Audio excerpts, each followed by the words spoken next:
and nearly all systems of philosophy, both Eastern and Western, seem to agree that there is room for improvement in that part of man which he terms himself.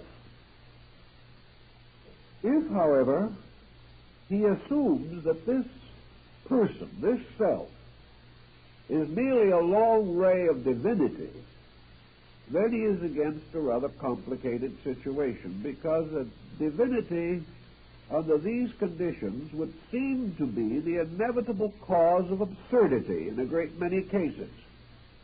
The individual, being full of errors and weak of spirit, would seem to bear witness to a divinity that was deficient in many things. Neither Eastern nor Western philosophy will accept this. They will not accept that the God power in any organism is in itself inadequate. Rather, the attitude is that we are mistaken in attempting to determine what part of man's nature is essentially divine. That we have substituted in a subtle way mind for spirit. That we have assumed that intellect is the highest part of man, and that to the degree that he thinks, he is divine, even though his thoughts are not divine. If, however, the mind was the God in man, we could scarcely face the history of civilization and explain it rationally. For it is a continual record of trial and error, of absurdity and crime.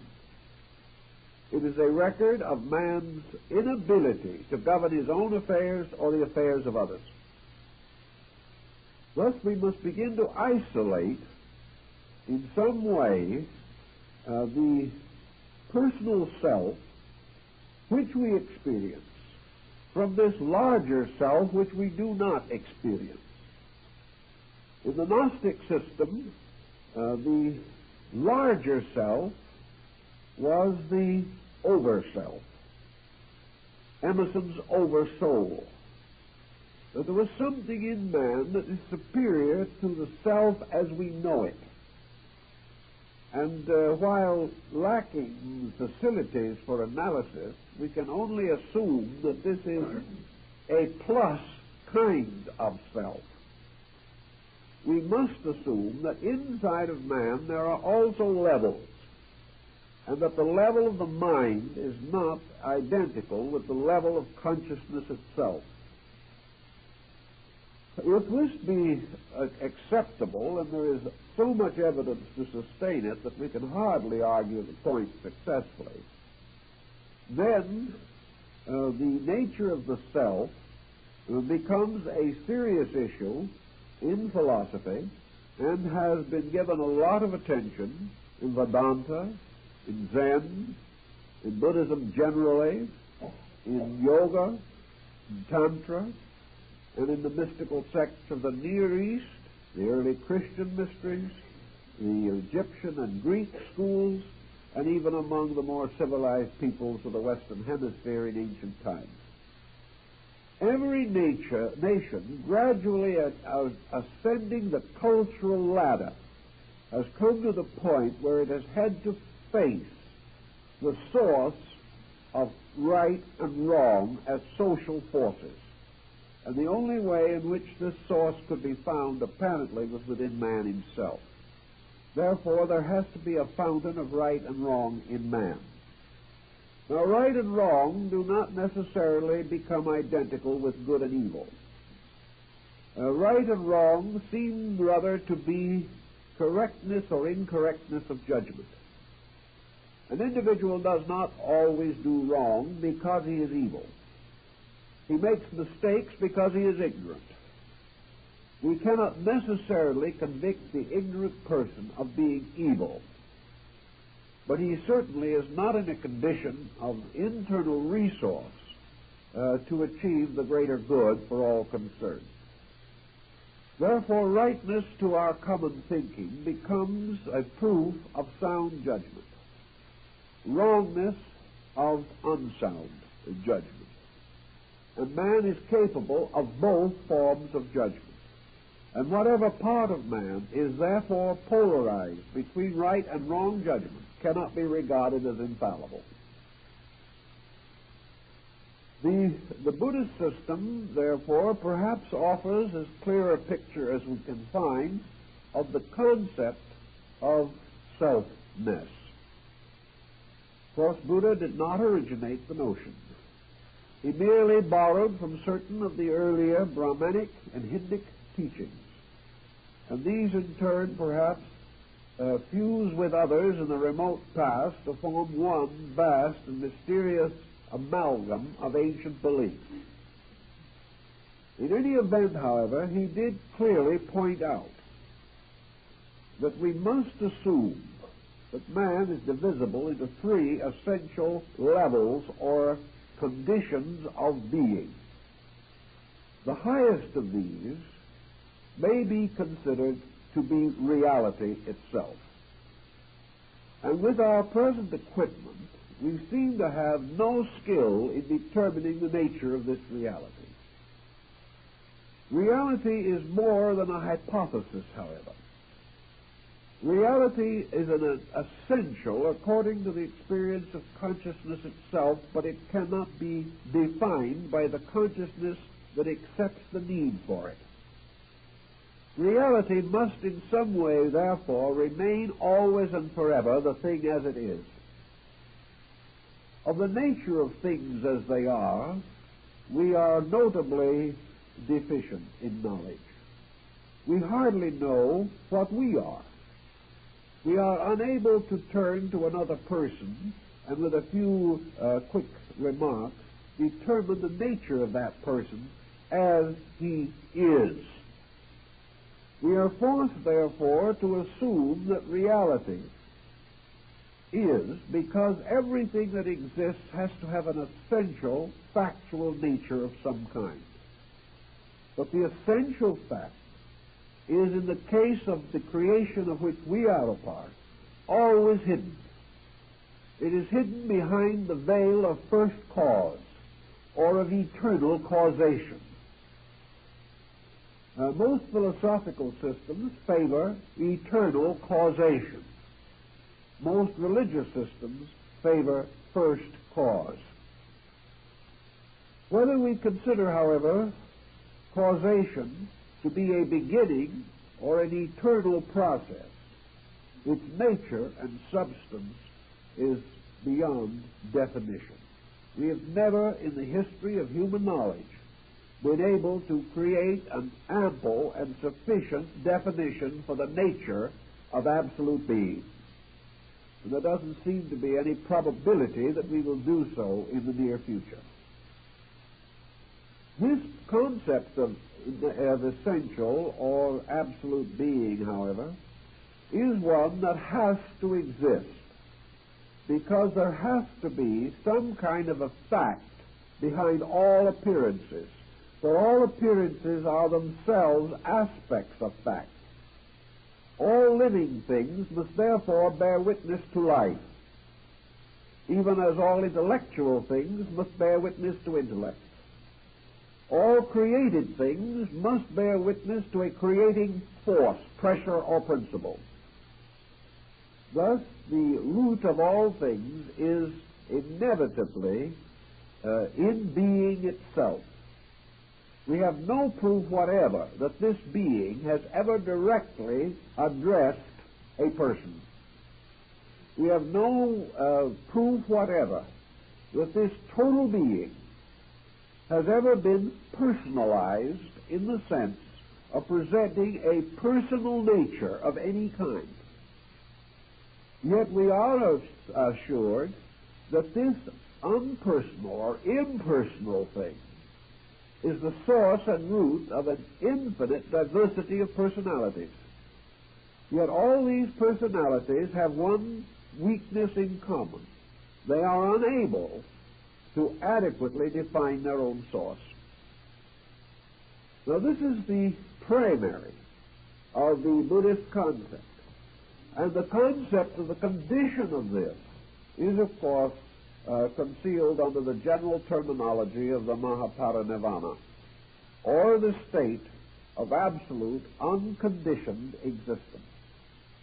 This is the goal of Southern Buddhism, with the monk attempting the complete elimination of all conditioned existence to restore identity with an utterly unconditioned existence. To do this, he must cease to be a being or person. He must no longer have any of the conditioning or qualifying attributes of mind, emotion, or sensation. Assuming that such a condition would be conceivable, Western scholars have generally taken the ground that to remove all of the attributes by which the individual can experience or interpret experience must leave this individual in a vacuum. Therefore, that actually parinirvana is extinction. Buddha says no, it is not, but admits frankly that the consideration of its essential nature is not only impractical but impossible. The second sphere or area of Buddhist contemplation, therefore, is what might be termed in modern psychology the subconscious nature of man. The subconscious nature of man is an area of subjective growth. This area of subjective growth surrounds the central core. It is made possible because the core exists. It is made possible because the essential root energies of the subconscious are derived from this thing which is not well described as superconscious, but is certainly extraconscious so far as we know.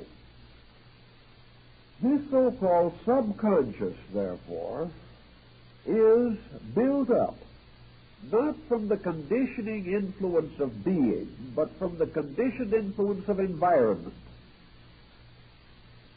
The subconscious world, with its psychic pressures, its psychic problems, and all of the various records of psychic intensities, must therefore be held to be a subjective personality. The subconscious is not essentially different from the conscious external person. Rather, it is the submerged part of the objective consciousness, which, like the iceberg, has most of its mass submerged. Thus, the so-called objective personal consciousness of man is a fragment floating on the surface. And beneath this surface is the greater part of the mass of this nature, which we call the subconscious. The subconscious exercises the conditioning effect upon the personality. The subconscious is the depository of the records of the reaction of man to experience and condition. Therefore, into the subconscious, as into a capacious memory, is gradually stored away all the experience phenomena that we know. Psychology today thinks of the subconscious as merely a one-life instrument. Eastern thinking considers the subconscious not as a one-life instrument alone, but as carrying within it the impulses and pressures of the entire cycle of rebirth. However, as the objective man is not aware of his relation to karmic indebtedness, so the subjective man may not be either. But as objective incidents are conditioned by karmic laws, so subjective reflexes and attitudes are conditioned by karmic law. If then we are really looking for the so-called self or the ego, we are inclined to suspect that it lies in this subconscious nature. That the subconscious nature represents the manager or directional power over the objective personality. that the objective personality and the subjective personality are the hemispheres of one sphere, and that what we call experience moves back and forth between the visible and invisible hemispheres of the conscious and subconscious nature of man. Thus, perhaps, in our Eastern philosophy, we have a parallel to modern psychological thinking, that somewhere in this mystery of the subconscious lies the chemistry which produces the mystery of self. That self is this area of subconsciousness, that it represents the consequence of certain experience being continuously pressed back into a subconscious container. That this experience is in various degrees of maturity, that it is influenced constantly by the various levels by means of which man accepts or receives into himself the stimuli which produce knowledge, wisdom, understanding, growth, reflex, and reaction. Outside of this subconscious self, which is the second circle, of the like of this concentric bullseye target, is a third or objective circle. And this is the circle which really extends to the outer circumference of man's body, the skin. It is in this circle that the objective consciousness exists with its final relationship to the environmental world.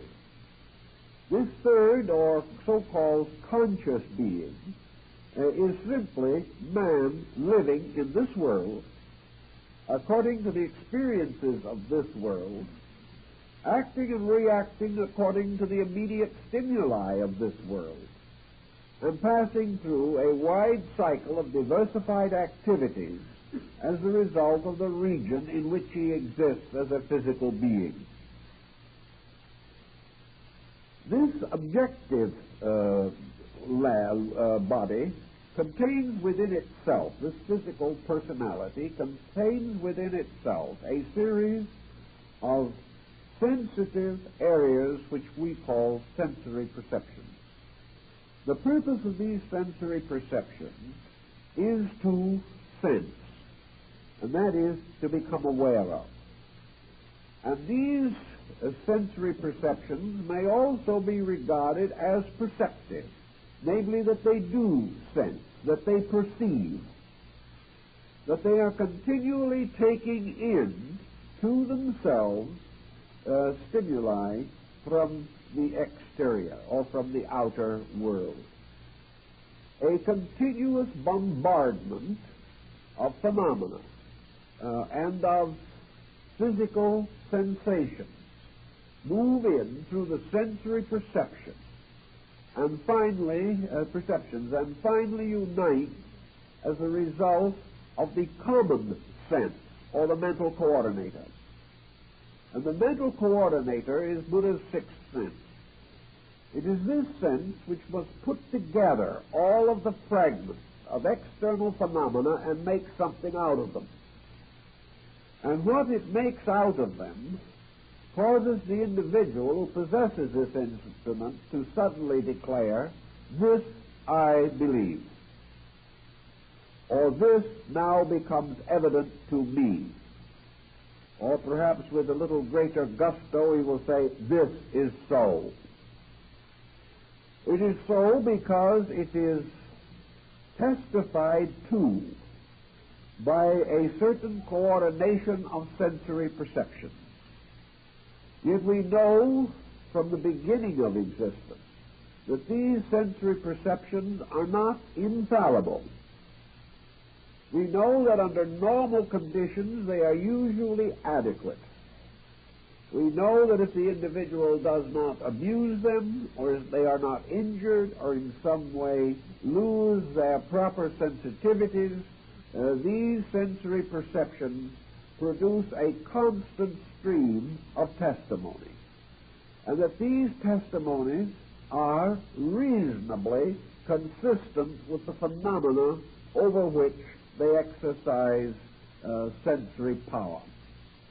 Thus, when the eyes say, "This is a tree," we have a right to assume that the tree is there.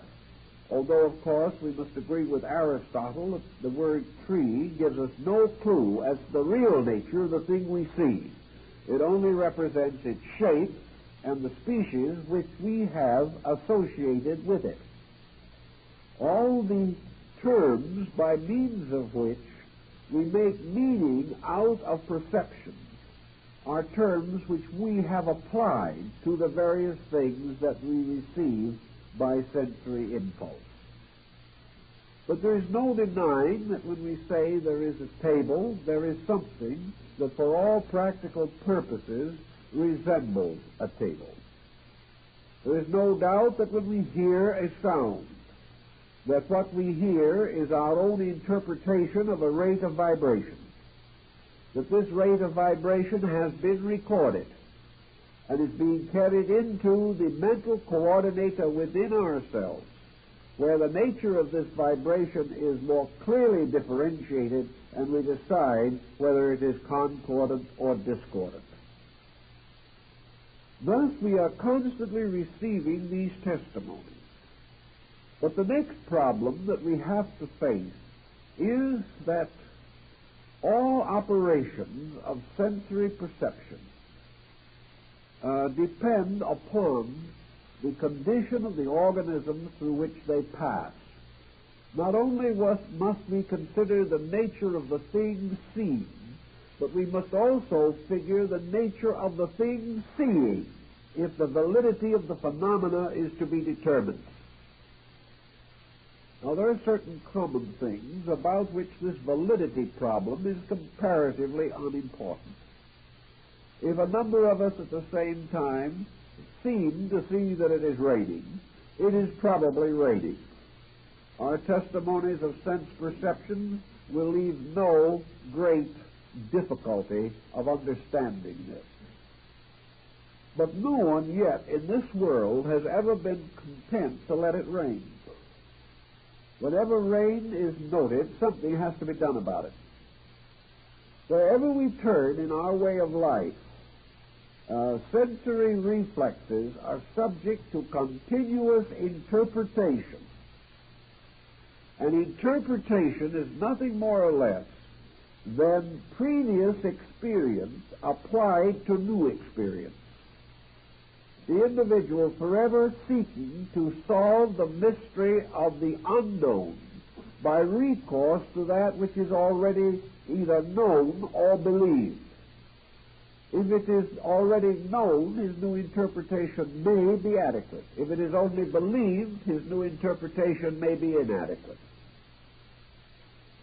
So constantly and continuously in our way of life, phenomena entering into the experience of man through the sensory perception is subject to modification in that most vital of all areas, the mental coordinator. We know outwardly, for example, that if a person goes to school who has no interest in the subject, he will not learn well. Now, one of our problems today is to try to determine what kind of education is suitable to various persons of various attainments and attitudes.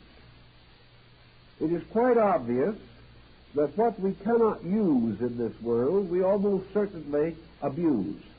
What we cannot understand, we must inevitably misunderstand. We are so constituted that this is the way life operates.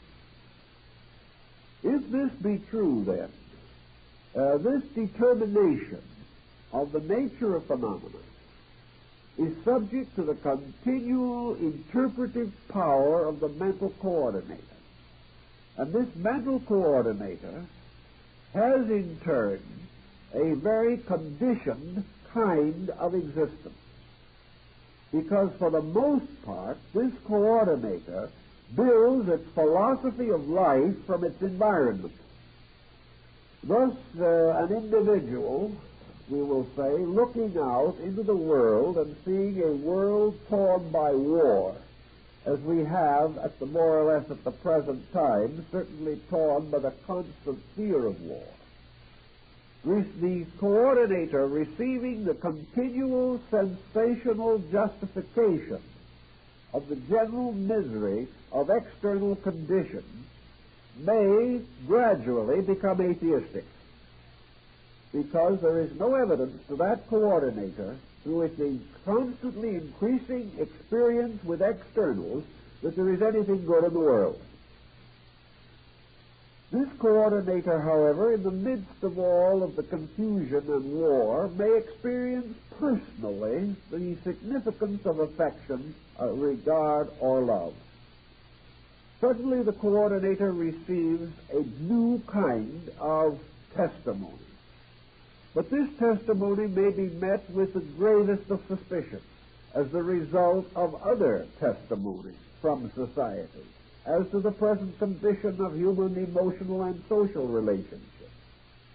So what we gradually have is a mental coordinator contaminated by its own external environment.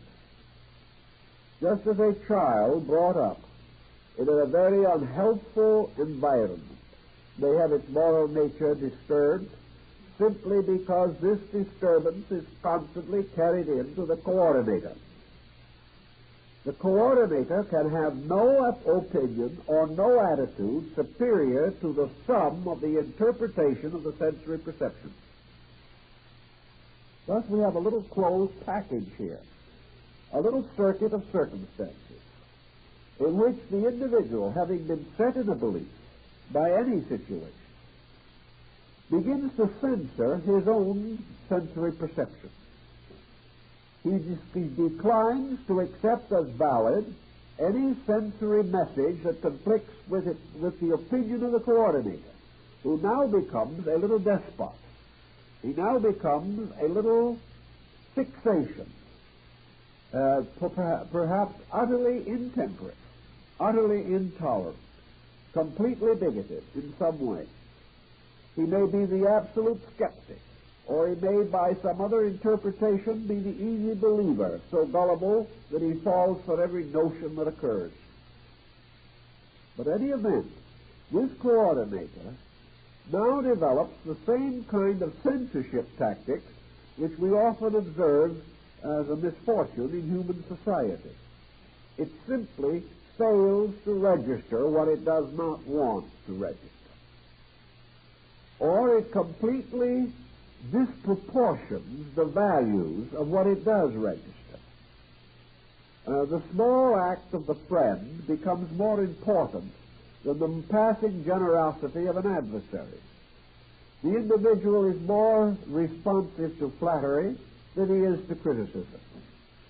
He is more inclined to accept the opinions of those who agree with him than contrary opinions that may be wiser and better.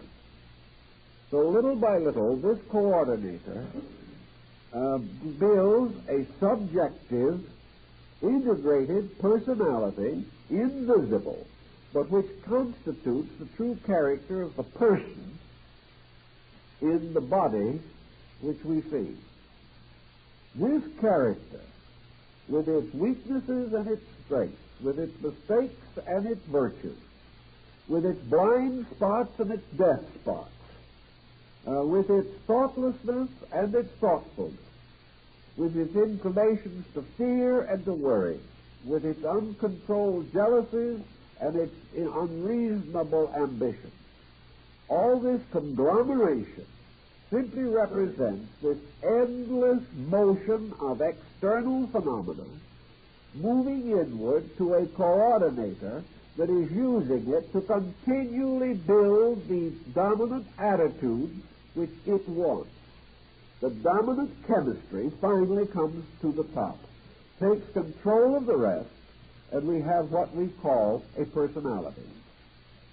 This personality is certainly subject to continuous change, but where it is once locked by an extremely adamant situation, a completely unchanging determination to accomplish certain purposes, or with complete determination to continue exactly as it is in all habits and in all practices, this person can resist a tremendous amount of change. This individual can be taught without learning, can see numerous examples of the mistakes that it makes without changing, and can cheerfully and willingly maintain a bad disposition, fully knowing that it is bad, but because that is the disposition it desires to have. Somewhere in this mystery, muddle, and mix-up, slowly emerges the vision of this thing we call the self that senses. This self, which is the summary of the sensory processes, is the self which most of us know. We do not know why it acts as it does. We do not know why it gets us into trouble morning, noon, and night. But we do realize that it is a continually conditioning influence, and that in most instances, that which it wishes will be accomplished. That which it determines will be done, and its every whim will change the life of the person into conformity with that whim. So man's inner life becomes a strangely distorted shadow of that which it might be. And out of this conglomeration becomes the only self that we really know anything about. And in many instances, it is pretty poor. Yet we also realize that there exists in the world, and always have existed, certain persons in whom the self seems to be doing better. We realize that this self, with all its conglomerates and all its mysteries, does not produce only confusion. That out of this self also there emerges genius. That out of this peculiar subconscious mystery has come not only the Hitlers, but the Leonardos. Not only the Caesars and Napoleons, but the Beethovens and the Raphaels. We realize that out of this same compound must also have emerged through experience those persons who have suddenly sensed the need of a superior standard of living. That some way this self will and can testify against itself. That it can in some cases develop direct revulsions against its own limitations. And that out of the constant confusion comes finally the great lesson, namely that there will only be confusion. That either the entire pattern has to be reintegrated, or the individual will continue to be his own worst enemy till the end of time. So nature does not intend this to happen. Therefore, the very processes of error which arise within the subconscious become unendurable. They force us to correct in order to survive.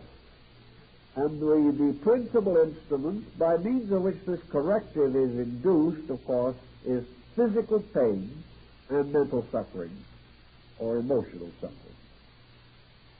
The individual gradually discovering that the intemperance of the coordinator is destroying his peace of mind and his common good, ultimately begins to investigate this matter. Ultimately begins to experience a new quality within the mind itself, and that is the quality of misfortune arising from wrong conduct. Out of this pattern, the mind itself begins to develop the moral instinct, and this happened undoubtedly long ago, so that in most individuals a considerable measure of moral instinct is present. This, in its own turn, has a tendency to moderate or reduce the intensities of error.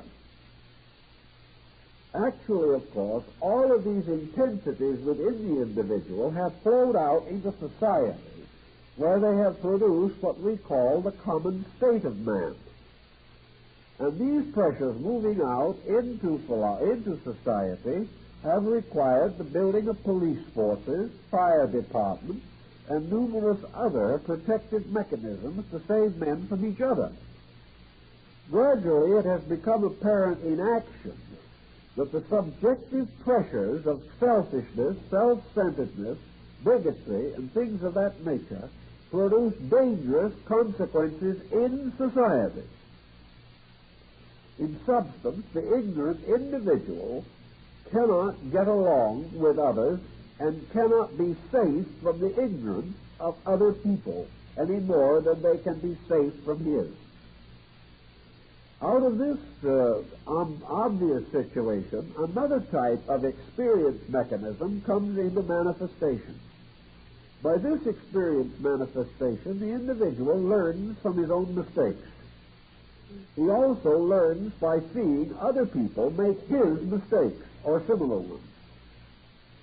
He observes what happens to them as a result of doing the same things that he does.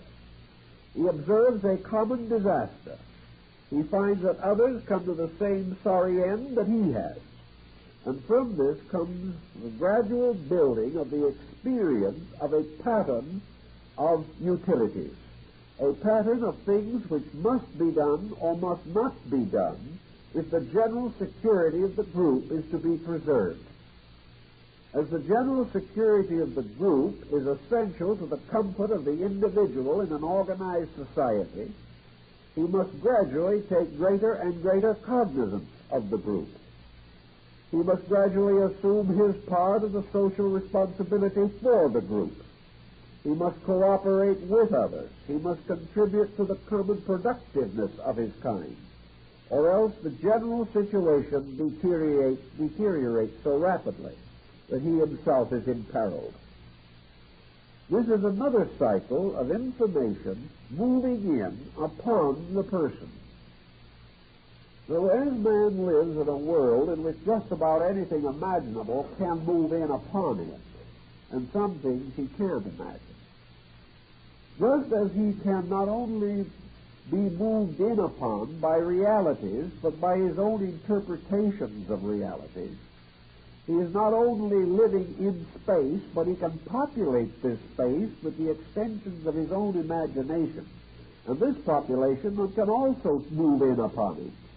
He is the victim of his own imaginings just as much as he is the victim of factual conditions. And his own imaginings differ from fact to the degree that his own common sense is distorted. Little by little, then, he finds a very interesting and intriguing situation. He is caught in a kind of a vice between an upper and lower millstone. He is unable to completely extricate himself from this constant process of interchange by which new phenomena is continually moving in upon the sensory coordinator. And the coordinator, in turn, is moving out certain impulses, certain instincts, appetites, and attitudes which set up new reactions outside, and these reactions, in turn, move in. It's out, in, out, constantly. This gets to be what might be termed a psychological rat race. Things get more complicated all the time. The individual is like the character in Alice in Wonderland who runs and runs and runs and has to in order to stay where they are. They never seem to be getting very far. And this coordinator changes so slowly and becomes so continuously burdened with external phenomena that it is very difficult to know just exactly what the facts are at any given time. We know, for example, what must have happened to the mental coordinators of millions of German people during World War II, when their entire common sense was completely befuddled by one man, Adolf Hitler.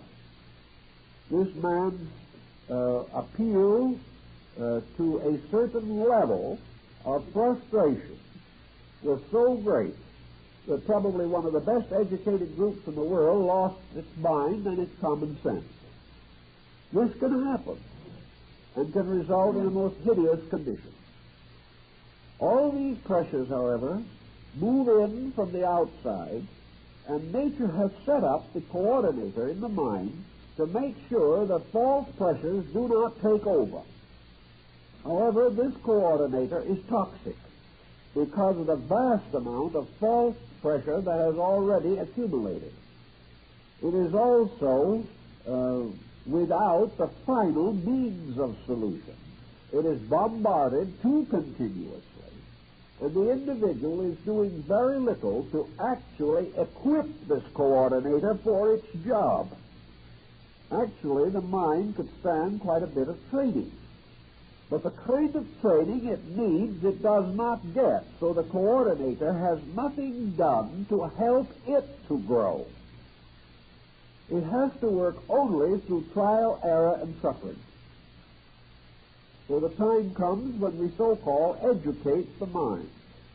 We send the individual to school for over 20 years on the ground that when we do so, we are now going to have an individual who knows how to think. He graduates, but he does not know how to think. He has been taught perhaps to make a living. He has actually been trained out of a large part of his common sense. He has been taught things which have valid meaning only in the small economic and industrial structure which he calls modern society.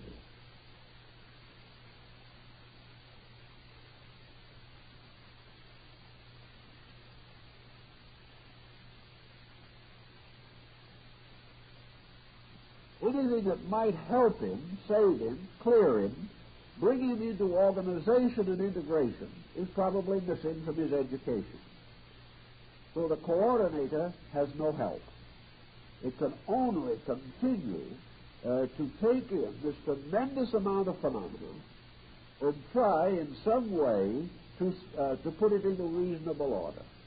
Most of the reactions of the sensory perceptions have become toxic. The integration is no longer good, and this coordinator, therefore, becomes little better than a bookkeeping system for passing opinions, notions, and pressures.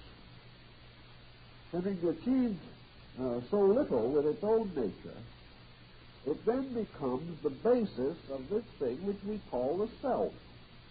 The self which is merely a symbol of what probably we will have to do next, of the only thought we could have at that particular moment, because it is the only thought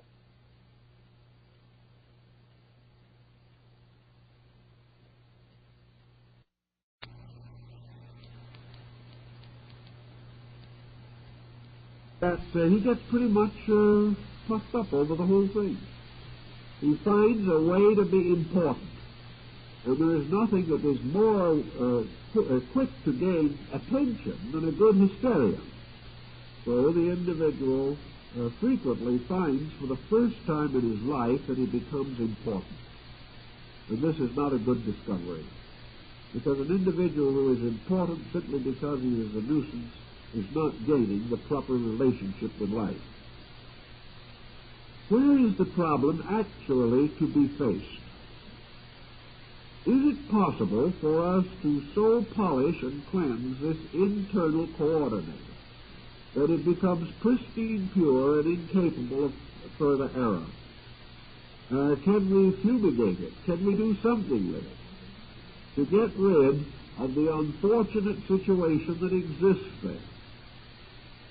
I doubt it very much if this is the approach, and I believe this is the difference between Buddhistic psychology and Western psychology.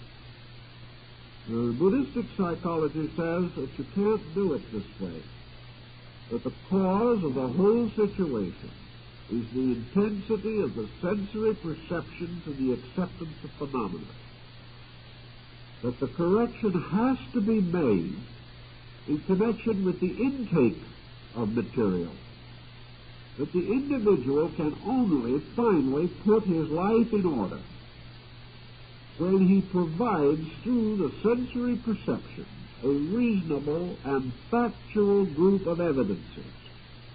And only when the mental coordinator is relieved of the pressures contributed by the constant supporting of previous opinions.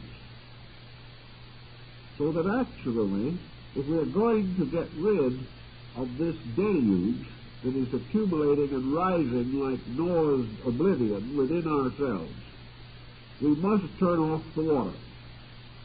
And in this case, the flood originates in this tremendous openness to an infinite diversity of meaningful and meaningless phenomena. The individual has no power of discrimination. He accepts usually that phenomena which creates the greatest intensity of reaction. Quality is not the consideration. He hears the loud noise much better than he hears the soft sound. He hears the loud despot much louder than he hears the quiet sage. Everything is in terms of the quantity of impact, the broad general acceptance of ideas, and very little is concerned with their quality, their value, or their integrity. So the individual has a self now that is pretty much a tyrant, that is in a sense befuddled, that if this self is to a measure also bewitched by the conditions under which it exists, it can be so confused and so completely disoriented that it collapses in mental illness. But all it really is an overburdened mental interpreter. It is a comparatively low level of employee who is given the job of handling the whole business, which he cannot do, and then is constantly pestered by suggestions, advice, criticism, and opinion by other people.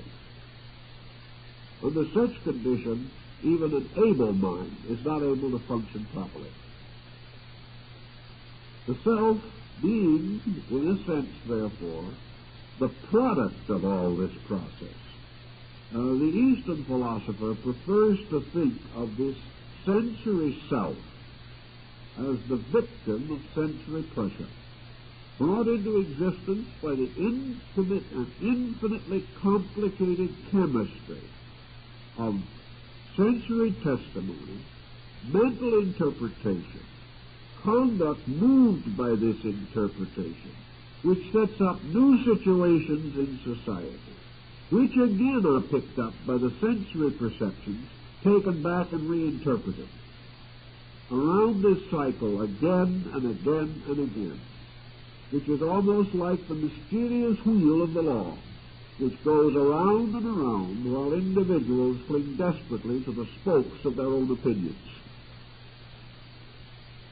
Right through this sensory self-process, then, the first step, according to Eastern philosophy, is to realize that it isn't very important, that what we think about things not very important, that whether we ever gratify certain pressures in our own nature is not important. What we feel about this and that is not important. Because actually the only person that can have important ideas is a person who has a better than average integration of all these factors. For the most part, therefore, we are punishing ourselves, whipping ourselves, in a desperate effort to prove something we cannot prove, and that is that we are always right. This is the hardest thing in the world to prove, and many individuals have battered themselves into oblivion trying to do it. The relaxation of this pressure into the Eastern way of thinking is simply this detachment process. The process of the individual releasing the power of his own attitudes by gradually lowering the vitality or libido which he expends on the assimilation of phenomena. Suppose we have here 5 sensory perceptions, which are carrying tremendously intense records. A tremendous amount of energy is being used to convey messages along these sensory channels.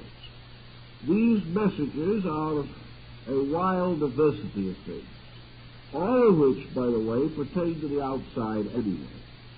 We can examine the outside to the end of time, and we'll never solve the mystery of the inside, but that doesn't concern us. We are constantly taking in more and more of all these things we hear about, read about, and which we observe and see and taste and feel in the physical sensory perception range.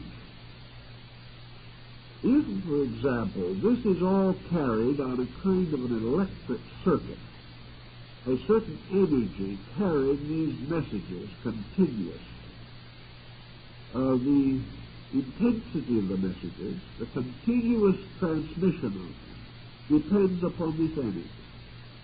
If you reduce the energy, if you turn off the current, so that these messages are no longer conveyed from the environment to the mental coordinator, then the environment factually ceases to exist, because it has no existence apart from sensory acceptance within that area.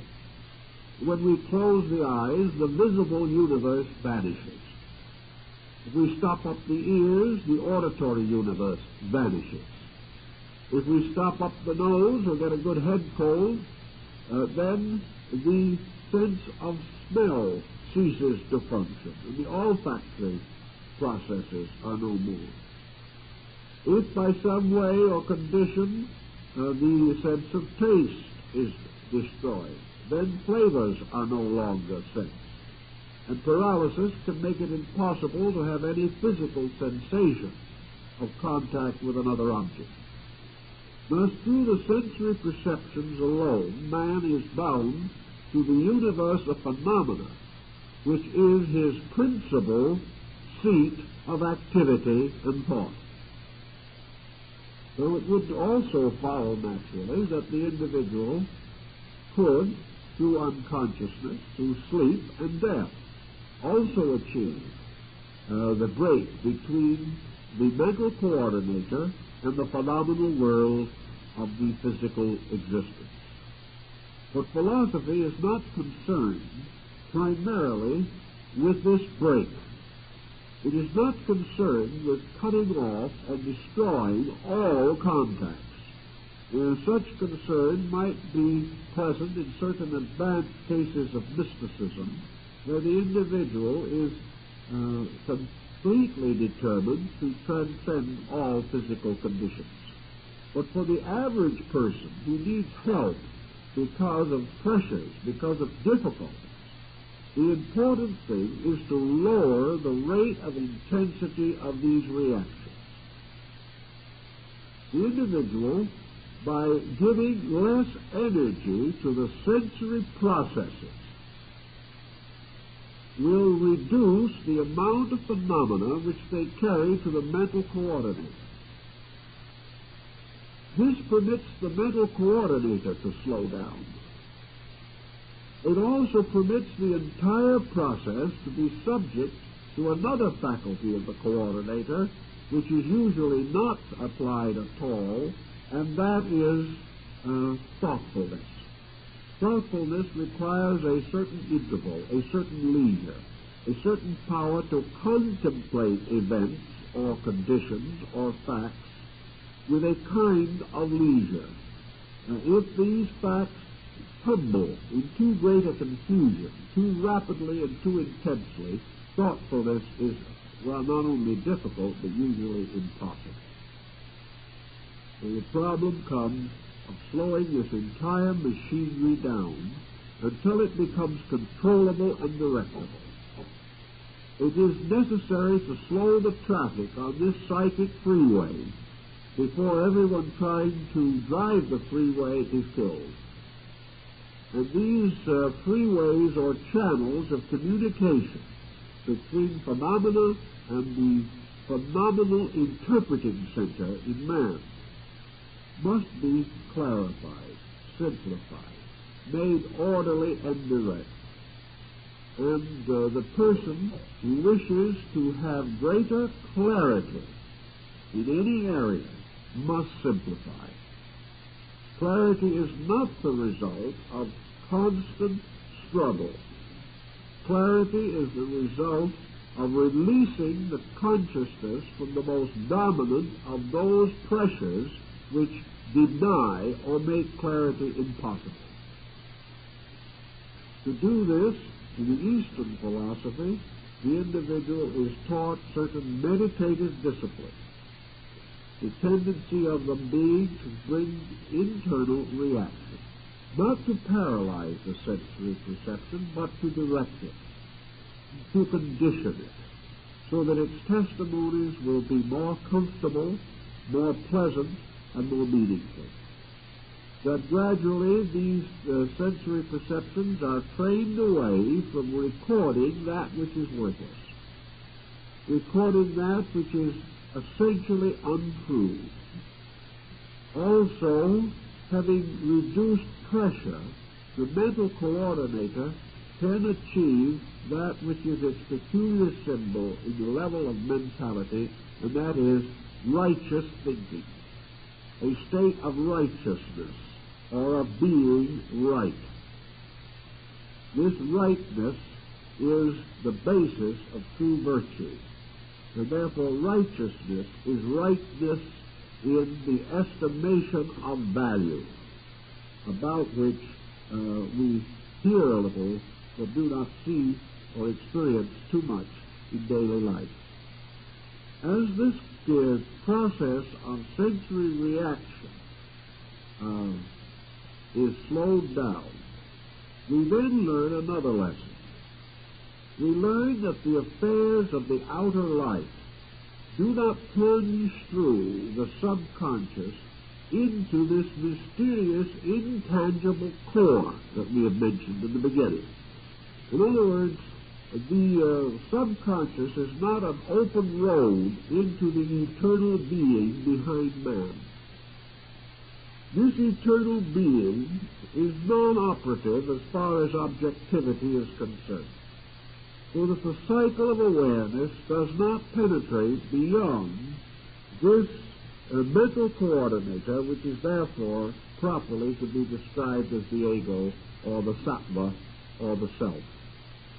The substance of all this conglomerate process together is the activity which we consider very often even spiritual, but which really is spiritual only in the peculiar definition of being vital, that it has vitality in it. It is not spiritual in the sense of having any virtue in it, any particular real or essential meaning. It is animate, but not truly living, because it is a series of intensities which are constantly pushing each other and themselves, moved on by the mysterious power of the human will. The sensory gamut, or the sensory perception, might well be likened, therefore, to gates leading in to the subconscious. They are also the same gates which, in another way, have to be used to reduce the internal pressure. Like the sacred bridge, traffic moves both ways. And on this problem, should be this constant release or relief of that which is accumulated inside as pressure. Now, pressure can be released if it is constructive. And the pressure, if it is no more constructive than steam, can drive a steam engine. But the average person, psychologically speaking, discovers that almost any release of pressure results in detriment. He finds that his pressures are sickly.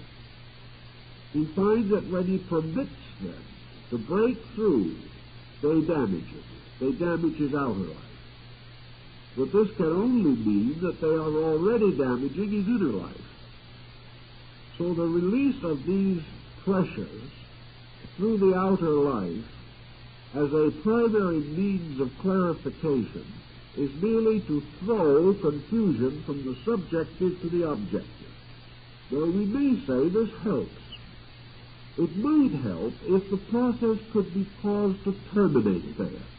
If we could accept this subconscious pressure into the consciousness, rationalize it, organize it, survive it, and finally cast it away as unnecessary refuge.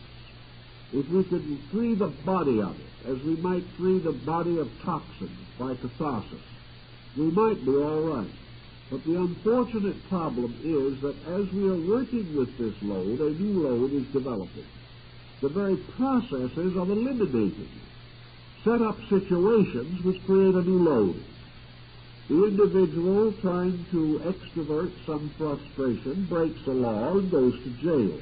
A new group of pressures set in, moving back into a psychic integration with all the discontent and unadjustment of what he may well consider to be an unjust sentence. Everything continues to build up pressure. The only point in your Oriental philosophy where this pressure can stop is when we no longer feed it. We must get at its fuel source.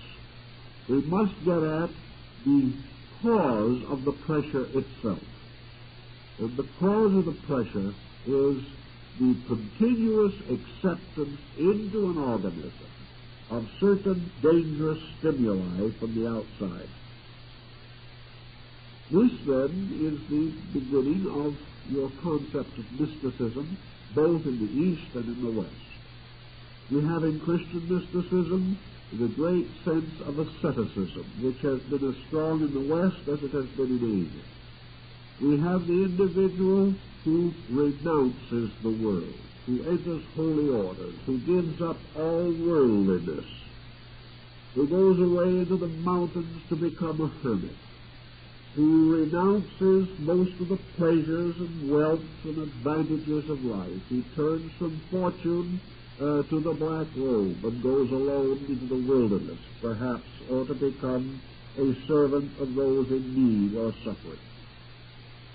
Humility, self-abnegation, the individual gradually bringing his own nature into harmony with a contrition of spirit in which he accepts himself suddenly as being a very humble person, as being someone who must seek spiritual strength, who must turn to God and not his own opinion or security, and who can only find truth by the continual, systematic renunciation of error. So we have it as the same principle in both the East and West. We have the individual sensing that the tremendous attachments of his consciousness to worldliness are the cause of his difficulty. So in the West, we also live in another century. We live in a time when nearly all asceticism is reserved for very small groups of persons who have tremendous determination to advance some form of religious life. For the rest, asceticism does not seem to be very practical. It does not seem that we can survive, maintain the responsibilities with which we are duly burdened, and at the same time try to escape life, to escape living, or at least that phase of living which we associate with material existence. So almost all of these systems, whether of the East or West, have to be adapted. They have to be made available to the Western person in a form that you can take some advantage of, without completely disorienting his way of life. Now, there is no actual answer to this that is complete. For obviously, a partial attachment is going to reduce the pressure but not eliminate it entirely. The individual who makes a 10% adjustment will get a 10% result. There's no way in which a person can remain partly worldly and partly unworldly and have a completely unworldly release from worldliness. This is simply not possible. But fortunately, to the thinking of modern man, we are not at the moment outright perfectionists. We are not demanding absolute happiness. We are not demanding absolute peace or absolute freedom from worldliness. What we are really seeking, at first at least in our procedure, is to bring the situation into a tolerable state. We want to have a measure of security. We want to have a certain sense of integration. We want to be able to make important decisions more wisely than we make them now. We want to be as good as we can be. But we are not at all certain at the moment that we could be absolutely good, even if the opportunity offered itself. There are too many complications lying between. So instead of saying to the individual, leave the world, cause the end entirely of this fueling of the machine of the six senses. Provide it no gasoline, provide it no oil, provide it no compressed air, provide it nothing, so that the machine simply ceases to function. If it ceases to function, the mental coordinator ceases to function. And in the end, you have the paranirvana, or the complete extinction of the objective being. But instead of saying that, we take a different attitude. We say that it is perfectly conceivable that between a miserable state of subjective existence, such as we know now, and the ultimate in which we have no existence, there is the possibility of a middle ground. And that middle ground is to have a comfortable, pleasant, happy, and well-adjusted subconscious. It can still exist, but it doesn't need to be the endless botheration that it is to most folks. We might not say, I'm ready to dispose of both my outer and my inner life. But we might be able to say, I will make certain corrections of my outer conduct if it will give me an endurable, happy, and normal inner life. If I can enjoy a good subconscious, I will accept that at the moment as being enough.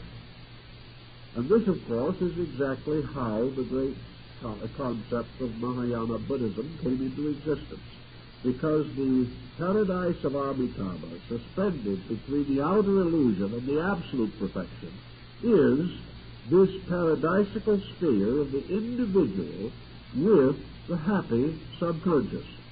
The happy subconscious being equivalent to Dante's Paradiso, which is suspended between heaven and hell.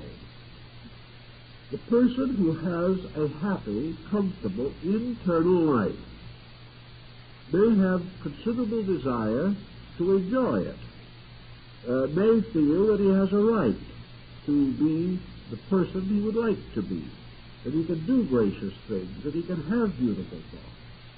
If he reaches nirvana, it may not be possible for him to listen any longer to some of the very fine Bach compositions. And he's very fond of Bach, and he likes a little occasional diversion in Beethoven. If he goes into absolute paranirvana, he will not enjoy the beauty of the sunset anymore. He will not have the pleasure of gathering with his friends, the old Chinese sages in the bamboo grove, and writing good poetry for the common amazement of each other. There are a lot of pleasant things. He will not hear the laughter of children anymore if he retires forever into the foreverness of things. So that is not, particularly with Western man, and increasingly so with Eastern man, as he begins to take on more and more Western conditions, and where the idea of comfort and success becomes strong status symbols. The point is no longer to the average person the complete rejection of the sensory machine and its functions. What is rather now sought is to feed this machine a kind of fuel which will enable it to pass through its processes in a quiet, orderly manner without tormenting the mental coordinator, and will allow this coordinator in turn to put together the lovely and charming elements of a beautiful mosaic so that the final picture is delightful, constructive, useful, and inspiring. This is what the average person, I think in both the East and West, would want for today.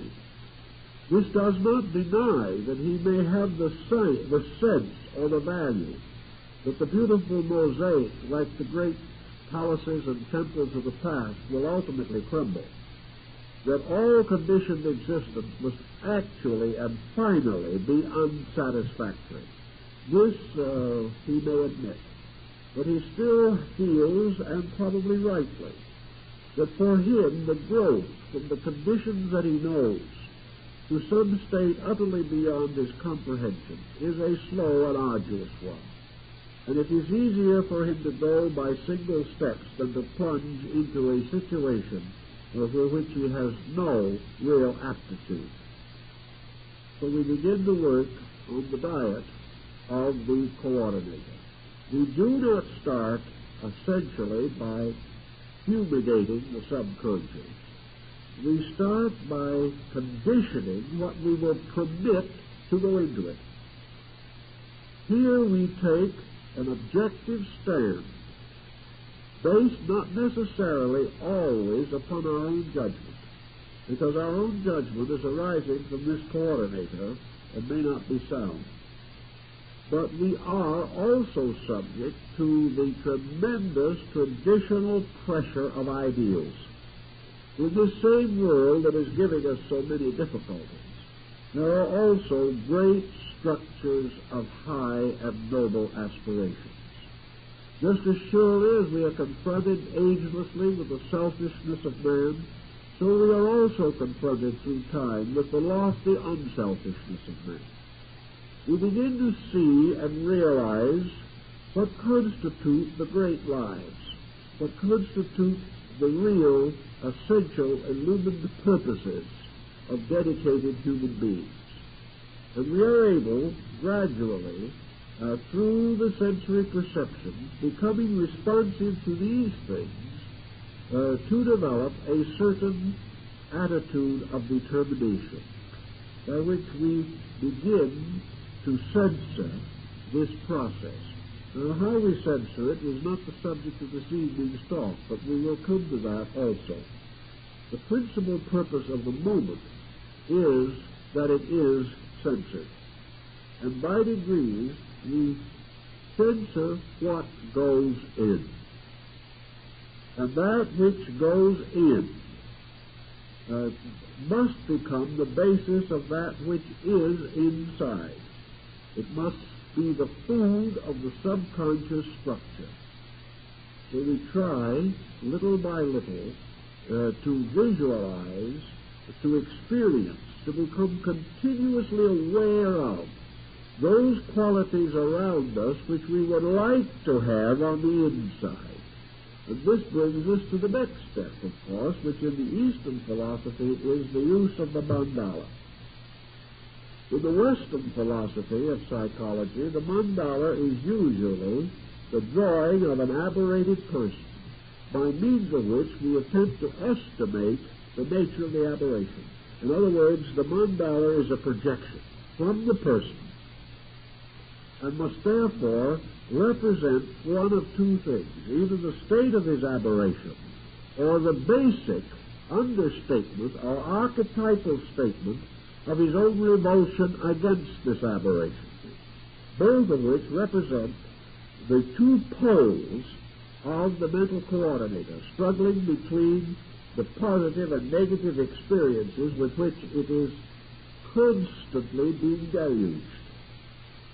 Thus, the theory of it is, in the West, that the mandala is a revelation by means of which the individual is releasing diagnostically, autodiagnostically, the situation in which he is in. That this, therefore, is much the spirit of Western art. Much Western art in the last 25 years is frankly psychotic. There is no other possible explanation, and this is not said in the sense of a facetious remark. These people are sick. They are sick as we are all sick. The only thing is some of us can't draw. Therefore, we cannot make pictures of this sickness. Some of us simply howl in the night, that's all. Some of us walk the floor. Some of us hate each other. Some compose strange and inharmonious musical compositions. And some paint morbid and psychotic pictures. But all these things are the tale of suffering. They are the evidence of a great disorder within the psychic integration. So it's one thing to assume that this release is of value. I've always questioned it. I think these mandalas and these psychic drawings should be made at a certain stage. They do help in some conditions, particularly in advanced psychiatry, where it is actually necessary to get every fragment of available information concerning the aberration of the patient. But that these things should be hung in galleries for the edification of people, or that they should be placed over the mantel in someone's home, is like placing there a particularly choice fragment of dissection or something of that nature and considering it artistic. The real problem is these are clinical things, and as clinical things they're valuable. As art, they're not valuable. If, however, we use the Eastern concept, it is not a problem of the individual drawing his aberration in two dimensions. The problem is that the individual should be confronted with a design or a pattern that, moving in upon his subjective, will do something to normalize it. The therapy lies, therefore, in the authenticity of the painting which is being contemplated. If this painting was contrived or conceived under inspiration by an individual in a very advanced state of mystical insight, if it was achieved through the internal experiencing of certain values which transcend both the subconscious and the conscious minds, this painting then becomes archetypal in a constructive sense. It is no longer the painting of a sickness. Even if the artist was not completely illumined, it is certainly the picture of an aspiration. It is the picture of a motion toward betterness. It is a picture of appreciation, of realization, of tremendous veneration for principles perceived and sensed. It is a story of universal unfoldment captured in a truly consecrated human soul. This type of picture, which is the Eastern mandala theme, has been very carefully guarded in most of the Oriental sects where such paintings are produced. There are seldom any variations of any kind permitted from the original designs. These pictures have been copied 500 times, and not the slightest individuality can be detected. The later artists were avowedly and obviously copyists. They could not have devised the original design, but they preserved it. They preserved it for the benefit of those who came after, who would find in these designs a meditation, a conditioning phenomenon, which could go into the consciousness and begin the process of therapy on the inside. Here is the mandala as environmental material transmitted by the sensory perception to the coordinator. But now these perceptions are carrying a valid testimony of value. The coordinator receiving this valid testimony is naturally going to react to it validly. At first, perhaps, with not much insight. At first, perhaps, with prejudice.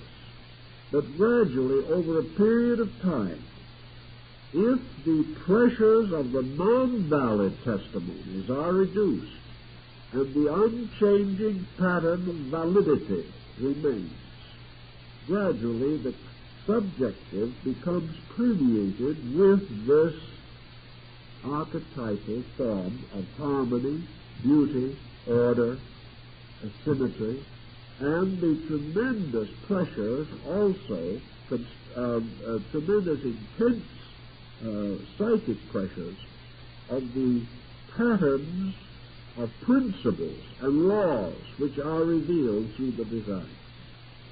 The design is lawful. It is like Bailey's signatura rerum, the seal of reality that is stamped upon the human heart. This seal of reality comes into the same sensory perception. But instead of leading to the pandemonium that we know now, the mandala ultimately causes the arising within the subconscious of the great mandala concept of the paradise of Amitabha. Here then, order inside begins to take over. This order taking over, it gradually creates its own constructive influences. These influences censor just as the wrong ones did, the coordinator in estimating the reaction to sensory perception. And little by little, the individual begins to see and experience the validity of good. He begins to see the law operating around him, whereas previously he saw only disorder. Little by little, he is able to discriminate between various levels of sensory function. And he becomes more and more aware of the eternal presence of that which is essentially true. Thus, quieting down, releasing, he finds greater tendency to use these perceptions to increase beauty, wisdom, and insight within himself. He turns to the arts not for a livelihood, but because they give warmth and peace to his soul. He begins to appreciate things that once he thought were foolish, because suddenly simple, gentle, kindly things have great meaning. Little by little, this results in a relaxing, a letting down of the unreasonable and false pressures. The nature still lives in this world, it still functions here, it still does its daily work here, just as it always did. But it is in this world, but not of it. It continues to meet every responsibility, but it cannot be hurt by the illusion of worldliness. Because in order to be hurt, there must be this self, this ego that is always right, and must therefore always suffer from the actions of others. The moment this ego principle relaxes, the moment we have no longer the great determination to be right or wrong, as soon as we have no vice to defend and no virtue to defend, we simply relax. And in the relaxation we become right. We take away the pressures, and normalcy is that which remains when pressure is gone. In all these mystical systems, good is not something to be cultivated as a separate thing. You cannot water it and fertilize it and expect it to bear fruit. Good is normalcy. It is the reasonable. It is the right. It is the thing as it must be and as it should be and as it really is. Therefore, you do not create good. No one can. No one can declare that there is more good in existence because he has done something. Good is that which is ever there, but is obscured by that which is not good. If, therefore, the individual ceases to do that which is not good, he is good. And in ceasing to do that which is not good, he does not become negative. He is not inactive. He simply must realize that good is not the opposite of evil. That good is that which eternally exists and which is obscured by pressure. As we relax pressure, as we cease to be ourselves, we are good. And in the larger mystical sense of the thing, when we totally cease to be ourselves, we are God. The difference lies in this matter of estimating how we shall attain it. We become God-like by attaining that state in which we are no longer like that which is not God, or is not good in its final sense. There is a little fable about it, which is rather trite, but still has a bearing. Diogenes said that the man who has least, as far as these worldly things are concerned, is most like God, inasmuch as God, as far as we can know, depends upon nothing that man can confer or anyone else can confer. Therefore, the individual who has the least and gives the most is most godlike. Whereas also deity is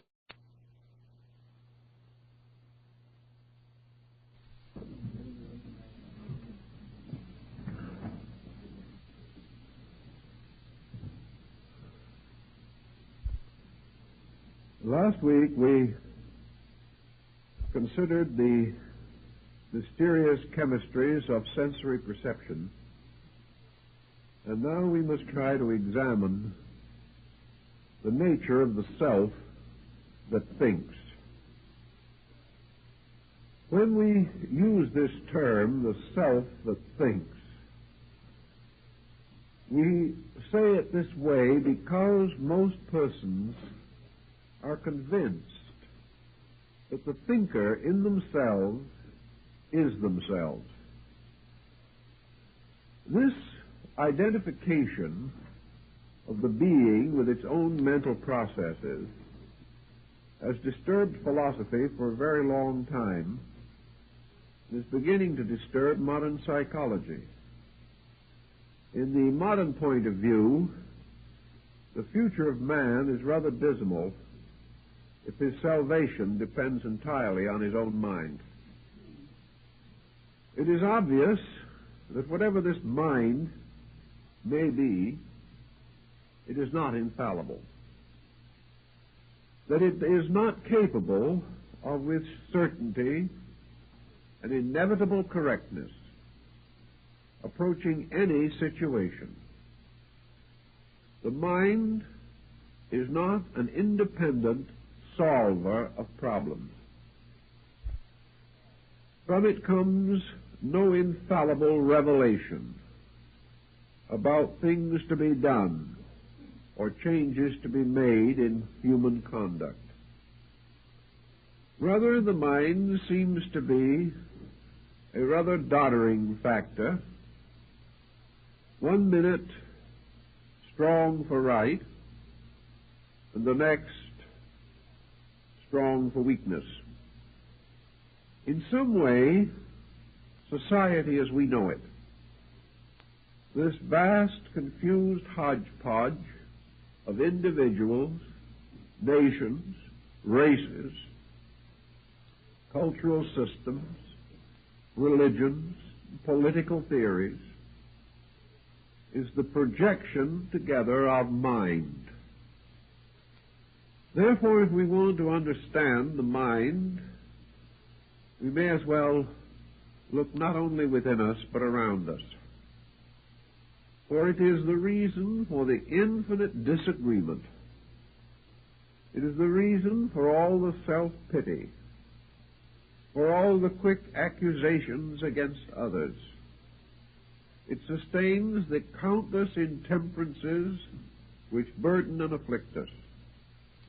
and it is forever seeking ways of self-justification. Not only wrong, but it is determined to force that wrong upon itself and upon others. Therefore, while the mind certainly reposes somewhere within the interiorness of ourselves and is not part of our visible constitution, it is forever influencing the visible part of us. It affects our styles and our clothing.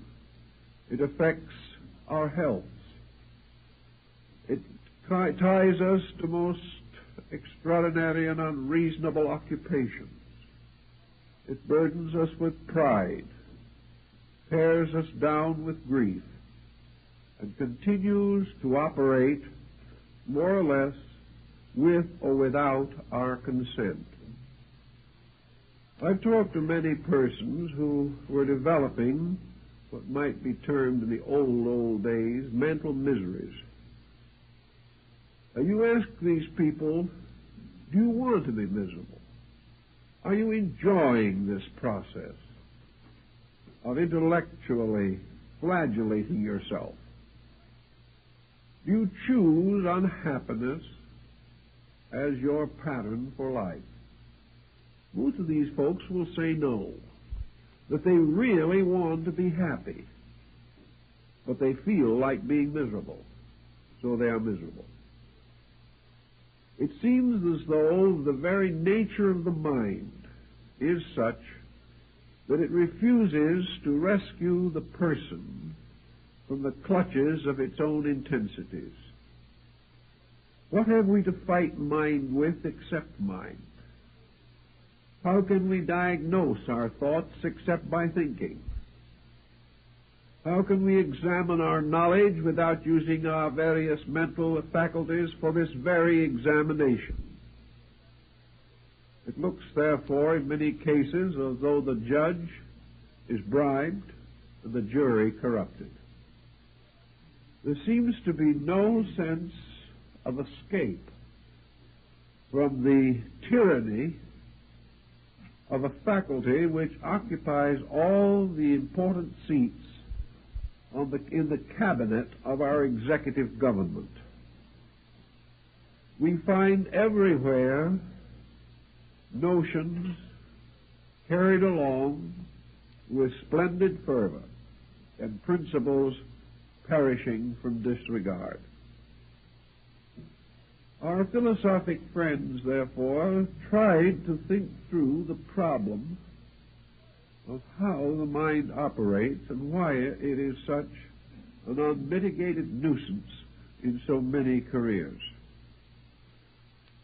We can only assume that the mind, like almost any other part of the personality, is an instrument incomplete, imperfect, unfinished. That to expect maturity of the mind is to expect maturity of a child. Simply because the body has reached what might be considered an age of discretion, we expect the person to be discreet. But he may very well lack the ability to meet these expectations.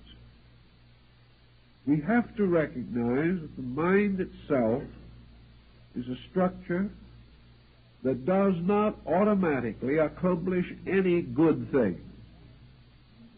Automatically does not accomplish any evil thing. The mind is an instrument, a tool, like a workman's hammer, or his plane, or his saw, or his chisel. It depends upon the workman and how he uses these instruments, whether his work is well done or not well done. The skill is not in the instrument, but in the master who uses it. And in man, the power of the mind is not merely in the faculties themselves, but in some restraint over and above those faculties. Some means of bringing this mental instrument into harmony and order. Last week we were discussing the mental coordinator, and I had a letter a few days ago asking me who he was. Now, I probably was a little lax in not giving a clearer definition of the usage in that particular case, but we have discussed it so much in recent years, I overlooked this need. But the mental coordinator is simply this sixth instrument of the machine of the senses.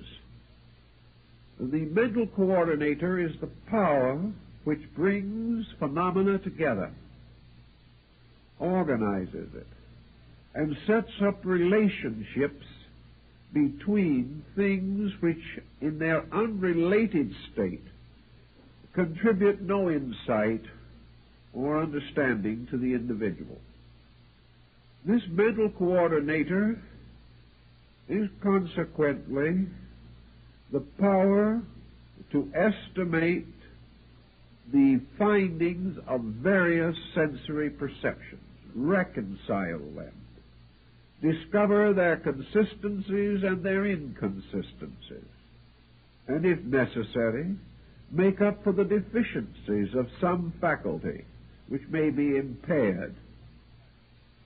In various ways, this coordinator, therefore, merely summarizes the immediate reflexes of man's perceptions to the stimuli of environment. The coordinator, however, seemingly exercises this additional power. It gradually takes on the appearance of being a thinker. Now, this might not be so dangerous if we understood the true meaning of the word thinker. But we like to assume that this is some kind of a superior mental genius, a person with a vast reputation for erudition is referred to as a thinker. This should imply that he is sober, deep in his consideration of things, adequate in his experience to weigh, estimate, and measure the validity of report.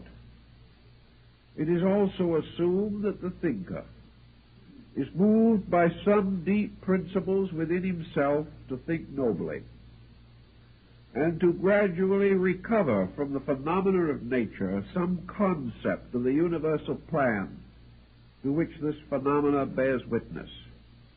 The thinker, therefore, is a person who can answer the question, what does the universe mean to me? At least even reach out toward the opposing concept. What do I mean to the universe?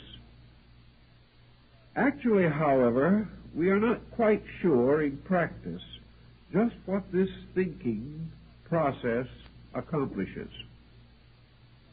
For example, what do we think? What is the process by which we stimulate ideas in the mind?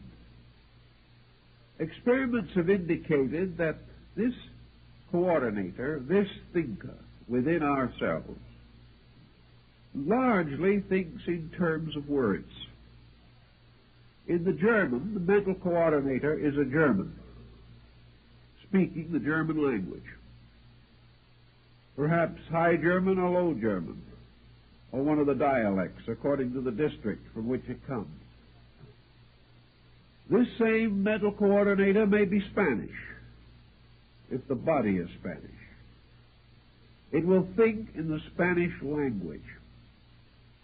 And one of the tests that comes to one who is studying a foreign language is when, after considerable effort and time, and perhaps a great deal of patience, the student of language suddenly discovers that he is able to think in the terms of the new language he is seeking to understand.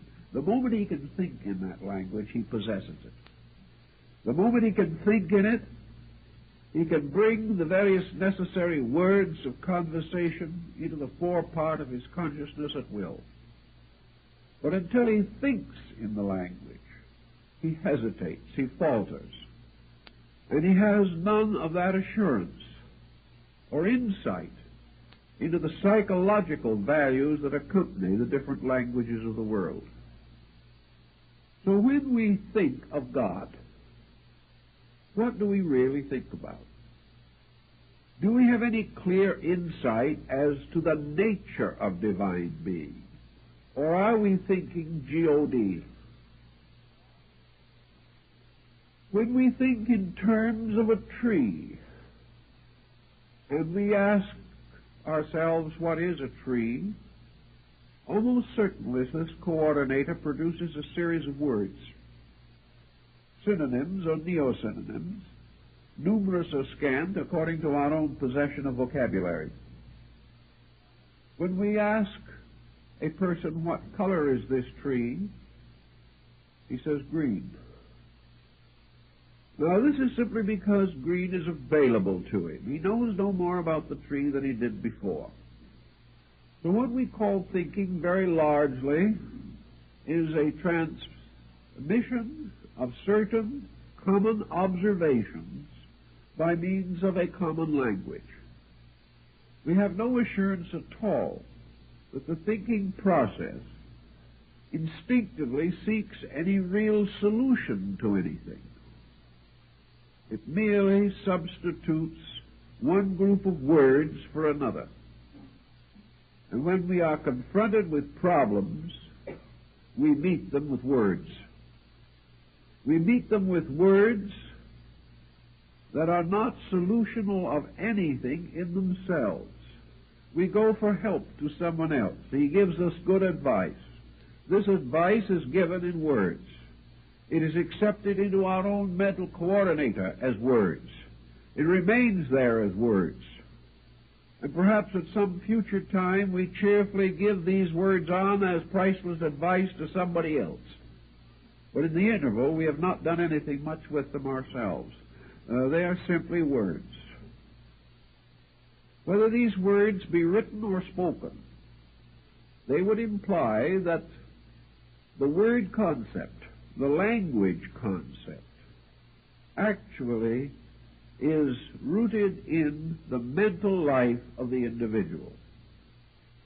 Therefore, that in this mental life, he belongs to the same kind of world that he belongs to physically. How then shall we attempt to understand how the mind has gained its peculiar authority in the direction of our living? Remember, the mind is in the position to accept, compare all kinds of phenomenal material. The mind also has a further ability within itself arising from its own very nature, and that is that it can project its own conclusions in strict harmony with traditional experience or observation, but not beyond. Thus it may happen that the mind can perform certain useful functions. Supposing we stand two objects side by side on a table. One is a large melon, and the other is a small melon. We immediately turn our attention upon the problems suggested by the presence of a melon. The most simple, natural, inevitable process would be to attend to one melon and say, this is a melon. Attend to the other melon and say, this is a melon. And consider the deal closed. But we don't do that. The moment there are two melons, something happens. Instinctively, without realizing it or without knowing why we do it, we come to certain conclusions about our two melons. Somewhere arises within ourselves not only the discovery that there are two melons, but that one melon is larger than the other melon. This requires a little further consideration. We now have had to bring in the faculty of comparison. Then we may notice that one melon is a little riper than the other melon. This may invite that we eat the riper melon first. This is further testimony about melon. Now, there are many kinds of melons in the world which we know only by the names that they carry, which we have gradually, through common experience, learned to associate with a type of melon. Therefore, we may say to ourselves, this is a watermelon, this is a cassava melon, this is a cantaloupe. And the very process of so doing seems to bestow upon us some deep and wonderful capacity to grasp the significance of melon. Actually, it does not. If our common experience had resulted in a reversal of the names, we would have used them just as glibly. There is no essential knowledge of the melon to be gained by this type of consideration. But as we look at these two melons, there are other factors that introduce themselves. Once long ago, we went by a melon patch and saw how melons grew. Looking at the melon on the table, we may gain a reminiscence, a recollection of other things about melons. We may remember that an old friend of us told once how to test a ripe one. Almost instinctively, we're going to reach over and see how these live up to expectation. We are also going to begin to think of the value of melon. If these are standing side by side in a grocery stall, we want to know that the one we are buying at a certain price is what it is described to be. We also remember that on a certain occasion we ate too many melons and got sick. We also cannot overlook the fact that we have only certain facilities for the preservation of fruit. Therefore, we must not load in too many melons, or our ice box or refrigerator will be overstocked. All kinds of side thoughts come up to us about melons. Now, what are these side thoughts? Are they a wise old master of melon mysteries expressing itself through our personality? Actually, it is not this at all.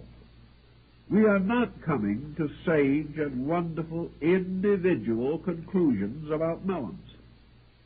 What we are really doing is digging out of our memories what we already know about melons. And if we know nothing, nothing is going to come out. And if the information that we have in there about melons is wrong, wrong information is going to come out. If the information was reasonably correct, we suddenly have available to us in one place at one time in a coordinated form that which we subconsciously already know about melons.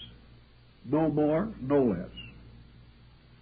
This, what we call thinking, is very largely trying to remember what we have already observed about something. It is trying to bring to bear upon our own need something that at one time occurred to another person whom we knew. This is a kind of vicarious way of thinking. Very few people use it intelligently. Then we are also calling upon our education for all kinds of facts that we gained through the years of schooling. Our schooling was poor, the facts are defective. As we go thinking along, which is largely remembering, we are apt to come to serious holes in our recollections. During the week when we were home with the chicken pox, things happened in the schoolroom that we were not there to attend. So somewhere along the way, some fragment of information that might normally have been available to us is just not available. Therefore, in the midst of a seeming knowledge about something, we find ourselves in an immediate state of ignorance.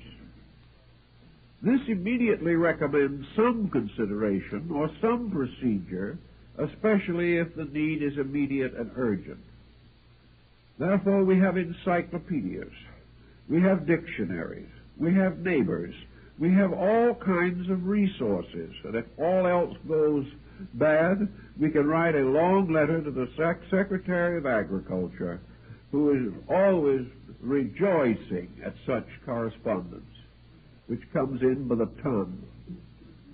But we are immediately going to try to find out something, but only if that which we desire to know is involved immediately and directly in some challenging situation that seems to have some benefit for ourselves.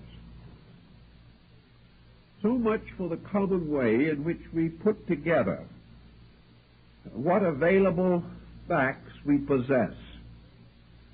The second consideration is that we have to put together facts that are not visible, are not physical, and were not directly received through the sensory perceptions except by means of transmission. We had to use the senses to read about them, or the senses to hear someone else tell us about them. But the senses experienced only transmission, not the fact itself. When someone tells us how life is at the North Pole, and we have never been there, his communication does not give us the experience that he had, but it gives us a certain transmission of common or ordinary facts, which may have certain utility.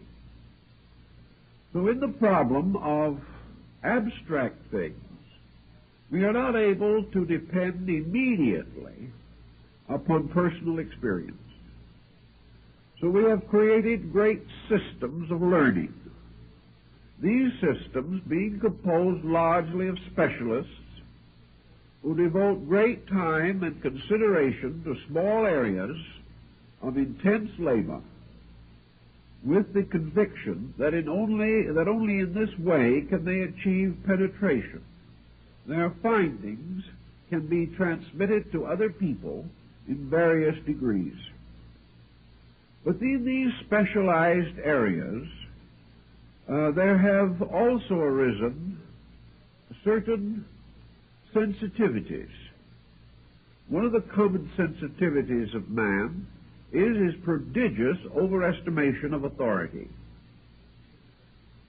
I know many, many cases in which the individual is, against his own realization, swept away by the old traditional patterns within himself, which has never been able to quite solve or modernize or escape from.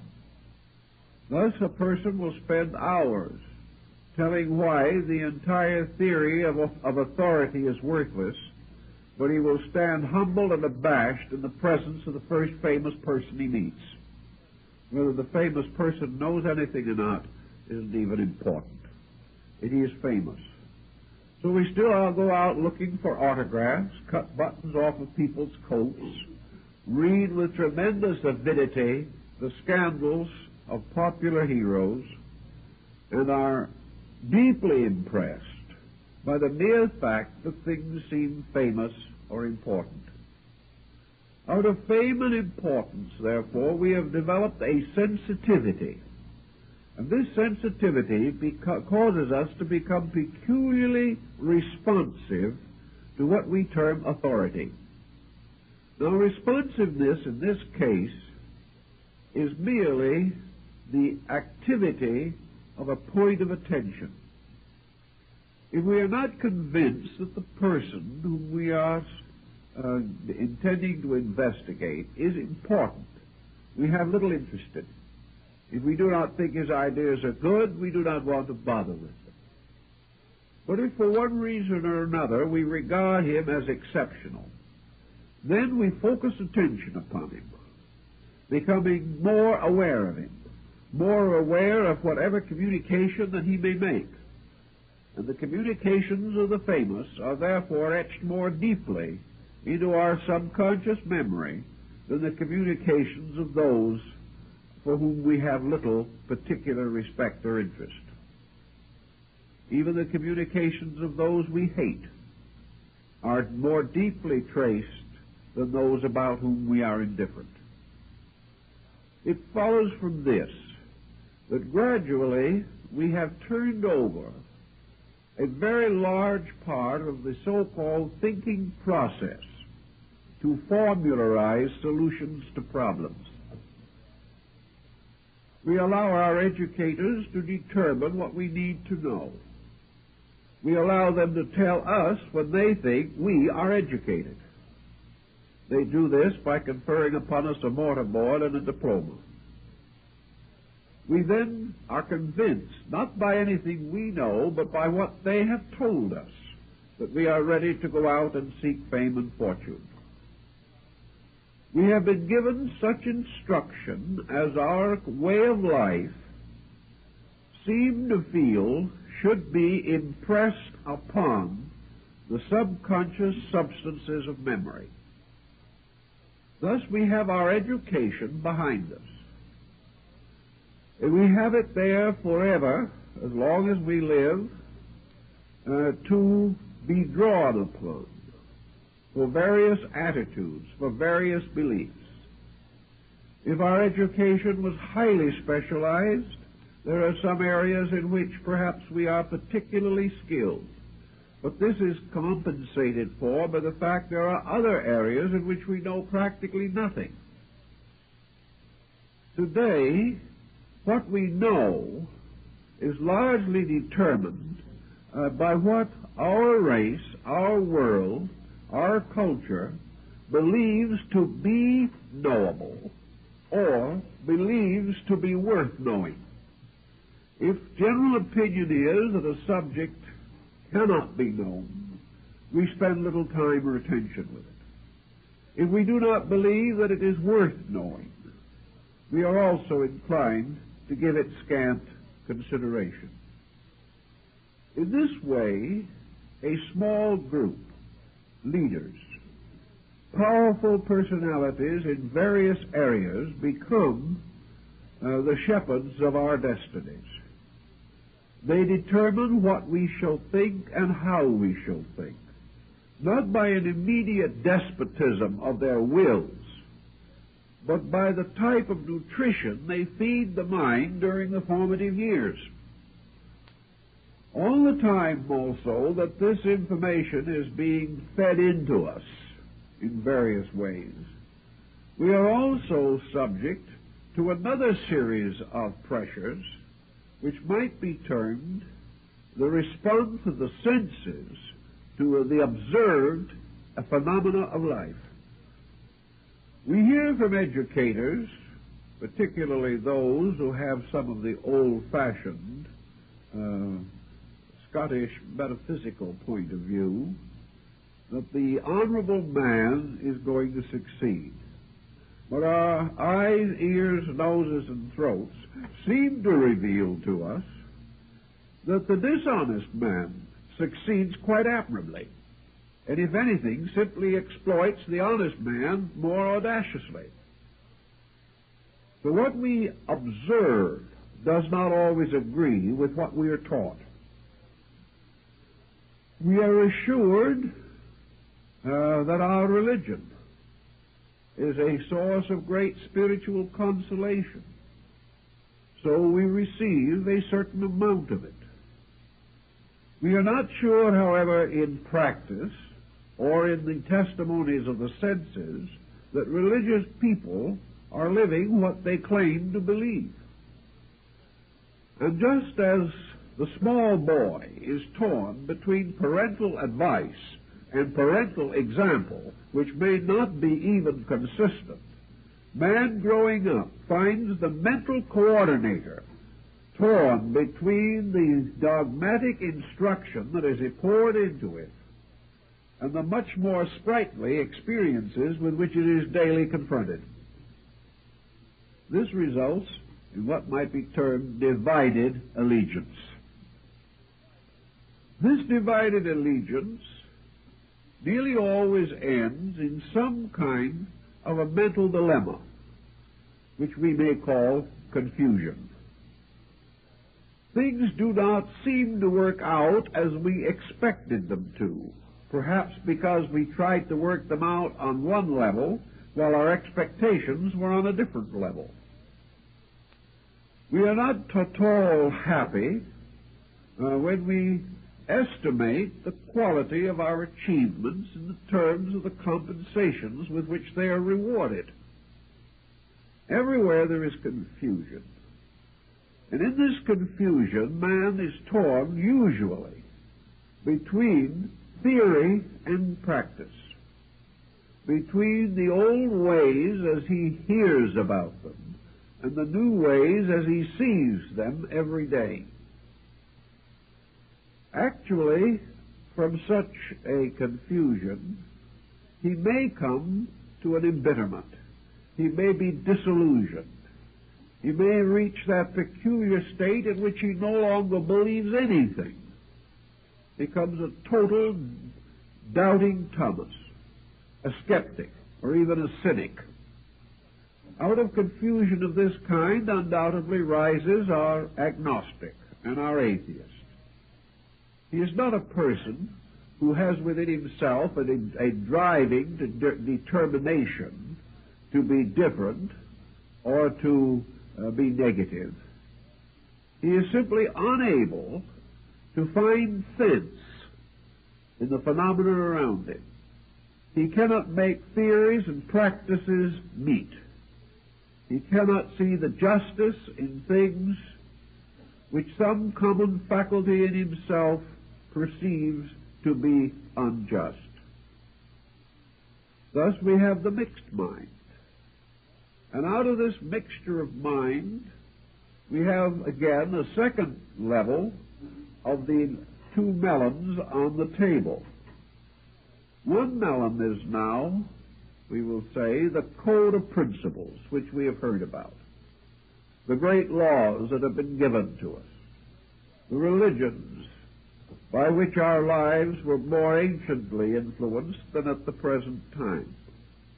Here is a wonderful structure of principles, ideals, beliefs, commendments, and commandments.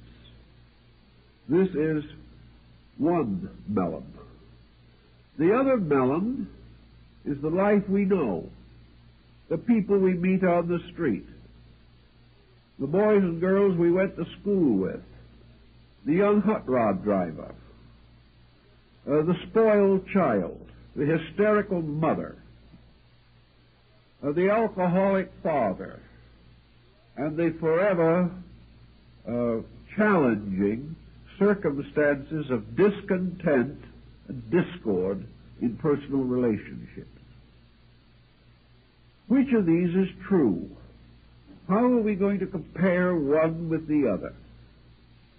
So we ultimately reach a state in which the mind itself has to choose between the acceptance of things traditionally true and the recognizing of things which are true by experience.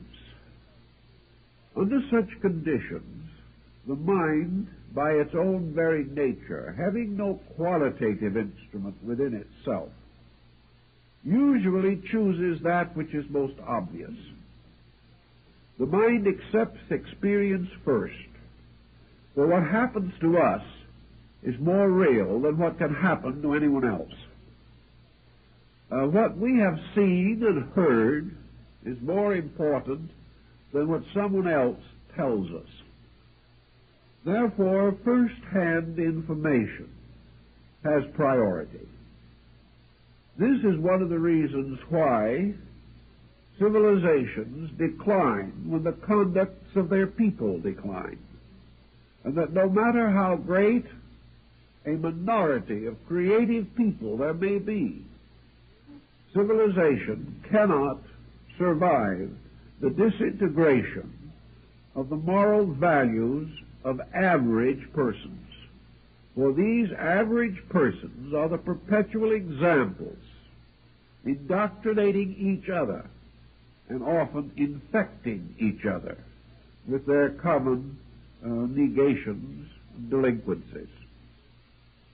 Therefore, we now have the mind as merely something that takes hold upon obvious things, puts them through a kind of an IBM machine, sorts them out. This mind can be extremely accurate, sometimes distressingly so, but it never has any insight about anything. It comes out with the answer that is based upon all the information that has previously been fed into the machine. So sometimes, as the result of feeding in a conglomerate of information, the answer that comes out appears miraculous. It seems as though this machine was really thinking, but it is still only making use of the elaborate system that has been set up within its own mechanism, by which the mechanism records not only separate factors, but combines them according to powerful systems that we might almost consider to be mechanical logic. But in it all, there isn't a thinker anywhere in the lot. And the same is true in this mental process of arriving at decision. What we finally decide, we say, this is my conclusion. This is often passed down from the bench with great solemnity. The lawyer is assumed to have taken into consideration all factors. The judge is assumed to have the skill to determine all values and to interpret the law accurately. If you ask a judge about this, he will smile probably, and he will point out that to the degree that he is a good judge, he is an IBM machine. The moment the judge says to himself, that poor old man down there, I'm so sorry for him, I just can hardly stand it, justice is apt to go out the window. It is, in law, a detriment to some, but a defense to many, that justice is blindfolded. Because it is not possible in any other way for something that is based entirely upon the concept of fact can function. It has to be that way. So the mental coordinator is out looking for facts. And it has very little understanding of something that might be bigger than facts. And this thing that could be bigger than fact is truth. For truth is more than putting all these elements into a machine. The truth about a thing must penetrate into the innermost nature of that thing. Truth must explain causes. Truth must examine motives. Truth must approach each person as a person and not as an equation. Truth must try to discover the hidden moral forces operating behind facts. And if we are able to discover truth, we are in the presence of something much greater than fact.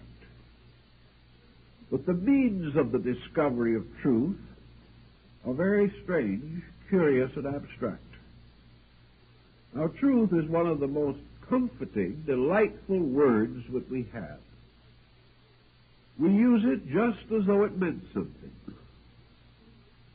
We confuse it constantly with fact, and we also confuse fact with truth. When we say to a friend of ours, the truth of this matter is, we are really saying, this is the way I think it is. No more. Perhaps one or two further investigations have been made. But most persons do not arrive at truth by research, but by the pressure of opinion. Truth to the individual is what he wants to believe. This is because he has ingeniously escaped from fact. Now, facts are important, but truths have to be built upon facts. You do not eliminate the fact to find the truth. You press through the fact to discover the more part of itself, that which is greater. And without the fact, the truth will be hard to discover. So in this mental process of coordination, truth becomes a kind of overtone.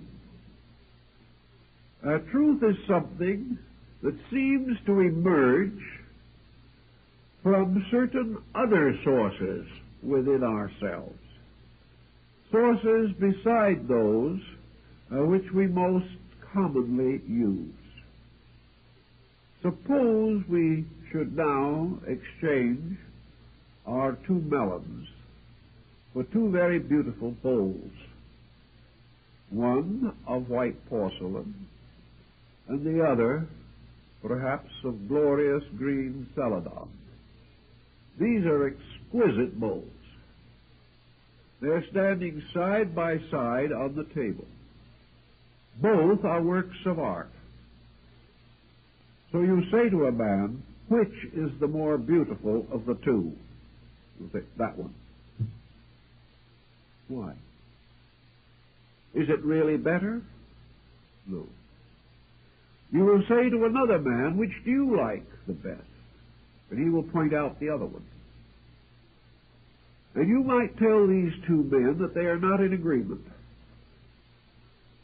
The man who likes the white bowl will say that the man who likes the celadon is just simply inexperienced, childish, hasn't any real taste at all.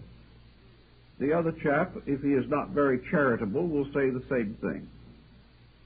Each will be convinced that his own taste is impeccable, and the other person's highly nondescript. You can't alter this.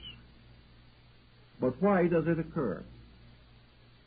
Why do we have other factors coming into this situation by which, when we have facts, we are inevitably impelled to take sides about them? We cannot leave facts alone. No one has ever been able to.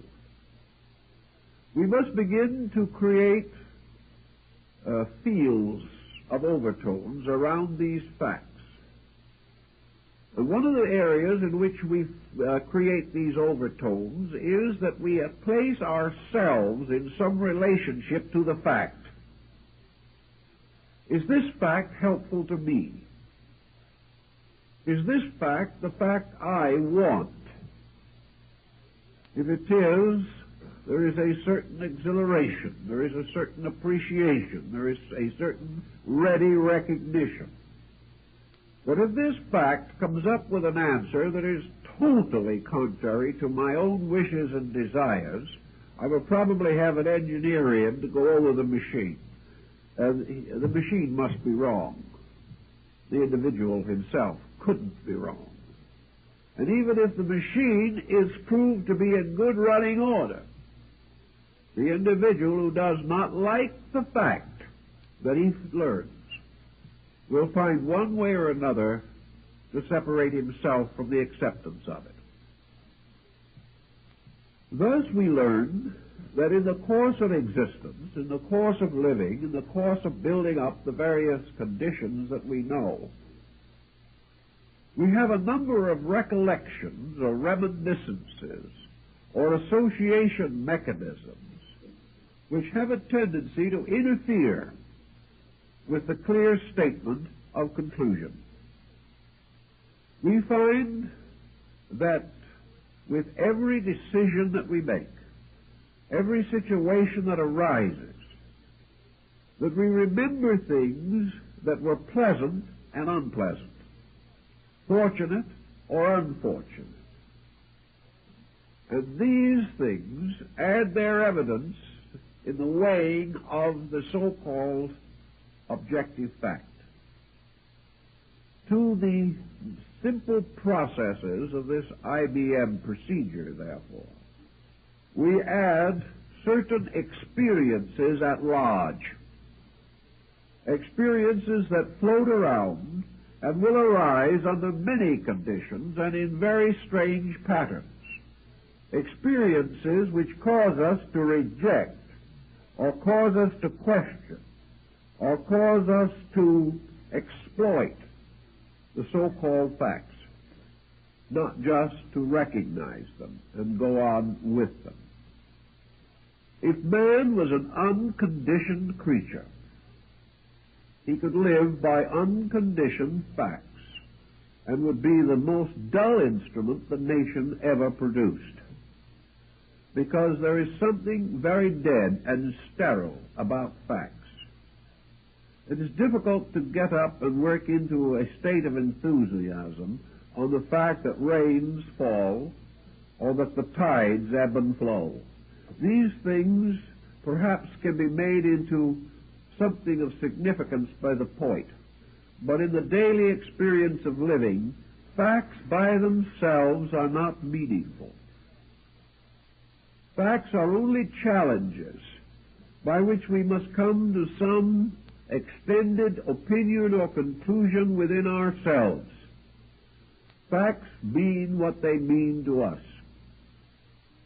And because we do not have any clear center by which meaning is assured, we go on our grand old way of endless speculation, endless opinion, and continuous conflict with others about the validity of ideas. There is no answer to this in the world as we know it today. There are points in this procedure that have interest to us in our daily living, in the problems that we must all encounter. I think the most important basic lesson is that the study of the mind reveals to us that we simply cannot afford to be pig-headed. We cannot afford to assume that we are always right. We cannot afford to assume that our own thoughts are always important. And we have no right to assume that we really like the things we say we like, or really do not like the things we say we do not like. All of these conclusions arise from a set of factors that are not dependable. We can only assume that at any given moment our thinking is the substance of our attainment. If we have attained much, perhaps our thinking is worth more. If we have attained little, our thinking is worth little. This would be a wonderful way to relieve the world of one of the heaviest plagues with which it is afflicted, egotists. The egotist is the person who has overwhelmingly abdicated in favor of the infallibility of his own mind. He is convinced that this mind is always right because it is his, and that other people's minds are no better than they should be, but his is far better than it could ever hope to be. The egotist is not always a terrible monster, although occasionally we do produce monstrosities in this area. The average egotist is simply a comparatively ignorant person who doesn't know it, who in one way or another has built defenses against realities, has tried desperately to achieve some form of status, who is desperately desirous of being heard, of being appreciated, of being respected, of being admired, without very many basic qualifications. Thus he must advance himself. He must be his own press agent. He must try to impress other people. And he usually finally impresses them with his own ignorance. But perhaps they do not wait to tell him, and he goes happily on his way. But egotism in every department of life is dangerous to clear thinking and to the solution of any of the essential problems of living. There is one wonderful thing we can all do, and that is relax and suspect that there are things that we should know that we do not know, and that we are not going to pass final judgment on anything or anyone until we know more than we know now. This is tremendously helpful in arbitrating what might otherwise be violent head-on collisions. And the worst part of it is there are so many martyrs to these collisions who have died because they thought they were right and they were never right in the first place. We find this true in many different theories of life. We find it true in politics. We find it true in the arts and sciences, where tremendous patterns of opinion have gradually taken over, and individuals are convinced, each in his own case, that his group, his side, his faction is completely right. The other person is completely wrong. This is never more evident than at election time, when people who know none of the candidates become violently upset over the vices and virtues of people they've never met and about whom they know nothing except what appears in a highly prejudiced press. The mental coordinator is best served by the individual gradually supplying it with additional information, knowing that we must depend upon judgment for most of the decisions of life. It becomes important that this judgment shall be as sound, as adequate, as enlightened as possible. Into the mind, which is going to be this coordinator, therefore, we must also cause to flow interesting and valuable information bearing upon problems where thinking is necessary and proper. We must educate the coordinator. This only means that we must provide it with more material upon which to arrive at conclusions.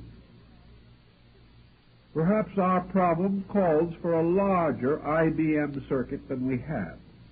We had the $25,000 machine, but suddenly it looks as though we needed the $190,000 machine. We find that the smaller machine will not do some of the things that the larger machine will do. On the same ground, small minds cannot accomplish what large minds can accomplish. The only answer to this is enlarge the mind.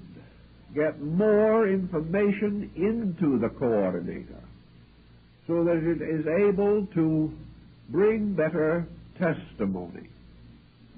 Now, the coordinator is able to react to a number of different levels of information. The idealist contributes something to the coordinator. The coordinator's reactions are a little more subtle, a little more gentle, a little more kindly, and a little more penetrating if the individual has been feeding insight into the machine.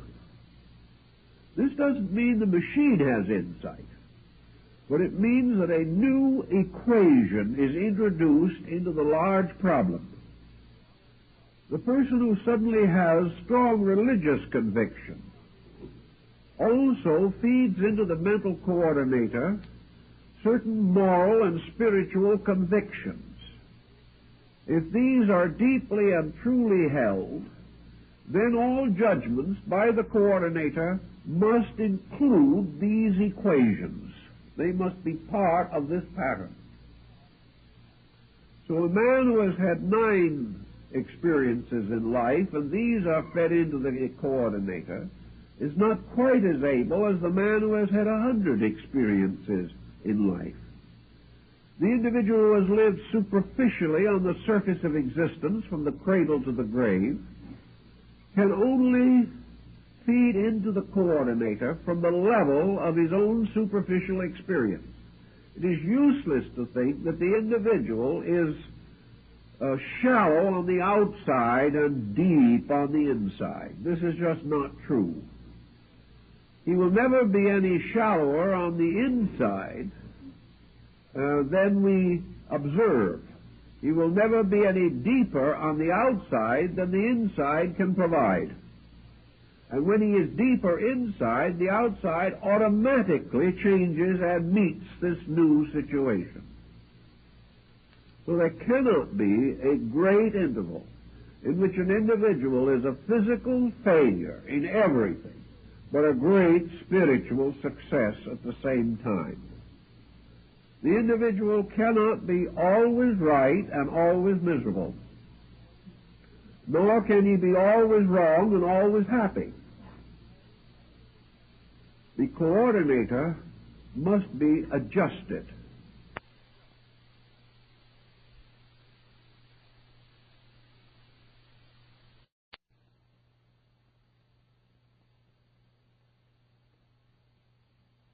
It is then necessary to use the mind primarily to reveal its own shortcomings to itself.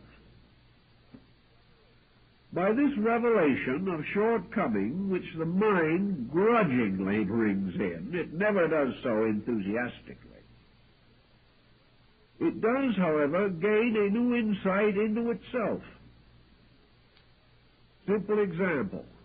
A man walking across a bridge that looks a little rickety gets out in the middle, thinks it over, and says, "I think I can make it." So he continues his way across, the bridge collapses, and he drops into a muddy stream underneath. As he gets out of the water, he rather sadly reflects to himself, "I guess I was wrong." Now, in this simple circumstance, the mind has rebuked itself. Nothing new has been added. The individual thought the bridge was strong enough. By experience, he found out that the bridge was not strong enough. Therefore, he knew his thought was wrong. In this tangled procedure of existence, we make such useful discoveries every few minutes. And in the course of time, we come gradually to more and more negative conclusions about the mind. The more we trust our weight upon it, the more we discover ourselves in trouble. Now, why should this be if the mind is factual? The reason why it is true is that while the mind itself is factual according to its own knowledge, the person using the mind is living in an outer universe, a material existence, most of the facts of which are not available to the mind. We do not, as yet, have the answers to hardly any of the basic physical questions of existence. We have some kind of explanation, but almost every year science overthrows one of its own conclusions. Science is a kind of mental process, using the same coordinating instrument. And science is supposedly able to teach itself because it is theoretically willing to admit its own mistakes.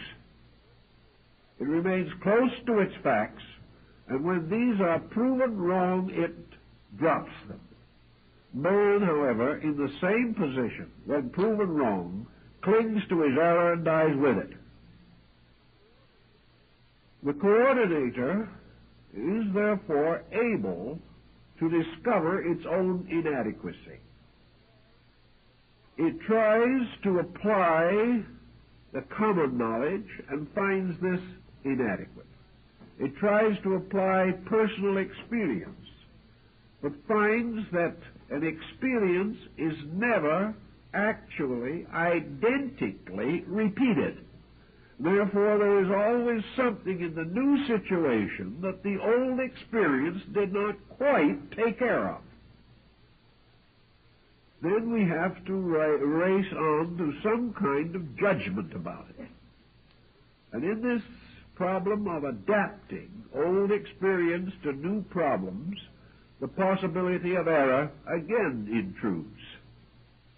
We cannot, with absolute certainty, say that the mind of man is capable of making him happy here and now in this world. If it is not able to do this, then man must either accept misery or must find some way to remedy the situation within his own mind. Nearly all of the ancients agreed that ignorance was the common cause of all disaster. And ignorance is simply a mental coordinating machine with no cards being fed in. And as a result of that, the wheels are going around desperately and nothing comes out. The reason nothing comes out is that nothing went in. There's another type of thing also in which if enough cards are fed in that are themselves inaccurate or incorrect, that which comes out will compound the felony.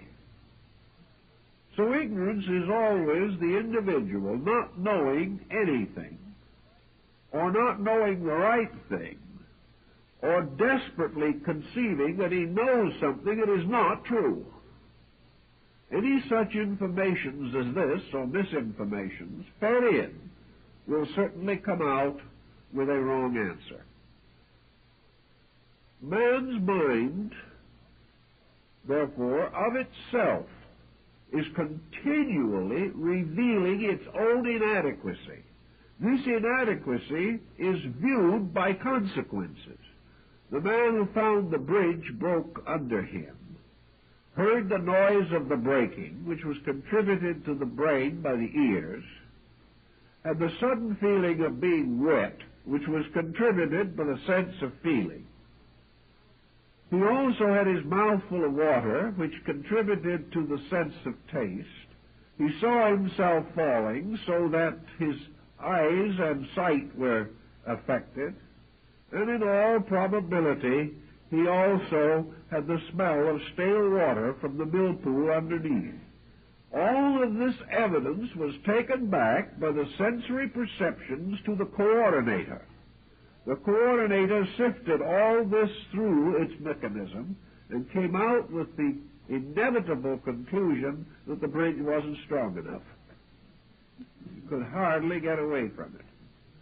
But as it had previously solemnly pronounced that the bridge was strong enough, the coordinator itself is in a dilemma, and the individual dependent upon it can only conclude that the quality of the conclusion reached by the mental coordinator in man is dependent upon the quality of the information which it receives, and not too much can be expected of it at any given time or under any given group of circumstances. Buddha went to work on this problem in connection with his idea of the aggregates, the various experiences which, pouring into man, provide the units from which judgment is compounded. Actually, all experience has to come in not only through the sensory perceptions, but through certain other channels of acceptances. If we were sure that every time an individual saw or heard something on the outside of his nature, that the true, perfect, inevitable, and accurate record of these occurrences would pass immediately to the coordinator, we could have more comfort and consolation. But this is not the case.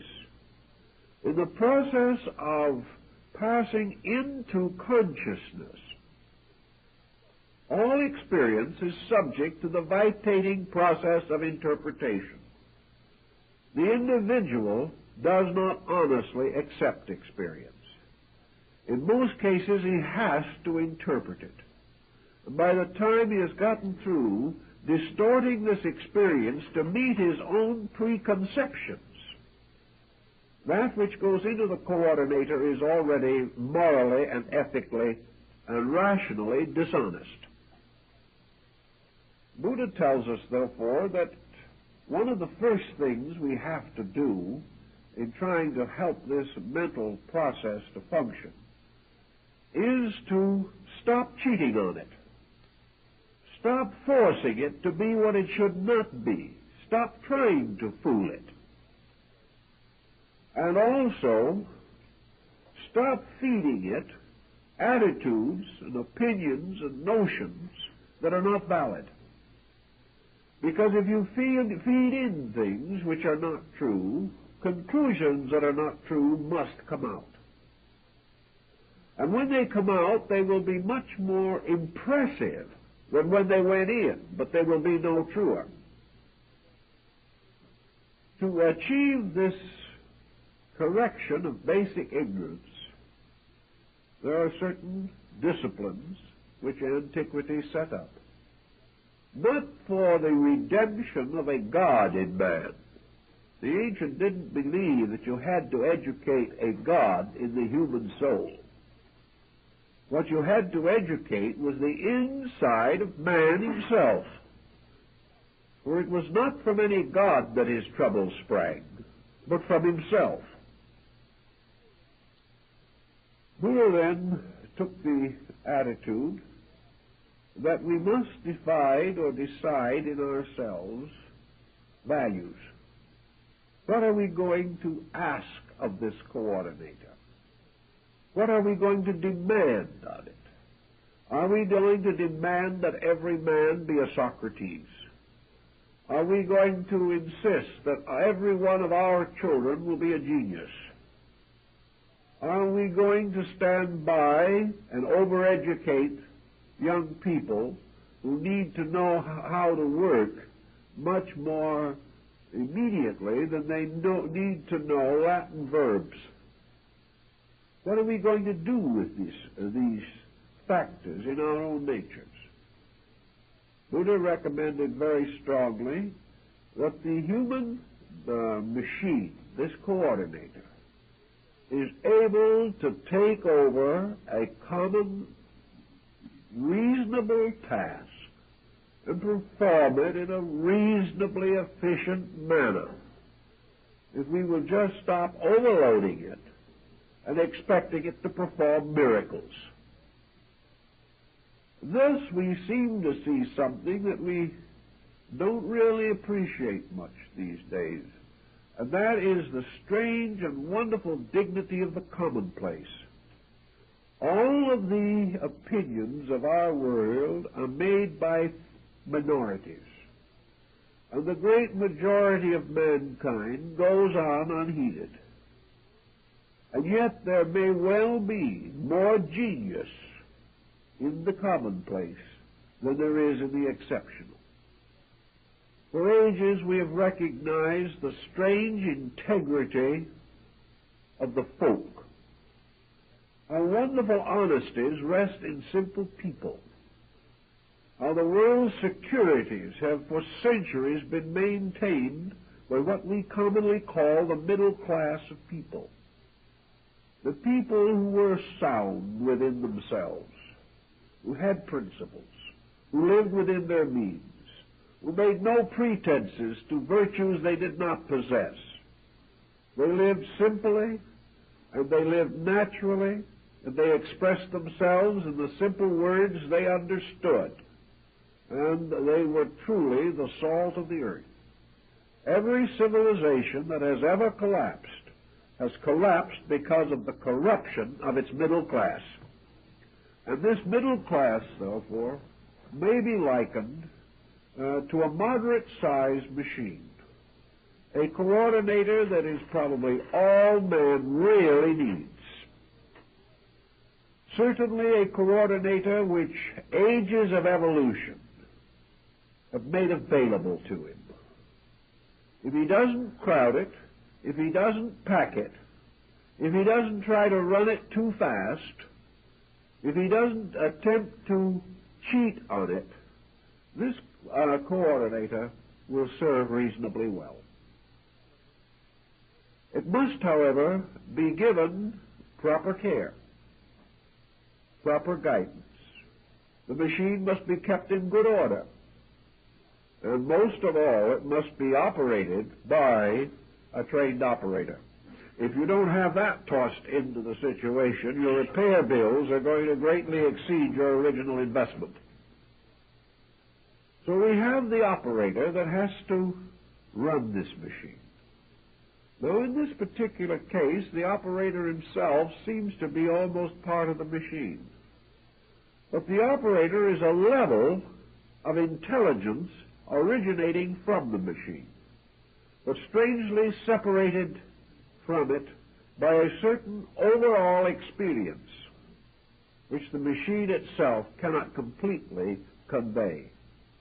So the operator is the testimony of the machine, plus insight, plus understanding, plus intuition, plus imagination, from which most of the others came, plus the power to sense in some way that the information provided by the machine is not intended to be thrown away afterwards. This marvelous machine is not intended merely to amaze us. It is intended to provide us with information that we intend to use. And it is only when we begin to bring all these factors together that the information begins to operate as it should. So Buddha, taking this problem of the mental coordinator, began by pointing out that we have to get the rust out of it, perhaps replace a few badly worn or damaged parts, make sure that it is adequately greased, make sure that it is adjusted properly, and having done these things which are necessary to every machine, then proceed to use it wisely. To achieve this, of the bringing of the machine into order, man must estimate, weigh, and measure the ignorance factor, not only in himself, but in the whole world in which he lives. You must realize that the information that comes out of the machine immediately takes on moral overtones. We use this information in some way. If we use this information correctly, it gains for us further information. If we use it incorrectly, it causes for us misery, which also is recorded in the machine itself. So the machine is changing every minute, recording something different every minute. But this changing, shifting, balancing, coordinating is so confusing that the average person has no way of determining the real procedures, and he has to wait until certain mysterious symptoms, symbols, intensities or pressures seem to float into his objective consciousness, whereby he is impelled to conduct or action of some kind. The mental coordinator being what it is, the person must simplify all reactions. He must realize that this machine can be used to build with or to destroy with, that it can contribute to his honesty or make him a careful, skillful, and meticulous thief. It can bring out evidence that will make him love man and God or hate both. But what comes out can only be according to what goes in. Every verdict must be the reasonable interpretation of the factors involved. And this type of verdict often leaves the person on the horns of a dilemma. One mistake begins to breed another. One excess suggests another. And the coordinator goes right along, providing us with all the information which is natural to it about these things, and with no moral compunctions whatsoever, because it doesn't have any.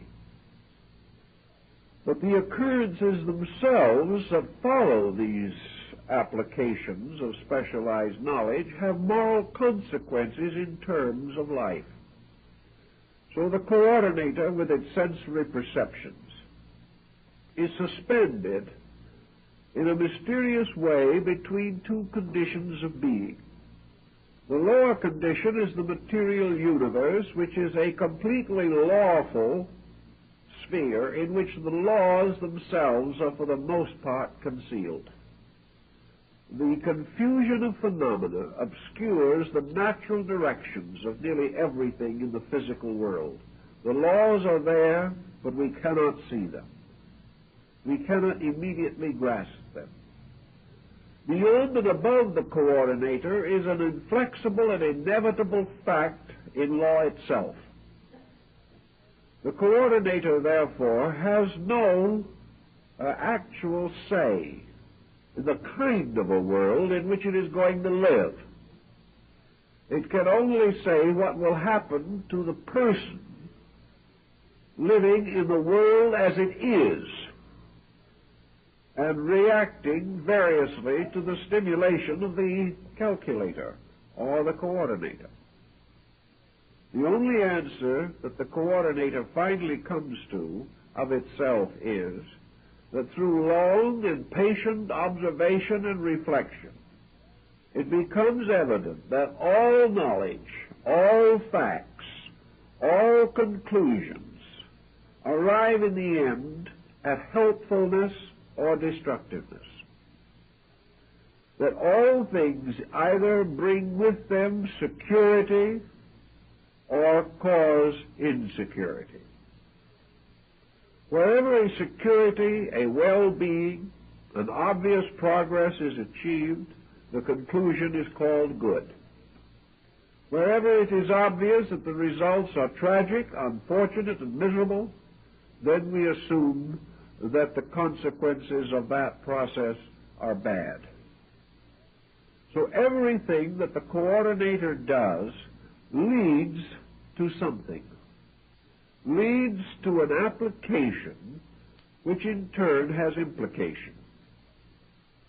Thus, Buddha tells us that the individual must use the coordinator itself to slowly organize his material relationships with existence. Now he must then call upon the different levels of the coordinator. The highest level of it is the abstract level. And here the facts are usually known only by tradition. But into this higher level are certain abstract convictions, beliefs, or ideas that seem to have great validity. These must be called upon.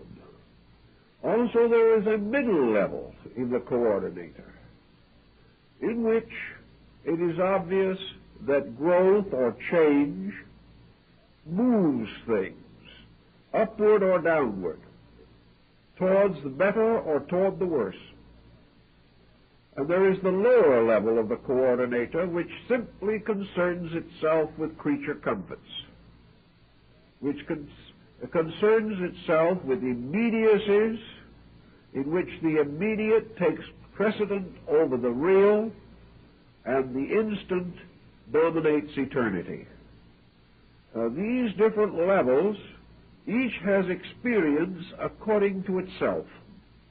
And the individual has to work through these levels through the patient guidance of the machine by which he thinks. Having realized that he can do things for this machine and to it, that in his rage he can break it, or that because he is a good operator it will last longer in his keeping, whereas if he is a careless operator, defects appear much sooner in the mechanisms. He has much to do with maintaining the efficiency of the instrument. And for him, in his daily living, efficiency means the increase of the factual and the truthful content, and the gradual building into the coordinator of things which, when they come out, will be pleasant, happy, constructive, and useful.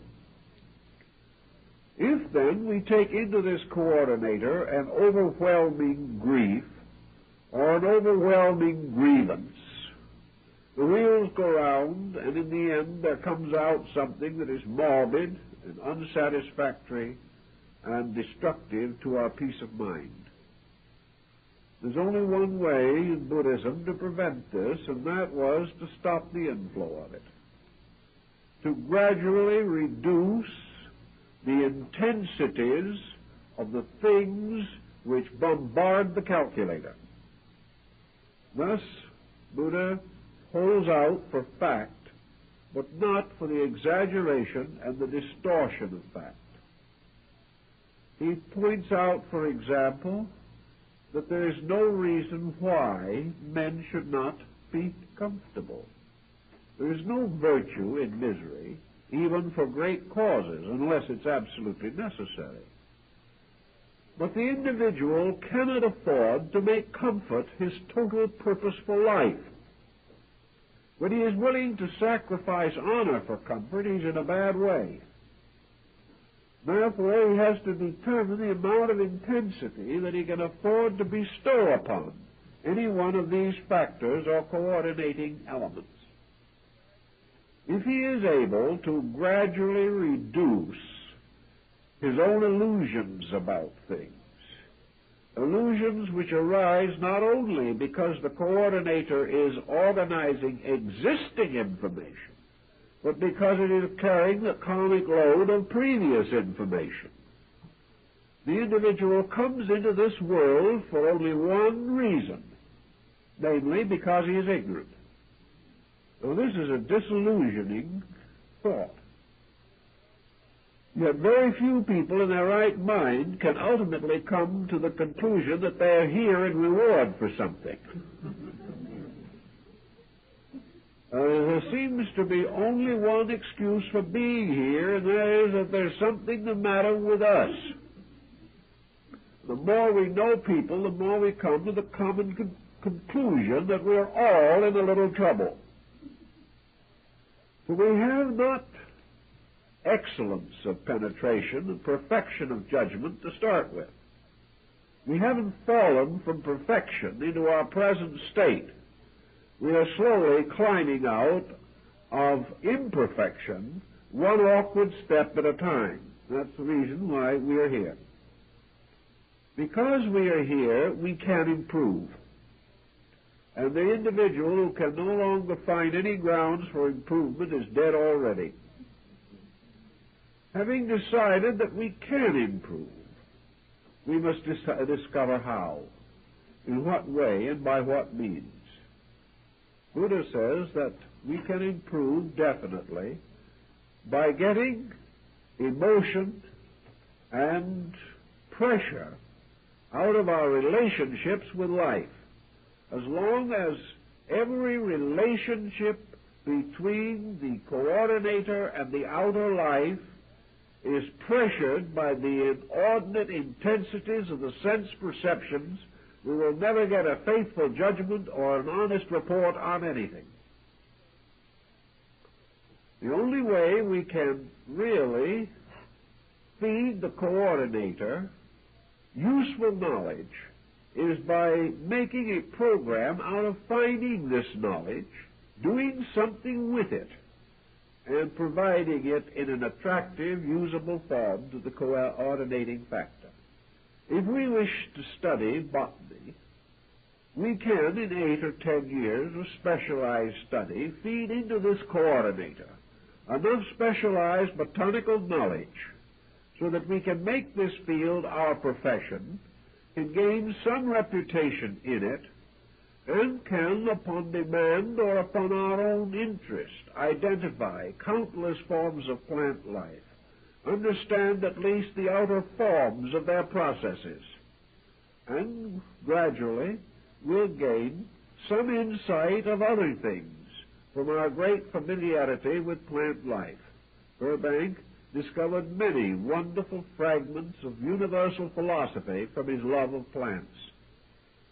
But Burbank worked with plants. He learned the facts. He fed these facts into the coordinator. And as a result, he came out with judgment, understanding, and security so far as those facts were concerned. But when he was asked to come down to San Francisco and take a pulpit and preach in a church, Mr. Burbank didn't have his facts anymore. It wasn't his world. Somebody took it for granted that because Burbank was a good man in horticulture, he should make an excellent preacher. That is the burden of being famous. You're expected to know many things you can't possibly know. As a result, Burbank said things which were totally inconsistent with his own convictions. He was so confused as a timid little old gentleman who had no experience with these things that he couldn't be heard beyond the third row, which was perhaps just as well. And he went home heartbroken and misunderstood, and an unkindly press made a miserable situation for him, simply because he was totally out of his field. Now, this happens to everyone. We are all totally out of our fields if we go beyond that which is the common knowledge which we have attained. But we can specialize various areas in the effort to become more proficient in those things most needed at this time for our growth and integration. If we are willing to spend 12 to 14 years learning engineering or astronomy or biology, we should certainly realize that we must spend similar effort and similar time in the process of actually creating an adequate mental coordinator. This will not be handed to us on a silver platter. We are not assured of it because our parents were brilliant people. We are not in any way safe as far as our mental equipment is concerned until experience itself proves that we have a large measure of common sense. The problem then is to cultivate it, to develop it, to feed into this integrator, this coordinator, the type of information which will result in a well-ordered life. That by the constant procedure of physically experiencing contact with other things, we come to valid conclusions about the meaning of this type of contact. We are not deceived by appearances. We are not victimized by the intensities of our own emotions. We do not blame other people because we are in trouble because of our own ignorance. We realize that between ourselves and the things we want to be and the coordination that we want to have are the three deadly enemies of integration: ignorance, superstition, and fear. As long as these dominate conduct, and as long as ulterior motive dominates practice, the coordinator is going to be corrupted. Because it is corrupted, it cannot serve us, and we cannot depend upon it. Either the person has to have an orderly, integrated, constructive process of thinking, or else he is going to be victim to the miseries of his own mental mistakes. We see this every moment as we go along. We see the individual under the intensities of some pressure within himself, dedicating his life to useless ends. We see him passing along as a spectacular, meteoric success, only to experience at the same time the miseries of broken families, broken health, and broken homes. These various processes in which the coordinator gives false judgment all lead to trouble. Buddha pointed out that the greatest false judgment that the coordinator can possibly feed out to us, coming in turn from the greatest misinterpretation of phenomena that we can feed into the coordinator, is that the material world is a tremendously important, utterly vital sphere, and that success here is everything, and failure here is the most desperate dilemma that we can face. Buddha was convinced that this attitude, which is too widespread, was simply, basically false. And in order to prove it was false, he fed a number of facts into his own coordinator and came out with some rather interesting conclusions. We can say clearly that they are conditioned conclusions. He believed that a certain thing was going to come out, and it did. On the other hand, other people who didn't believe have also put the same facts to their coordinator and have come out with his answer, so that in probability he had at least the wisdom or the insight to hold attitudes which were very close to the facts, which is one of the most happy things that can happen to a person. Buddha pointed out that if this tremendous intensity with which we lock ourselves into material existence was valid, then we would not and could not be created as we are. We could not be brought into this world with the hazards of this world and forced to pass through the various experiences of this world, and finally, having gained in some measure or some degree the respect of the world, or at least its fear, in the midst of our successes, in the midst of our achievements, we are cut down.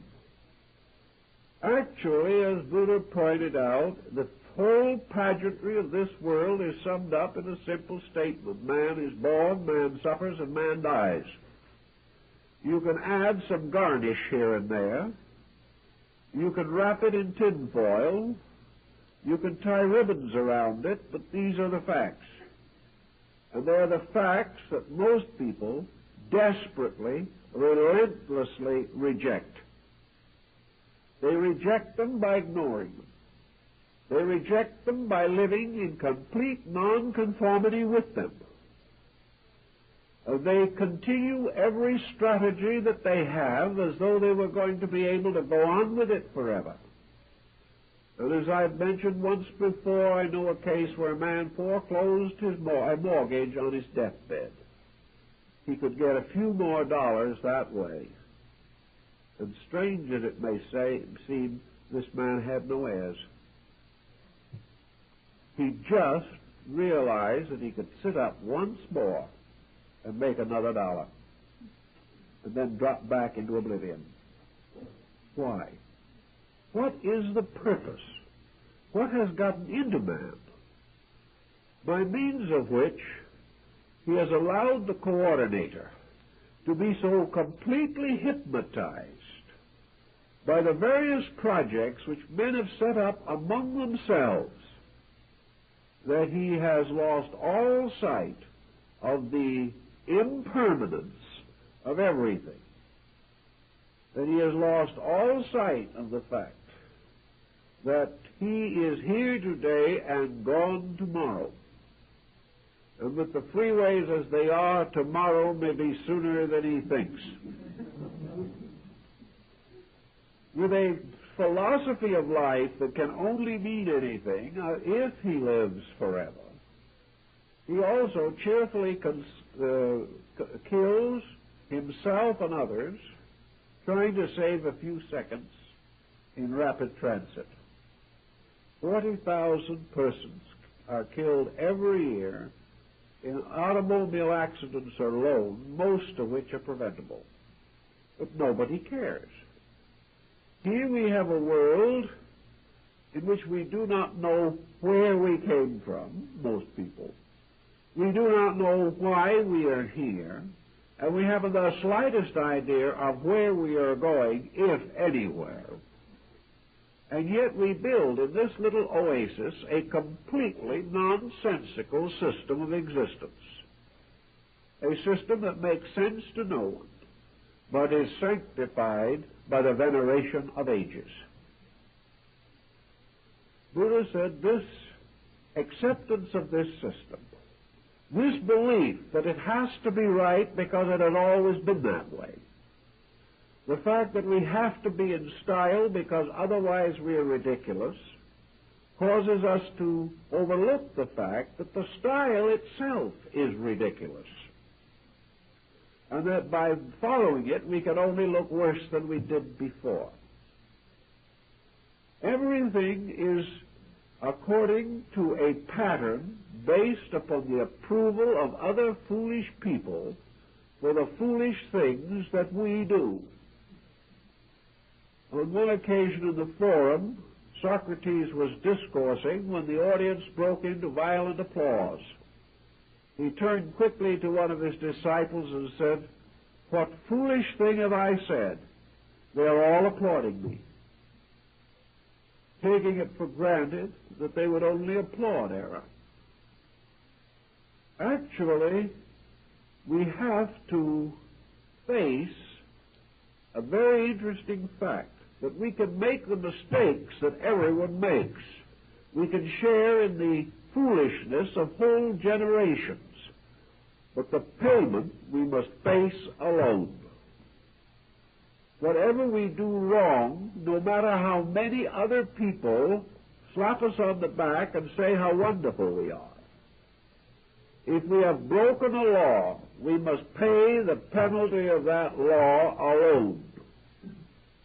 In those hours, all the backslappers can do us no good. And if we have neglected facts and truths and are stricken down with some helpless or hopeless ailment, the fact that other people applauded what we previously did is of no importance whatsoever.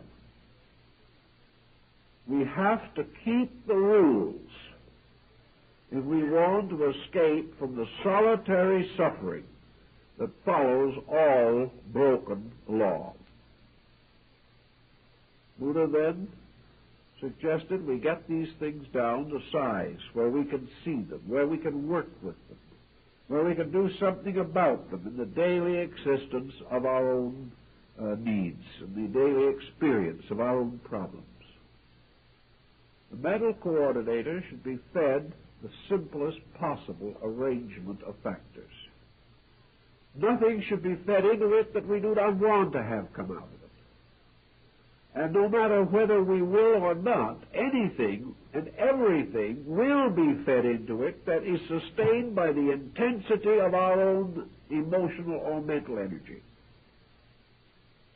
Whether we are conscious or not, every hate and every love will be fed into that machine. Whether we know it or not, everything we think is wonderful will be fed in as something wonderful. Everything we think is terrible will be fed in as something terrible. And because the wonderful and the terrible arises not from fact but from opinion, we are not sure to what degree these various elements deserve the pressure which has been bestowed upon them, and this pressure which in turn must later powerfully influence future conduct. So keep the pressures low. Meet all things in life as quietly as possible, because this coordinator also speeds up when we demand things from it. And when we demand hasty conclusions from the coordinator, the processes are not accurate. Keep the pressures quiet. Lower the need for mental solution by keeping out of the problems that cause the need for mental solution. And some will say this sounds like a very dull life. that the individual is really having a wonderful time because he is rolling around in an ocean of his own intensities. When he's not, he's seasick and always has been in this kind of transportation. What he really means is that there is no demand upon him. He can do as he pleases. He doesn't have to use his willpower, and he is not contemplating what will happen 5 years later as a result.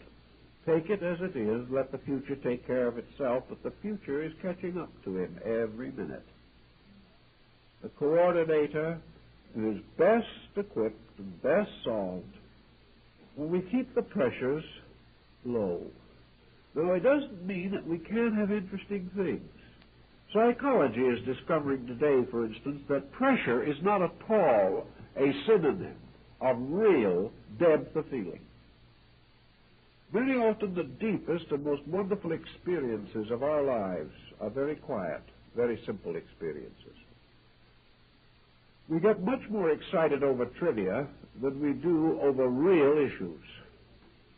We can be angry with 100 trivial occurrences and resent 1,000,000 different small, nagging incidents.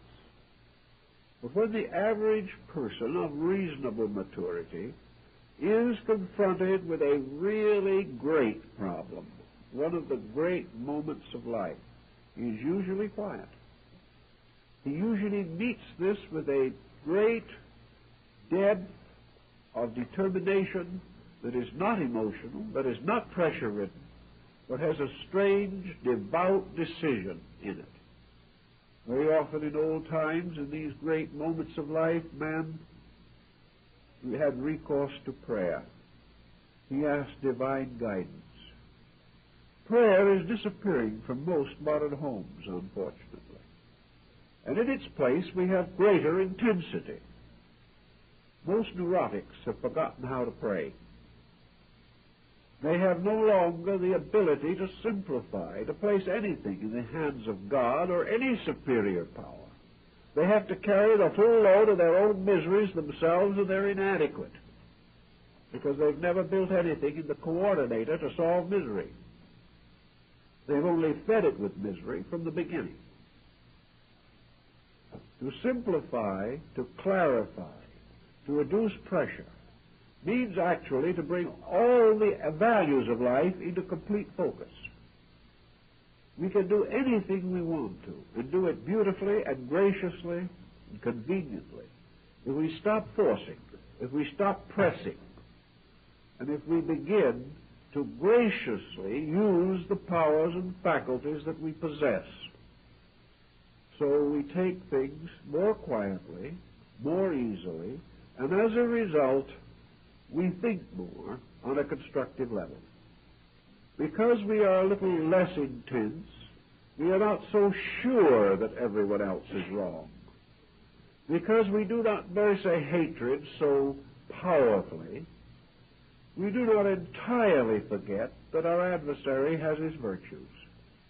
Little by little, the moderation of these intensities makes possible the realization of facts. And we come to the final conclusion that the fact is that nothing is all right and nothing is all wrong. Having thus taken the edge off of these tremendous upheavals which force a mass of erroneous statistics upon the coordinator, we find that the processes of the machine itself begin to smooth out.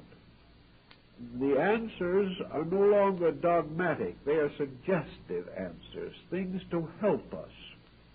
The conclusions are no longer infinite and inevitable.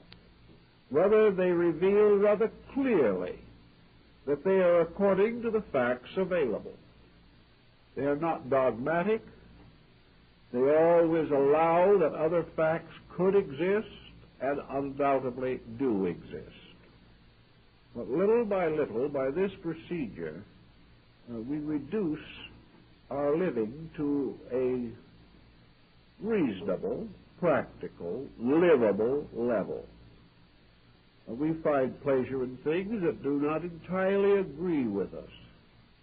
We get a new concept of this problem of togetherness. To us, togetherness means that the other person must have the same allegiances that we have, must agree with us, must like what we like, must dislike what we dislike. And this is especially a problem for children in divided homes. Actually, togetherness means nothing of the kind. Togetherness means that neither person is an egotist. And by this virtual law alone, they can get together very pleasantly. It is never a problem of somebody being always right and somebody being always wrong. As soon as we get rid of that tremendous false overtone of infallibility, which we do not merit, we will find that it is possible to share differences and in that way enrich both persons. We are not really benefited because other people think the same way we do. We are benefited when other people can lead our thinking, not in their direction, but in the direction of a greater truth. The adventure of sharing new ideals is the real privilege of togetherness. But today it depends largely upon the fact that one person has a dogmatic attitude and the other one accepts it. This is about the same type of togetherness that we used to find in the two horses on a beer truck, where one horse did all the pulling and the other horse led him. And this is the way it has always been. In the working with this mental coordinator, which is not a person, but a process in our personality, it is just as surely the monument to our collective nature as our physical possessions are monuments to our ingenuity or our tenacity in certain areas of activity. As we build houses, so we build characters. As we grow, we develop new internal attitudes which help us to grow further. And growth is a process that begins wherever you start. At any moment, the individual can begin to improve the processes of his own consciousness. He can do it by relaxing away from the various intemperances and intolerances of attitudes which lock the coordinator. He can develop an open mind, a seeking mind, a searching mind. He can rejoice in new ideas instead of trying to exterminate them.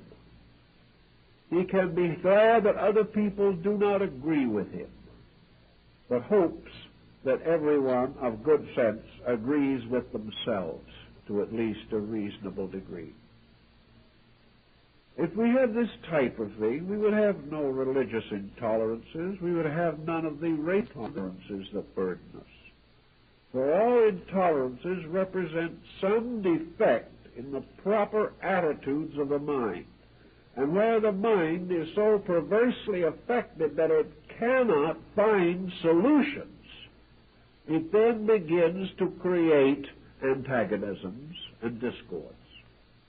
If man had devoted of half the energy to the solution of his problems that he now expends in objecting to other people, the race would be in the golden age long ago. But we cannot break through these patterns. And unless we do, we live and die with them. And the person who says that this mind is himself is correct to the degree that it represents the sum of his present attainment. But if he says, in speaking of his mind, that it is an infallible, sacred, spiritual self within him, upon which he can have absolute dependence, this is not true. The only thing he can depend on is that the results of action will be consistent with the causes. And wherever a person is in trouble, the causes have caused the trouble. And we are either happy, adjusted people, or we need to grow. And the only way we can grow is by recognizing this need and accepting it as more important than the continual perpetuation of thoughtlessness. The moment we find that our lives are not happy, we know that our facts are not straight. But by taking this seriously to heart and going to work with it, we begin to clear up things. And when things begin to clear up, we feel better. Our friends feel better. Our neighbors feel better. And little by little, a betterness of this kind extends out into society. Society is changed not by mass motions, but by the improvement of the internal coordination of the individual. When enough people are right, the world is right. And when we are right, essentially right, we are in agreement. Therefore, the fact that the world is in agreement on very little indicates that the world is not right about very much. But because we are inconsistent in our own dedication, we are not very sure.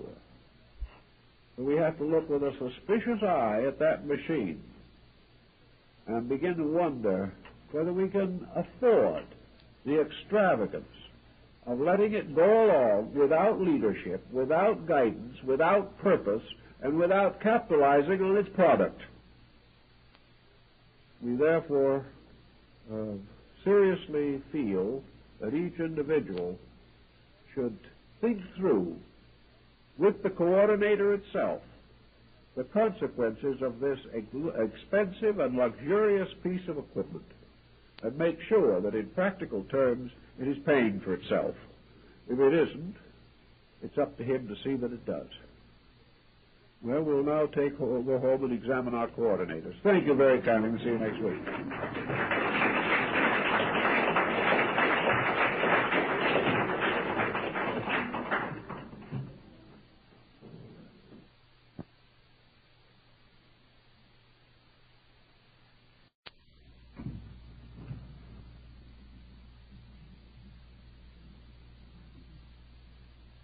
This evening we are to consider something about the nature and function of the human will.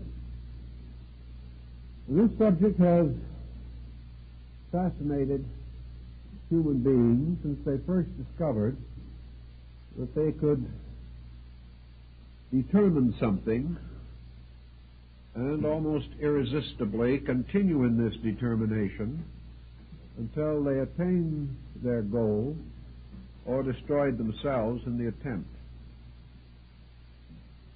In early times, men thought of the will as a special faculty or power. Some held that it was derived from deity. Others that it represented the power of evil in man. It seemed that in the human will rested the power of disobedience. The person could will against the common good. He could shake his fist like the fabled Persian emperor against heaven. And he could relentlessly pursue his own objectives, regardless of consequences or cost to those around him. The power of the will frightened most members of primitive society, and they attempted to discipline it, control it, work with it as though it was actually an independent organ of power. Hume and Spinoza, however, were closer to the fact, for they realized that the will represents merely the pressure of what we might term the subjective personality. The individual's willing, so to say, is always more or less the expression of his immediate conviction or his immediate interpretation of the kind of circumstance which he wishes to bring about.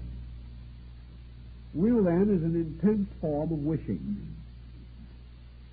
It is a wish supported by the resources of the mind, and in exploring the nature of will function, we are impressed with the fact that it usually represents a faculty of selection or of choice. Will usually means that the individual selects from several possible courses of action, one which he relentlessly pursues. Thus, in will itself, there is a certain selectivity, or appears to be. Perhaps we would be more correct if we pointed out that this selectivity is nothing but the expression of the dominant experience patterns in that person. The will must therefore always proceed from the degree of integration which the person possesses. In the majority of individuals, will is not strong because certainties are not strong within that person. Will to operate must be comparatively unclouded. It must have very little sense of division within its own nature. It must not reflect upon alternate courses of conduct, nor must it weigh carefully several probabilities. The moment the individual divides his attention, or suspects that the contrary to his present course would be a better course, the will is vitiated. The individual is no longer sure of himself. Therefore, the power of will has to depend to a certain degree upon the power of egoism. The individual must think of himself as a being capable of willing. He must also, to some degree, assume that whatever his own will determines must be important, at least for him. He cannot will intensely if his objectives are unimportant or insignificant to himself. Nor can he sustain will with a good spirit unless he is confident that his own course has some peculiar merit or advantage. Will can very often be an intensely selfish instrument. For will most commonly presses upon the individual the urgency of doing that which he most desires to do. Thus we must recognize that will has a relationship to desire, that it has to do with the fulfillment of some subjective intensity of purpose. The individual is willing to fulfill some pressure within his own nature. As one individual expressed it, will is the intense determination of the person to do exactly what he intended to do. This is not far from the fact, because without this intensity of intention, we would not find the operation of the will nearly as effective. In working with the human being, we are also inclined to notice that intensive willfulness is often associated with adolescence. The mature person is less likely to be willful than the immature person. The reason being that the mature person, confronted with a wide area of experiences, is less certain of his own intention. The longer we live, the less certain we are of most things. The more experienced we are, the less confident we are in our own judgment in all matters. And as we proceed along the course of intelligence, we begin to recognize that there are many different contributing factors which we do not fully understand. A person who has only one idea is therefore most likely to be highly willful in the matter of that idea. If, however, he has a wide area of interest, his intensity will be decreased. Most strong-willed persons in history have been individuals comparatively uninformed. They have been certain because they did not know. Certainty is easiest where man's experience of life is least adequate. Certainty is most certain where ignorance prevents us from considering opposite possibilities. The person who has great, intense, enduring self-opinion, who is consistently certain that he knows and is right, will very often become extremely willful. And in these instances, obstacles are entirely misunderstood.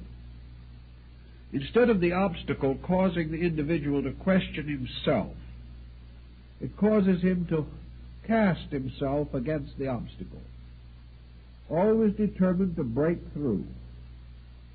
Thus, the individual frequently breaks through patterns of law and order, and crime is greater among persons who are very intense in their will procedures. We like to think of some people as strong-willed and others as weak-willed, but we have no evidence that the factor of will itself is either strong or weak. We are more inclined to assume that the so-called strong-willed person is simply one whose intensity sustains the pressure of his own will procedure. That it is not that the will is stronger, but that the individual is more intense in his own desires. Thus, we cannot say that strong-willed people are good or weak-willed people are bad. In our way of life and under the existing conditions under which we function, it is assumed that strong-willed people will be more successful, that weak-willed persons, lacking intensity, dedication, and continuity, will be less successful. Thus, in the struggle for success, strength of will is regarded as a valuable instrument. It causes the individual to be more ruthless than he would otherwise be.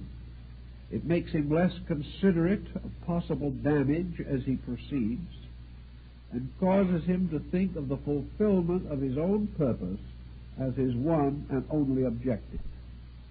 Thus, there is something very selfish often about the will procedure.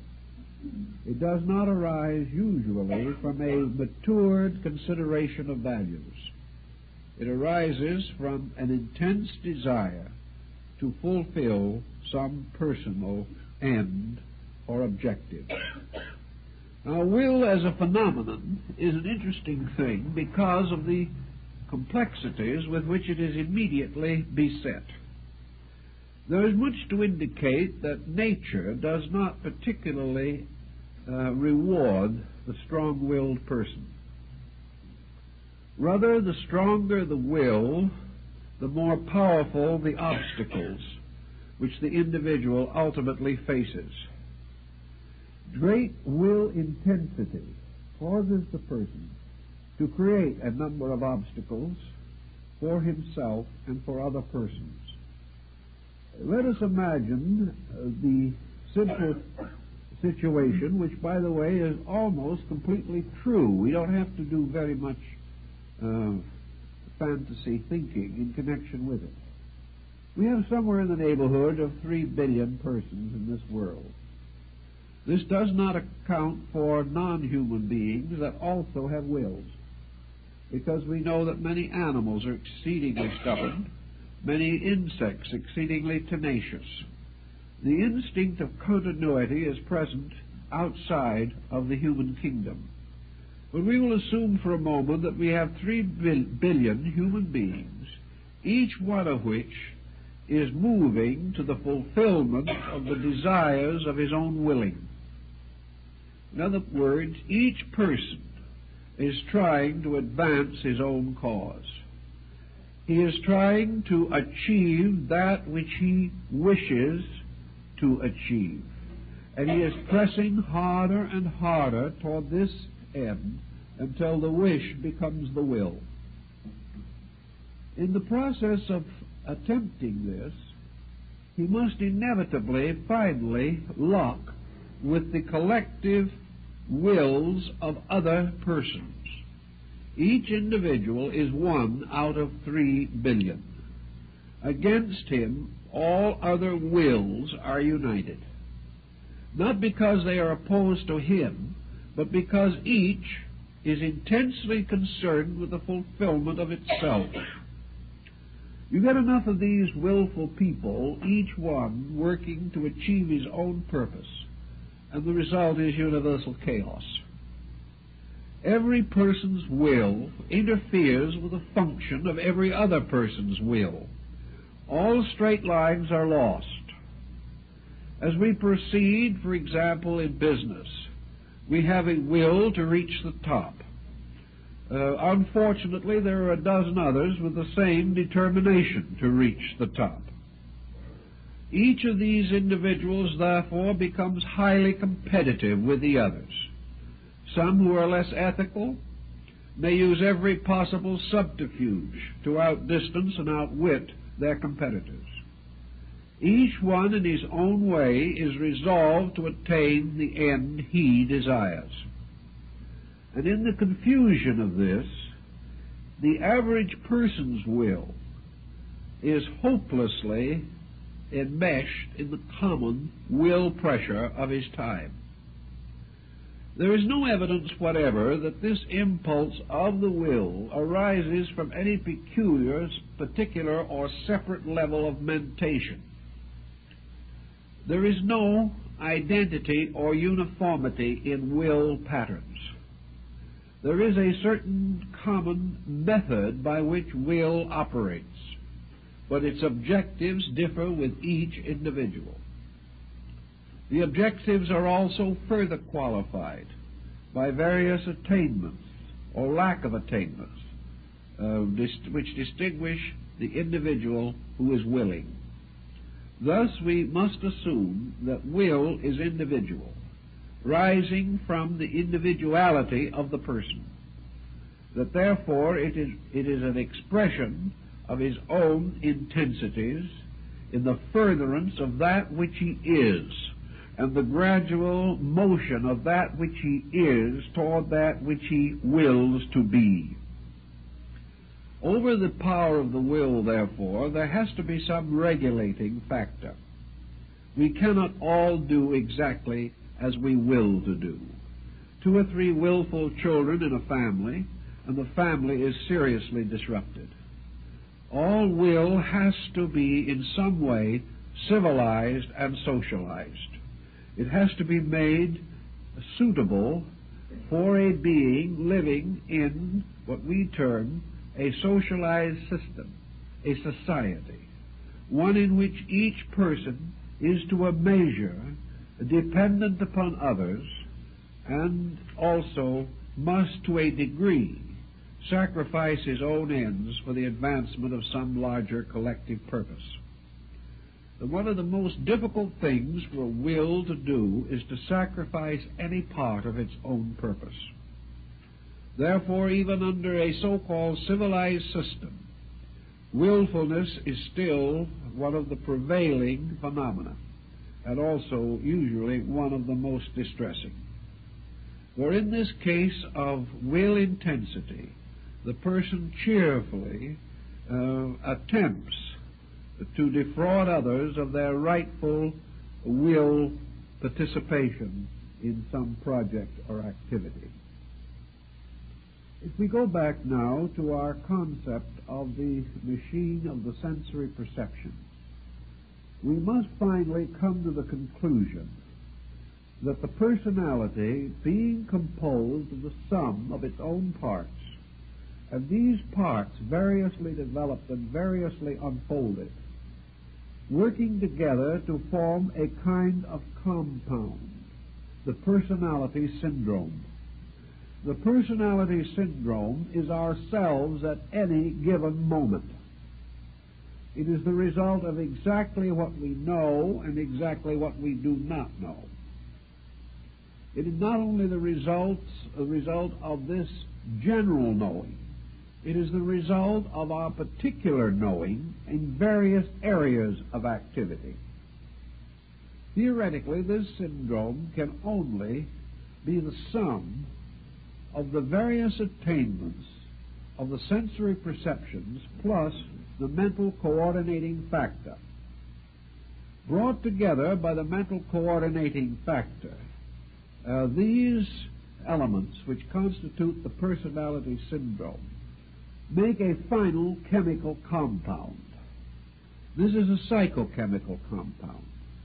It is a compound of attributes, qualities, a compound of abilities and debilities, of likes and dislikes, of refinements and lack of refinements. It represents in its compound all of the mysterious, unequal development which makes the individual the strange being that he is. If, for example, we could see the diagrammatic structure of human beings, we might be considerably astonished. What appears to be a well-organized person, rather tastily attired in a well-fitting draped coat, might be, when considered from the pure standpoint of his inner integration, a rather deformed, lopsided, and asymmetrical creature. We would discover that the various elements of his personality are not harmoniously adjusted. We would also realize that his knowledge is, to use an expression used by Hindus in referring to music, full of holes. That there are strong points where he makes a fair showing and weak points where he makes a miserable showing. Also that in the various possible patterns into which the personality can develop, the individual may have a definitely unbalanced arrangement of his own personality factors. In most cases, in the development of the average person, the personality represents the intensive progression of a small group of dominant faculties. The subdominants have very little opportunity. Therefore, in any one embodiment, the individual, having selected a dominant, proceeds to more or less take this as a horse takes a bit between its teeth and start to race with this dominant. This dominant seems to offer a number of advantages. First, it offers economic advantage. If the dominant has been fairly well developed, the individual has a particular skill. This particular skill, whether it is in profession or trade, therefore signifies an achievement in which one part of the nature is much more adequately unfolded, developed, or informed than some other part of the nature. Actually, however, in coming down through a long period of time, the individual has been working with many aspects of his own personality. The part which is not being used dominantly at the time in some profession or trade is not dead. It represents a subdominant, and this subdominant very often becomes the basis of psychic disorder. The subdominant, being immediately neglected, having no opportunity to express itself normally, becomes neurotic. Now, it is interesting to consider that a personality, one individual, may have a half a dozen independent, neurotic, subdominant factors in him. We think of the neurotic as just being a compound in which the entire person is frustrated. Actually, this is not usually the case, even in a good, solid example of neurosis. Nearly always, the individual has, however, too large an area of non-expressed factors that do not come into normal usage in daily living. The individual, therefore, has a syndrome that is made up of a family of independent elements. In this family, one or two children have been spoiled. A couple of cantankerous old relatives are constantly interfering. The husband and wife are not entirely compatible. One or two children are neglected. And in all, the family is in poor organization. This poor organization gradually results in various types of psychic pressure developing in the individuals according to their relation to the general family situation. The same occurs within the personality. The individual who has developed himself very well, for example, along lines of banking or medicine or law, finds that he has a profession or a business which is reasonably suitable to support him. Because today, as never before, all forms of business are intensely competitive, it becomes important to this man to continue to advance his knowledge of the particular subject upon which he depends for livelihood. So what happens? The man, for instance, becomes a salesman. First thing you know, he has to attend sales meetings. He is not just a salesman from 9 to 4:30 or 5. That was more or less what he started out to be. But he finds a little later that he has to be a salesman 2-3 evenings a week, learning more about sales technique. He then discovers that someone is liable to outstrip him completely. Therefore, perhaps he has to go back to school and take a course in salesmanship or a refresher, just as the doctor attends frequent conferences and symposia and things of that nature to keep up with the details of his own profession. Little by little, his job takes over his life. By the time he gets through, the dominant factors have completely eclipsed or vampirized all the lesser areas within his nature. And because nature itself is not interested in whether he is a successful banker or not, having no concern over such matters, nature does not support and abet this intense specialization. Man rewards it and nature punishes it. And the individual has to decide who he's going to be with. Now, the most persons have decided that they would rather take a chance and break faith with nature, whose processes are wonderful and mysterious and not very obvious, rather than to take a chance and break with tradition and with present prevailing policy and immediately endanger themselves as to loss and demotion or failure for advancement. So the average person, in making his decisions, has a tendency to sacrifice what he does not understand in favor of that which is immediately useful in some way. He therefore sacrifices the greater for the nearer. He sacrifices what might be termed by him an idealism for an immediate realism. Nature has very little patience with this procedure, however. Nature is interested in the person becoming an adequate human being. Now, as a result of developing very intensely certain aspects of the personality, the individual gradually draws into these selected aspects the greater part of the sustaining power, force, or energy of life. In other words, he supports these dominants with the greatest amount of the available libido. He gets behind these faculties, these processes which are making him rich and sick, and gives them everything he's got. As he proceeds to do this, he finds he also has to withdraw energy from other areas. He may have to withdraw so much energy that after what might be considered a reasonably busy day, he may come home, collapse, and go to sleep, and have no further interest in life until the next day. He is simply tired out. he has no longer the energy to develop the various aspects of his nature.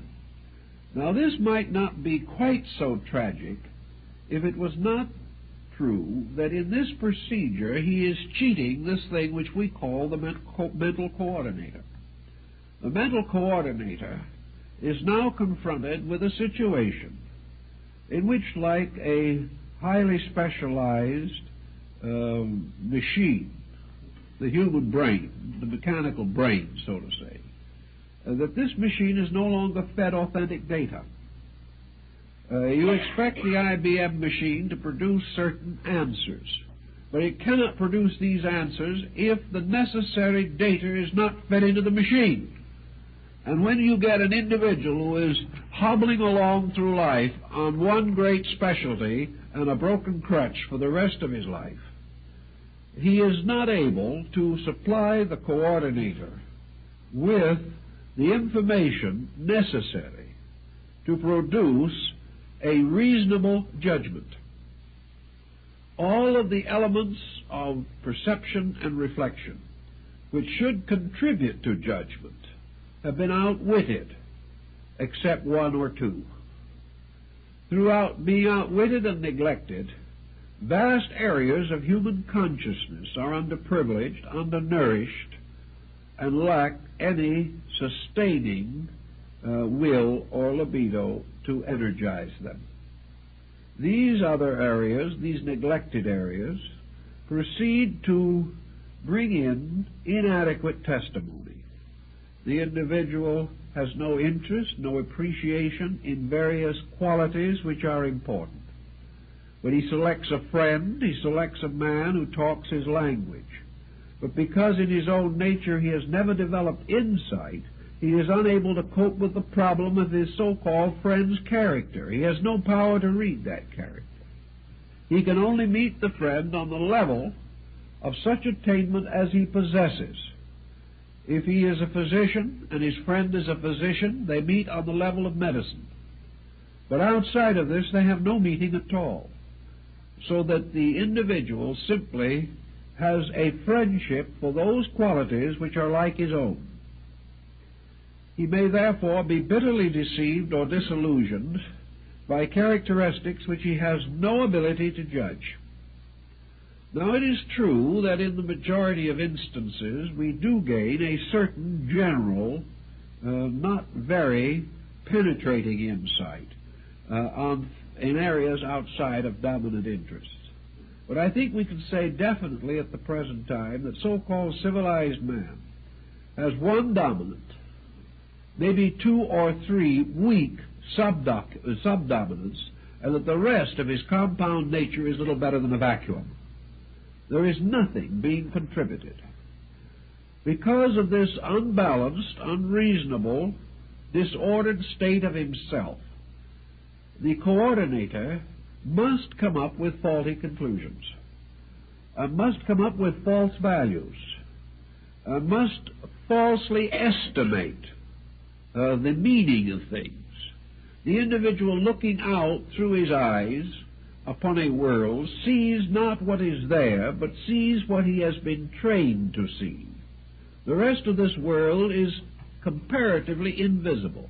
His eyes may record it, that is true, but what they record is meaningless, because he has never energized the areas of himself to understand these things.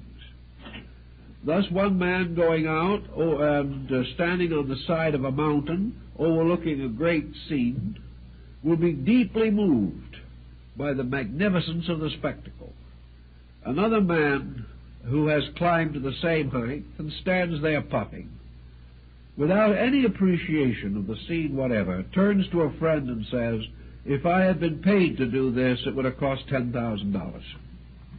The person simply had no concern or no consideration for those areas of value which are peculiar to the nature lover. Nature itself, however, doesn't like this. Nature doesn't like to see individuals working from the beginning to the end of life without ever having the experience of a well-balanced attitude. So nature is continuously trying to break down this excessive specialization. One way it tries to break down specialization is its oldest and most basic biological trick, and that is through marriage. It is one way in which nature attempts to prevent the individual from losing contact with most of life. Through marriage and family and children, the individual is forced back into certain realities. He is forced back into the exhibition of his own abilities to cope with immediate circumstances. The atomic engineer suddenly finds himself the father of twins. This is a moment of great crisis.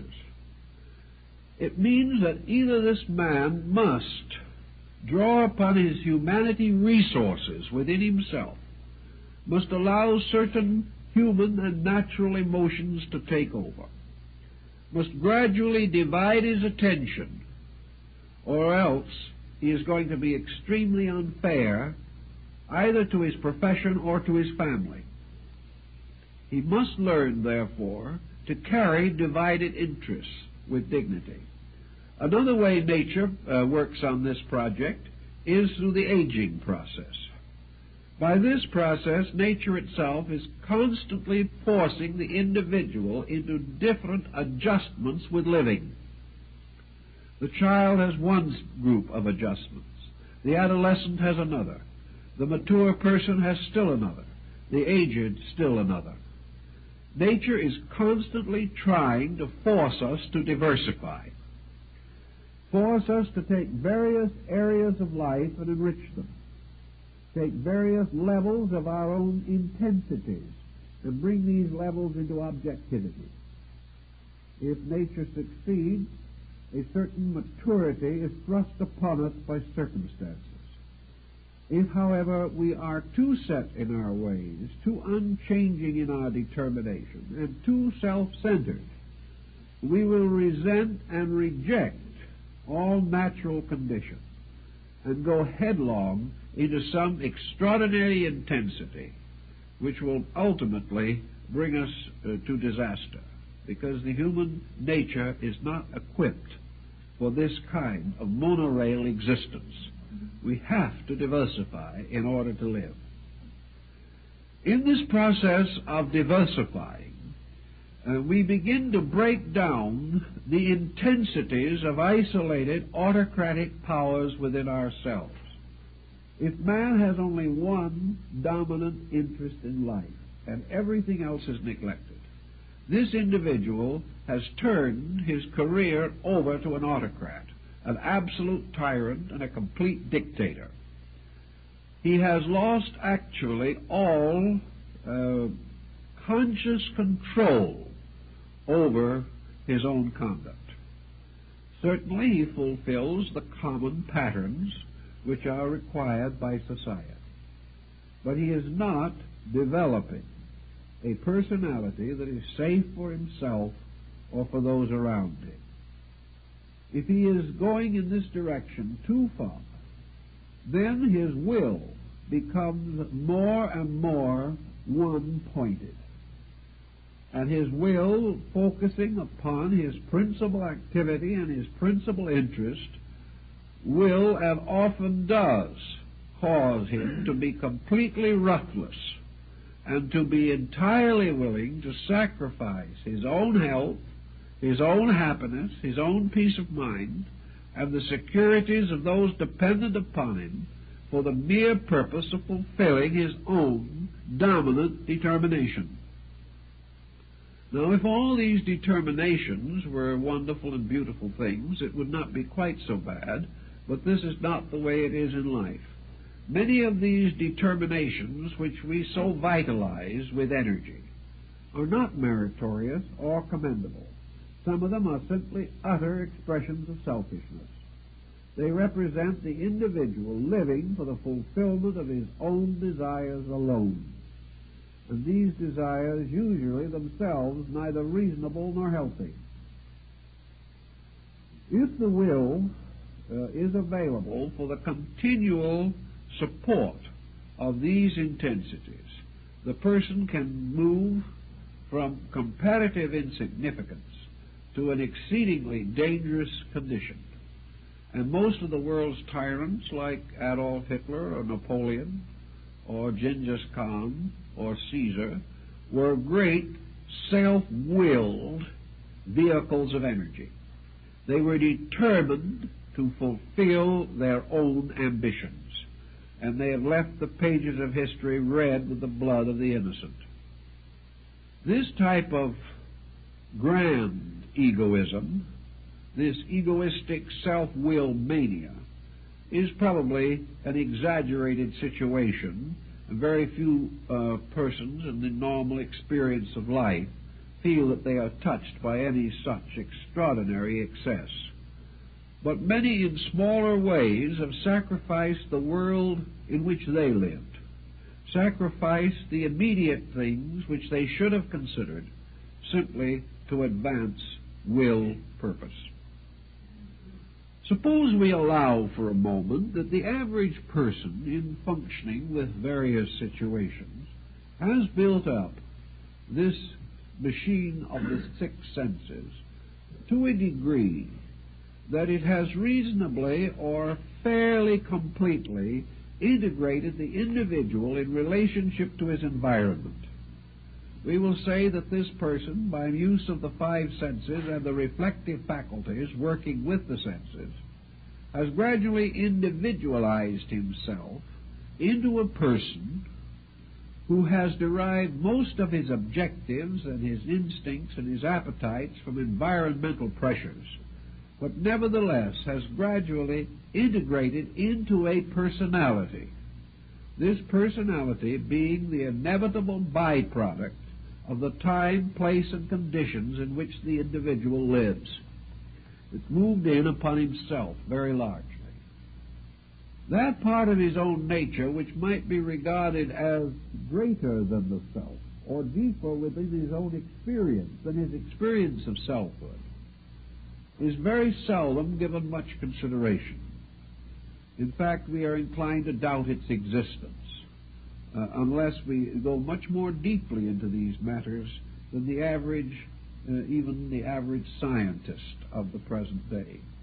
We are inclined to simply assume that the individual is the sum of his parts, and that these parts have their own origin in environmental pressures, by which certain stimuli are contributed to the central nervous system, which organizes these stimuli into a point of view, or an attitude, or a way of life. And what we call a person is an attitude. It is a summation of pressures, of various traditional procedures, of the testimony of sensory perceptions, and the individual gradually gathering together and reflecting upon those peculiar experiences which are his because of the faculties with which he recorded them. So we have this person. This person has a fair knowledge of mathematics. If he's a recent college graduate, he doesn't know how to spell, but that isn't considered too important because he really doesn't want to learn to spell. He expects to hire a secretary to do that within a year or two. He's going to have a little further trouble, however, when he discovers the secretary can't spell. But this is something we'll come around to in due course. But the individual has a little of the 3 R's, not enough of them. He has a little smattering, maybe, of a language. He has some minor specialization, which he hasn't carried too far.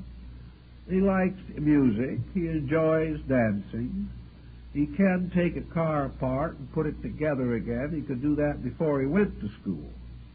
He can recognize the principal television programs. He has a smattering of taste, good, bad, or indifferent. He has heard a few names. In fact, he has gradually become a name dropper, which is one of the indications of higher education.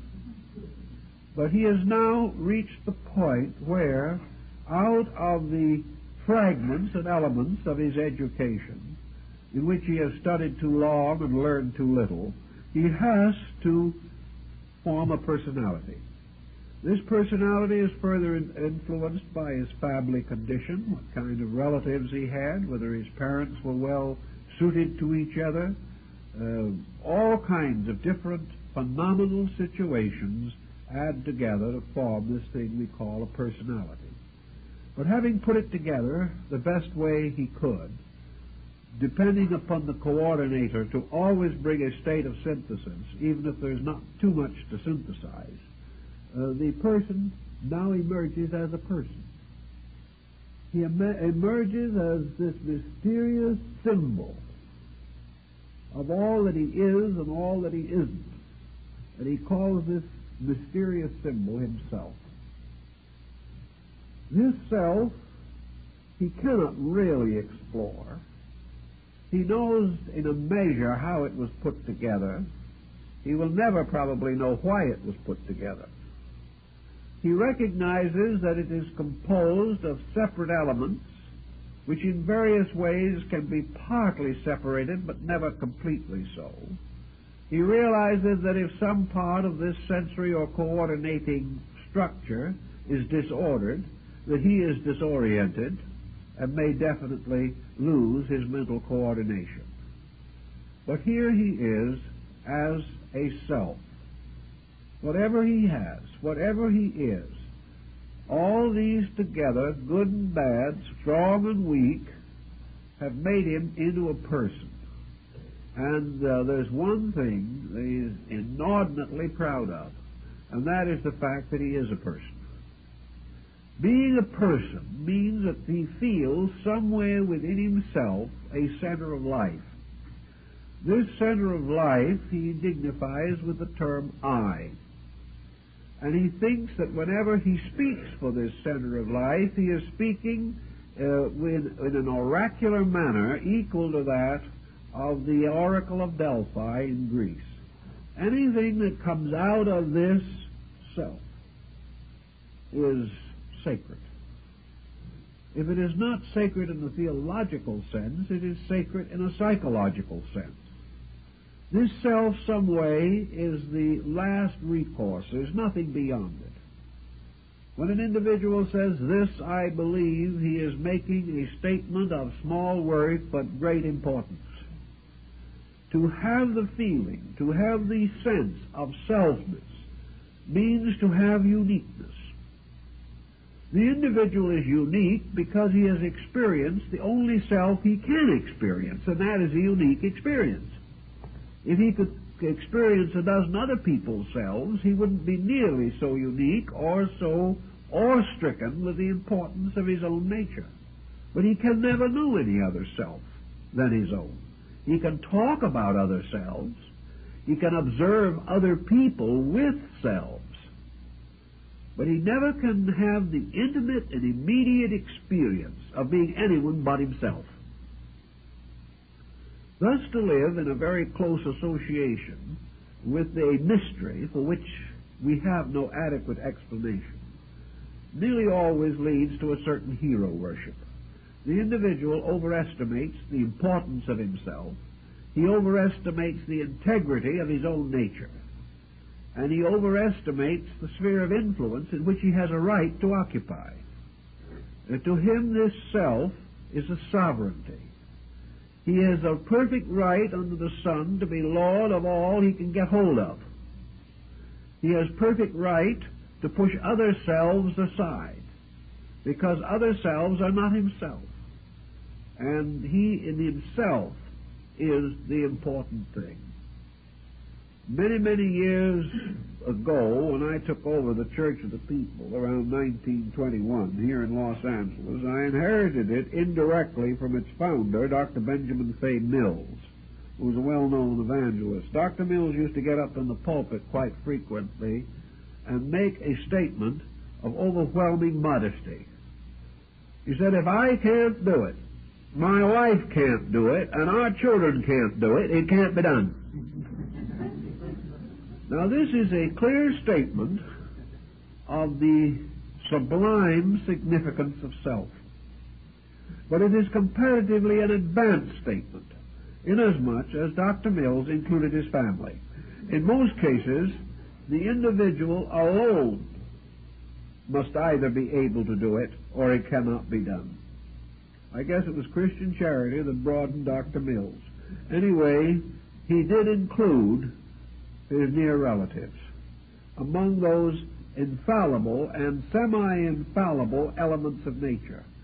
But the semi-infallible ones were only semi-infallible because they were his. If they'd been anybody else's, they wouldn't have counted. So it all went back finally to this tremendous drive of ego. The individual has no sense within himself of any inadequacy because he would recognize it. How can inadequacy tag itself? How can inadequacy recognize inadequacy? Because whatever it is the total. And the total can never appear to be inadequate. The individual cannot conceive of any other self that is smarter, brighter, or better than he is. The only thing he can see is that other people have misunderstood him and suspected that other people were brighter than he was. It is all this peculiarly small, closed world in which we live. Also, we sense this self within ourselves as strangely enduring. It seems to have no beginning and end. It has a semi-independence from the body, but we're not quite sure how that operates. We know it has some difference from the body because a man can lose both legs and still be himself, so that it cannot be that his self was deposited in his nether limbs. He has to assume that all of his physical nature, 3/4 of his physical nature, or even a half of a physical nature, is still himself. That there seems to be no diminishment of self. There is also very little indication of diminishment of self in age. Individuals, as they grow older, do not experience the self as growing older. They experience only certain infirmities of the body. The self continues to be timeless in them, and it continues to be their self and alive as long as they are alive, or at least as long as they are conscious of their own existence. So within us is this thing for which we have no adequate definition, which is doing basic things for which we have no adequate definition, and using energies for which we have no definite or proper and adequate definition. Thus we are founded in a mystery. We are established in a secret which we cannot entirely understand. Yet out of this mystery there is continually pouring into manifestation a series of attitudes. These attitudes we grow up with. They seem perfectly natural to us. Even if these attitudes are strangely twisted and corrupted in the views of other people, to us they are ours, and perfectly all right. These attitudes continually flowing out of us not only cause us to like and dislike variously according to our personalities, but they cause us to react variously to the situations and stimuli of life around us. And we develop temperaments, personalities, characters, and dispositions. We have all kinds of moods. We have all kinds of reactions. Even our taste buds are not consistent. One individual likes spinach and another does not. Some individuals like the color blue and some prefer green, and there are not a few that enjoy red better than either. It is the same thing with odors, perfumes, and things of that nature. We have our choices. And in looking at art or great paintings, we are not in agreement as to what is beauty. Listening to music, we are not in agreement as to what is harmony. We assume that all persons upon the same level of attainment would be in harmony. But even this has not always been proved to be true. The only thing we realize and do know is that the more advanced we become in any area of learning, the more patient and tolerant we become. But whether it means a true appreciation or only a sort of resignedness to situations, we are not too certain. But out of this deep, unknown mystery within ourselves, like the auricular vent of Trophonius, comes this something that takes over and tells us that it is ourselves. It tells us that we like this and we do not like that, and we can't stand this and we can't tolerate that. And gradually it comes to our conclusion or our attitude that somewhere in the inside of things is a tyrant that is ruling us arbitrarily without making good sense or anything of that nature. Most of the things that we insist upon doing, we cannot even justify. The only thing is we know we want to do them. And knowing that we want to do them, we quietly inform ourselves that we intend to do them. And it's just too bad for anybody that gets in our way. But we don't know why. We do not know why one morning we are in good temper and the next morning our disposition is entirely foul. We do not know why. We say we must have eaten something, or that perhaps we are running a little acidity or something of that nature, but we don't know why. One writer said that the greatest wars of history have been due to a little too much green bile in the gallbladder.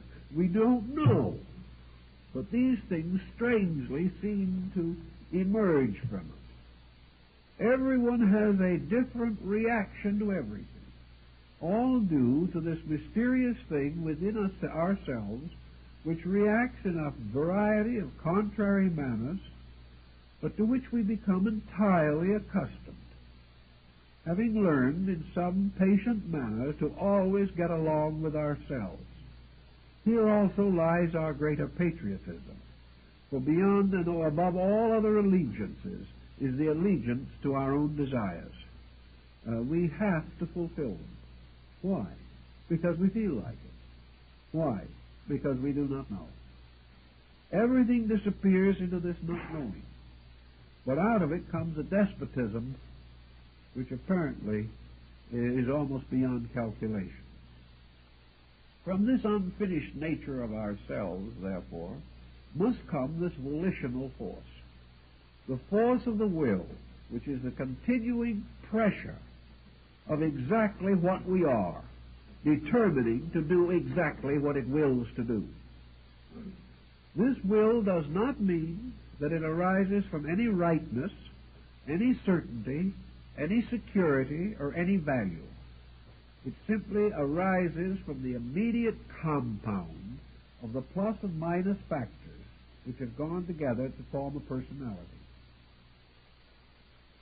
The more aggressive this compound is, the more aggressive the will is going to be. Certain lines of activity have a tendency to be aggressive.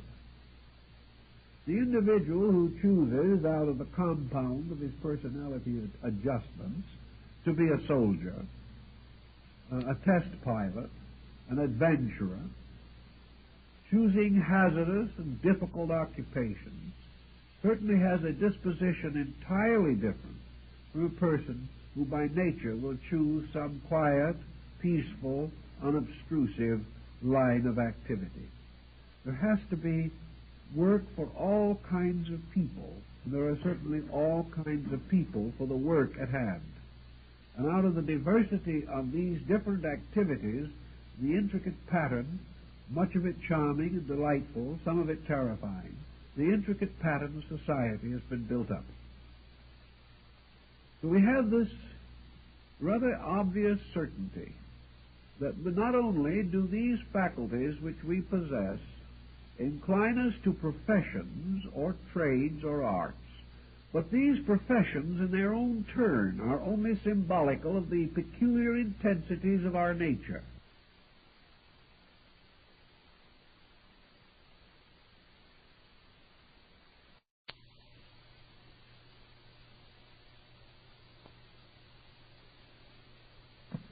We hear someone say that he is fitted for a certain type of job.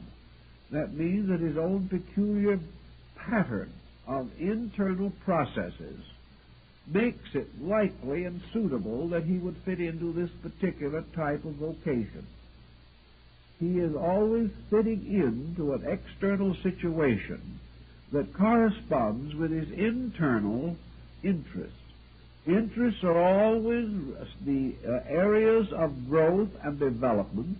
Indifferences are always undeveloped areas. When it became obvious that General Grant did not know at the time he was President of the United States whether the local band was playing Hail to the Chief or Yankee Doodle, it was assumed, and the General himself admitted, that he had little ear for music. It was one of his deficiencies. He had no interest in music, whatever. He didn't know a tune, he couldn't carry one. Now, this indifference does not necessarily mean that the General had outgrown music. It didn't mean, as some hold, I met a very impatient man one day, and he was really the impatient spiritual type. He was one of those persons who, according to his own estimation, was wonderfully poised but subject to righteous indignation. And I asked him how it was that he was so impatient and at the same time so very highly advanced. And he told me with a perfectly straight face that he had been patient for so long that he had outgrown the need for it. Now, you can't ask for anything which is a more marvelous picture of the peculiar chemistry of this man's personality. And everyone has these, shall we say, delightful little eccentric areas. But actually, the fact that we are deficient in something does not mean we do not need it. It simply means we've neglected it.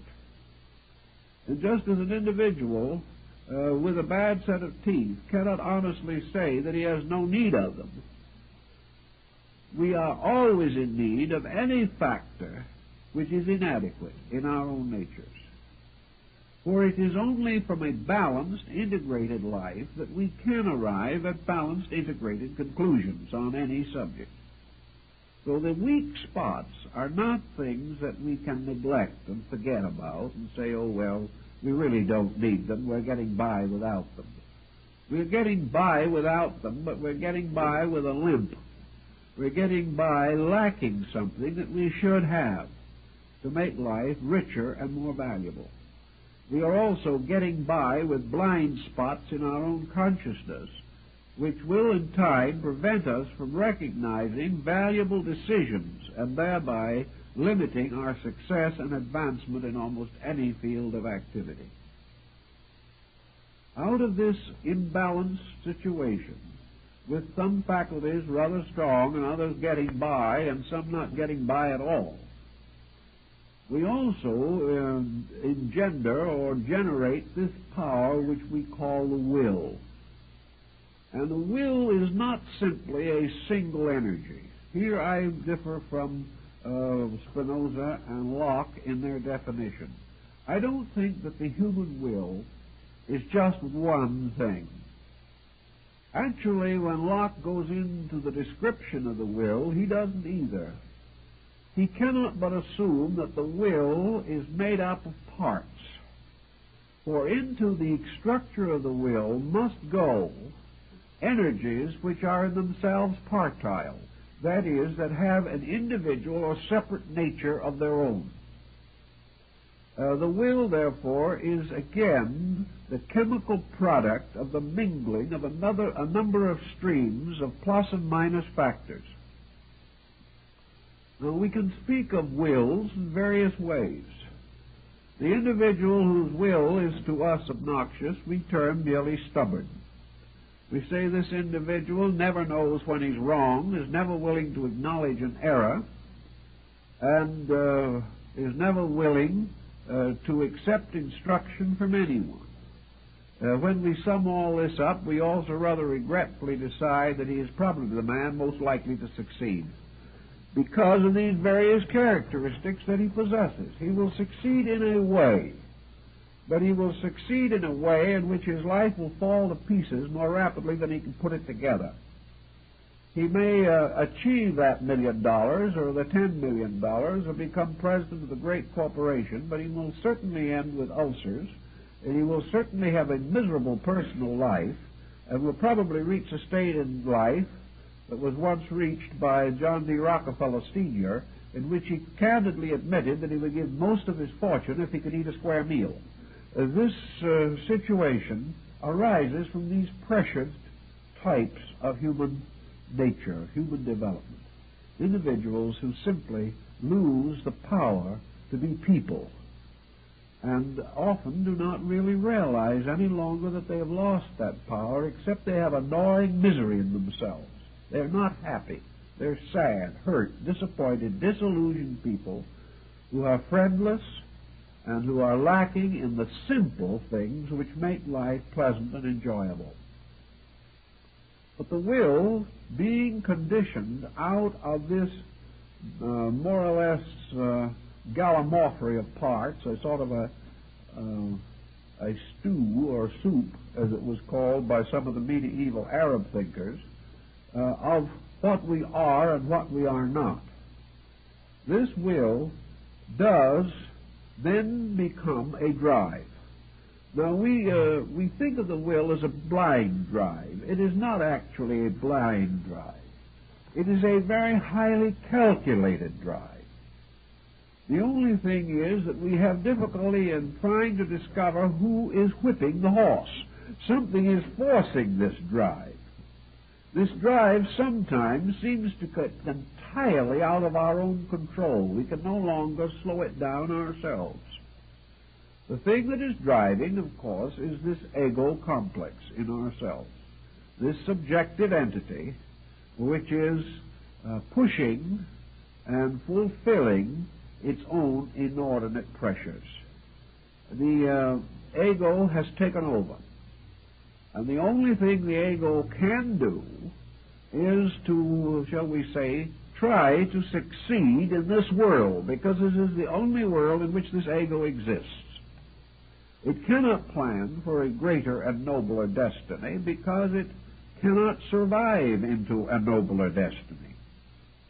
That part of man which is destined for better things is much deeper and wiser than the ego.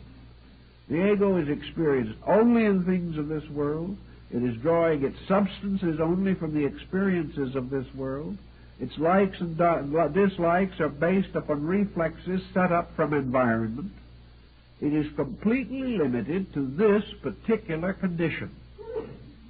And because it is so limited and so conditioned, its intensities have to work out on this level, or else these intensities have to be sublimated. Will is a sort of an irresistible force that is constantly coming up against an immovable object. This immovable object is the mass featherbedding of life itself. The will, no matter how tremendous it may be, finally runs out, but the problem never runs out.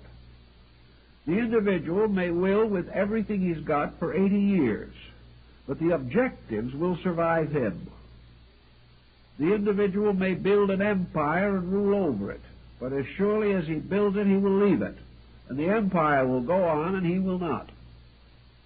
So the will is, first of all, completely limited by the possibility of human achievement, and many strongly willful people have watched their own physical health crumble with age, watched their sensitivities and sensibilities dim with time, and have seen the empires which they gave everything to create pass to the very hands they did not want to have succeed them.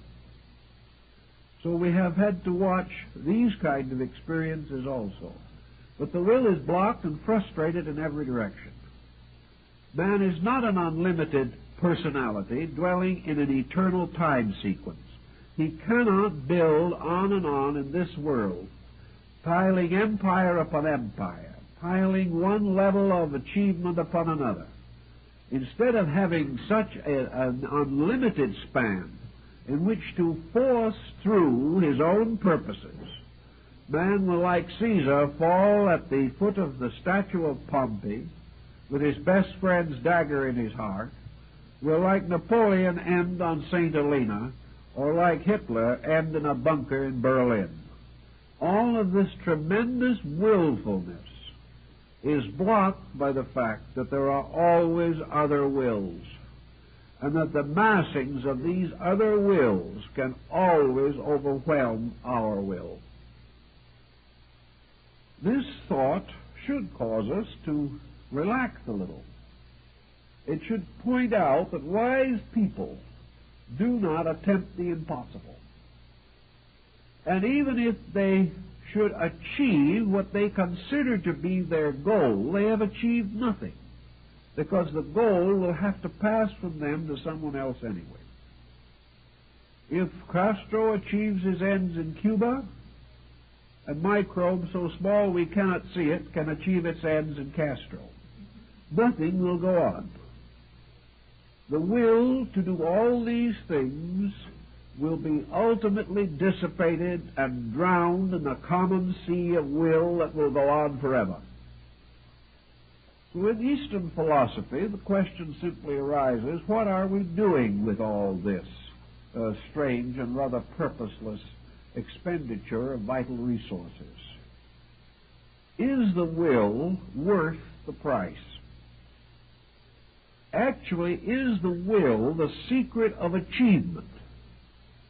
Do we really get somewhere by knocking our heads against stone walls until something gives off in our heads?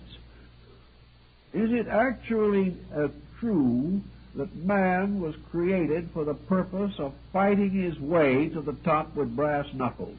It seems doubtful.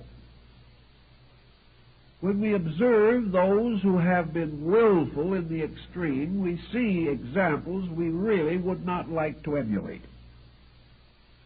So in the Eastern concepts of philosophy, and in Western mysticism and philosophy also, the whole subject of the will has been given a lot of thought.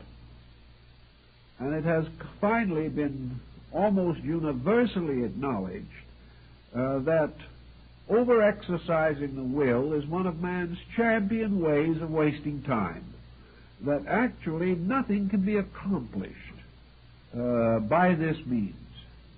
In the Oriental philosophy, something else is substituted for will. And in very many instances, it works admirably.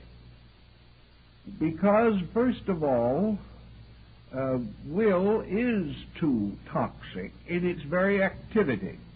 It is something that is so heavily conditioned that the individual really never knows when it is supporting him and when it is tearing him down. So instead of will as the secret of getting somewhere, the Eastern mind says there is an effortless effort that is far more productive, far less dangerous, and can bring into activity unsuspected resources of consciousness. In the first place, will obscures facts. Will covers everything with a frightful burst of energy, and the elements and realities of the situation are just neglected. But by this means of effortless effort, the individual changes his policy, and a good example of this method of changing is in the selection of an adequate vocal coach if you intend to take singing lessons. In the, shall we say, Robusto style, the principal problem was to open your mouth and bellow. And nearly many of the older singers were quite content and happy if they could rattle the chandeliers in the back of the opera house. Then it was gradually discovered that this was the best way to ruin a voice that there was. These voices were damaged, and damaged terribly. Today we know that the best way to learn to vocalize is to reduce effort. That the principal problem that every singer has to get rid of is his own throat. If he could lose it, he would sing better. Get his mind off of the noise he is making. Relax and allow the breath to move as it will. And if he controls the breath with a minimum of mental energy, he will produce a pure tone. Well, if he gets behind it and shoves with everything he has, he will develop only a badly pressured, badly trained voice. Same thing in life. The purpose of life, the economy of life, is to use a minimum amount of energy to attain a maximum result. We only have a certain amount of energy. It is not limitless. It is true that some are more richly endowed than others, but energy is a conditioned quantity. And the energy that we waste is gone. And most of the energy we use energizing will is wasted. Let's take another example of this problem. Let us say that a person wishes to achieve a certain end. To achieve this certain end does not require any vast push. The only reason why the individual seemingly has to over-push in order to achieve is because he is trying to push through his own static. There is a situation in himself, a failure of his own nature to respond, and he has to practically force his way through his own inertia and indifference. If, however, the full nature of the personality is in agreement on something, if the purposes necessary, proper, and desirable are clearly understood, then the achievement is one of the simplest, most direct, and effortless way of achieving that end. This requires no will whatever, requiring something quite different from will, nothing aggressive, but a constantly increasing understanding of that which is necessary. The individual who knows what is necessary and has a normal nature will do that which he knows to be necessary without fanfare, excitement, or pressure. All through life, therefore, there is this struggle against this type of will which is forever thrusting out and interfering with the free circulation of human energies. And this quiet, controlled method by means of which the person moves continuously, effortlessly toward those goals which are right and proper for him. He is non-competitive. He does not need to compete because he knows within himself that the one true method of achieving is to attain the degree of insight which is necessary to control the condition. Willpower is almost always associated with a measure of bluff. The individual is forcing a situation which he does not actually understand or control. Thus, in the philosophical system, the purpose has always been to reduce the intensity of will action. Reduce this sense of continual emergency under which we live. Get over this idea that we must be doing something, even if it is not important. Get over this concept that if we appear to be driving with everything we have, we must be going somewhere. Because the only place we can be sure to get by that means is an early grave.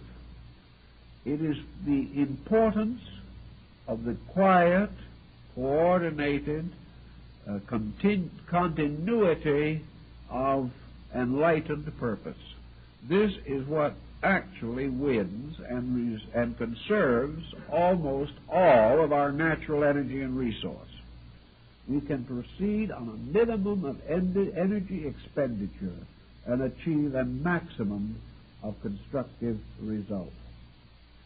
So as we begin to relax this power of the will, we begin to have to try to find out how we can change the chemistry in our own personality by means of which this will is forever popping up.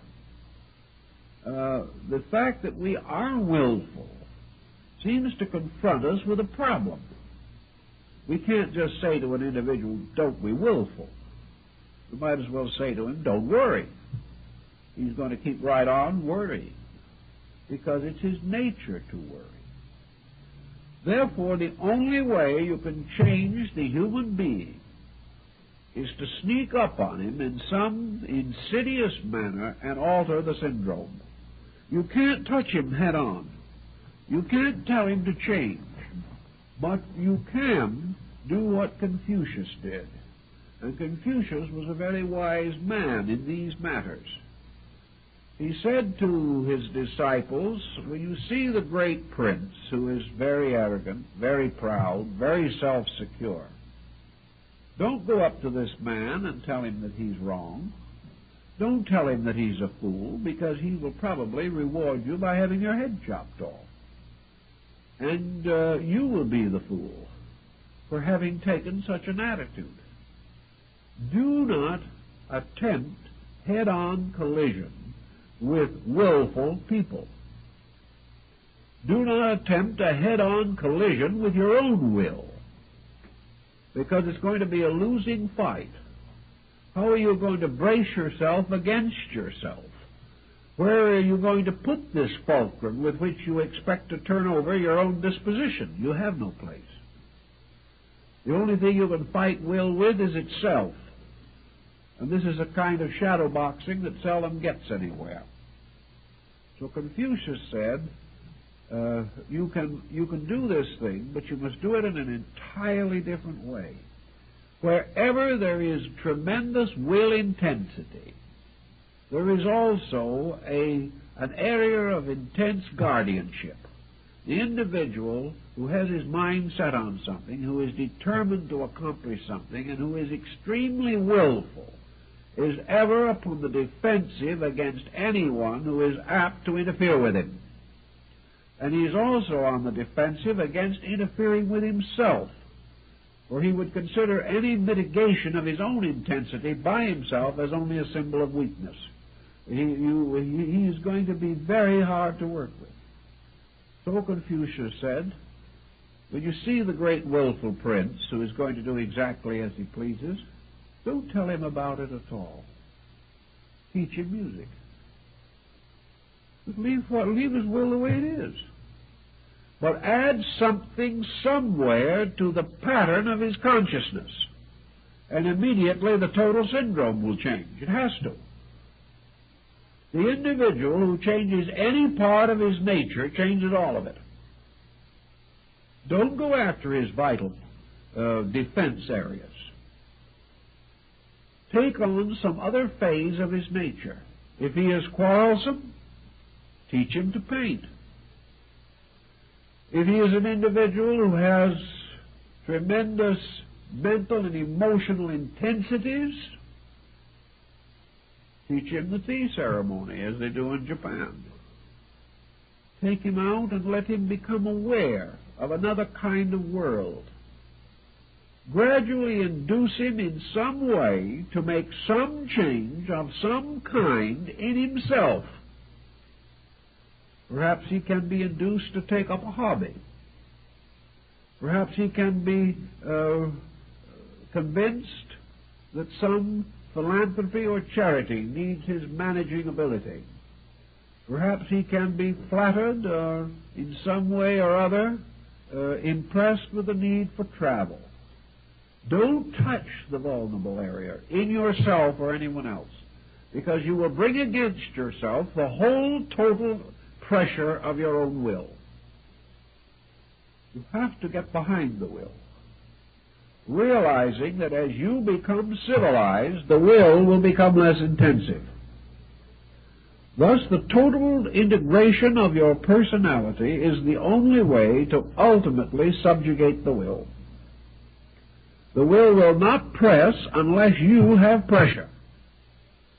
And people who are happy, adjusted, busy, well concerned with things that interest them, enjoying a diversity of life experience, having fun with their children, appreciating nice things, these people are not under this intense pressure which can only be satisfied by an aggravated form of ambition. So whatever it may be, do not touch the delicate spot, because instantly, like the sea anemone, the will close around and force the continuance of its own state. Rather, see how you can build into your own nature some other quality or attribute. Now, in the areas where this is most necessary, it is least seldom found. People who are interested in philosophy feel that life just has to be one great big philosophic tussle. They've got to think of nothing that is not deadly serious. They have got to have nothing on their mind but the vast need of humanity for enlightenment, and they have to continue to feel that they are the frustrated persons who might have been able to do great things if anybody had been willing to listen to them. It gets more and more tiresome, it gets more and more difficult, and there is no break in this strange determination of the nature to try to force good counsel on someone who doesn't want it. This is one of the great sources of human disappointment. The same in religion. Everyone takes religion so desperately seriously that they feel that more or less they are born to suffer. And therefore, if they develop in religious intensities of one kind or another, which alienate them from other people and make them difficult to live with even for themselves, that there is some strange virtue in this, that they're really now beginning to suffer for the glory of God. This is not the type of mind that is going to solve anything. The true type of solution is the individual who is able to free himself from this tremendous sense of urgency, realizing that it is far more important to do things well than it is to do them quickly.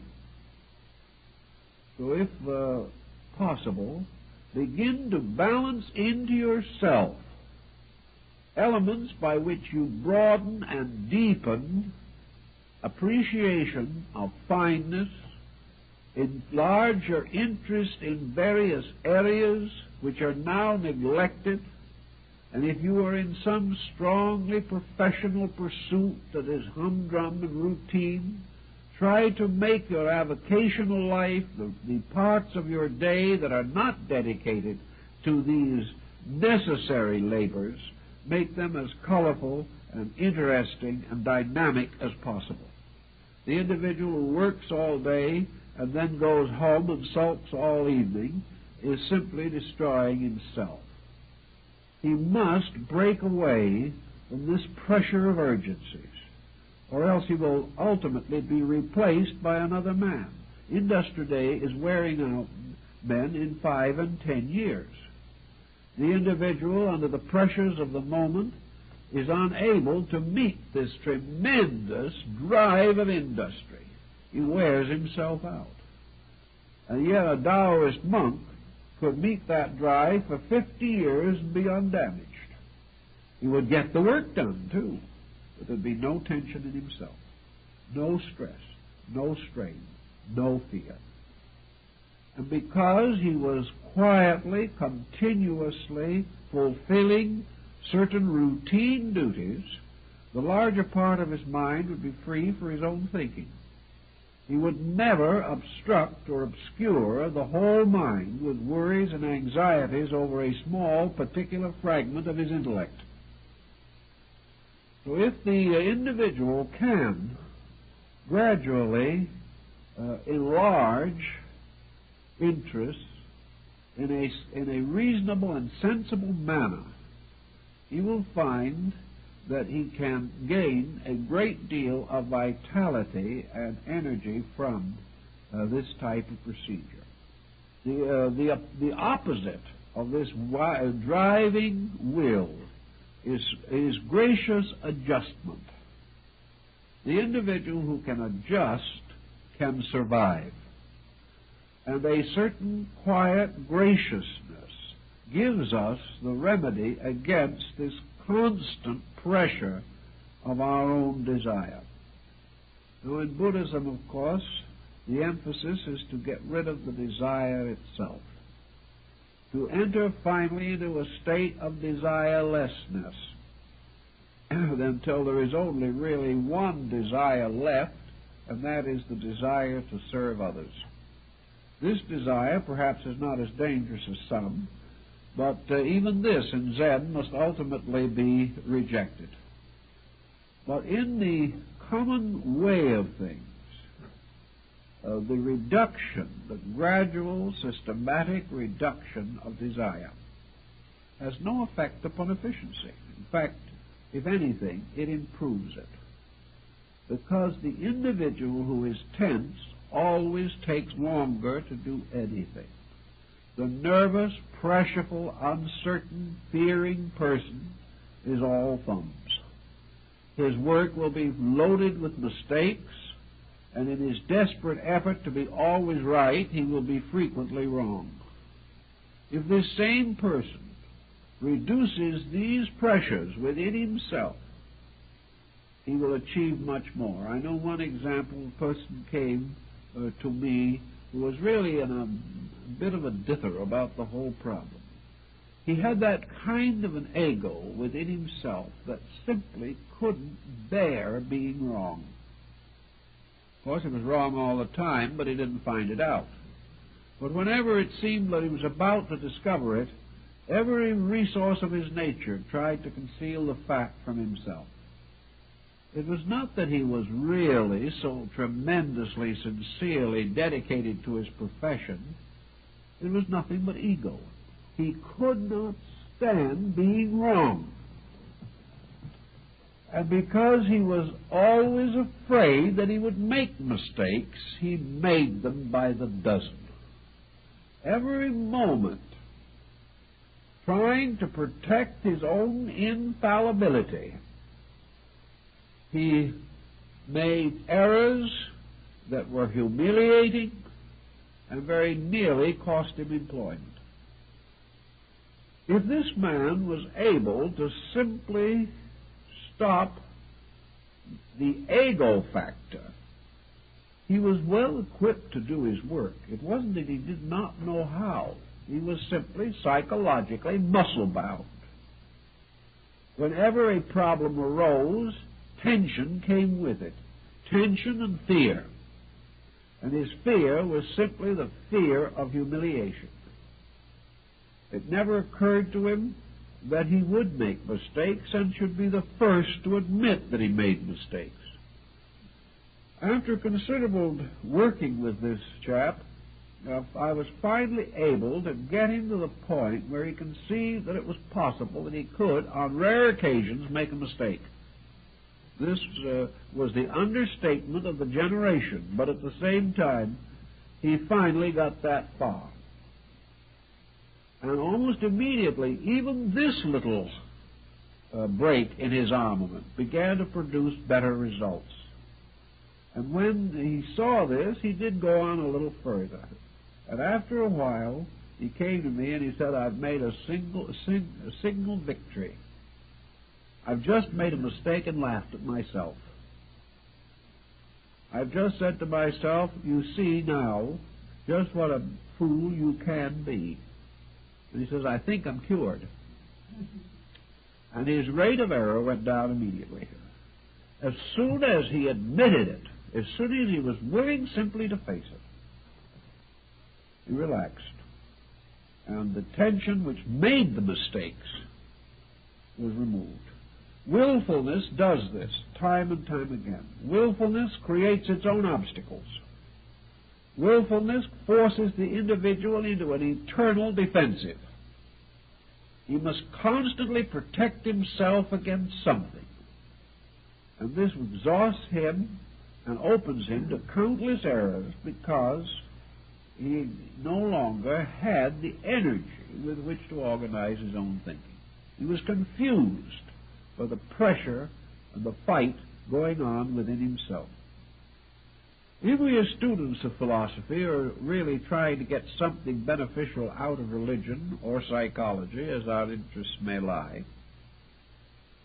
there's nothing that would be more useful to us than the realization that there is no real ratio between will and result.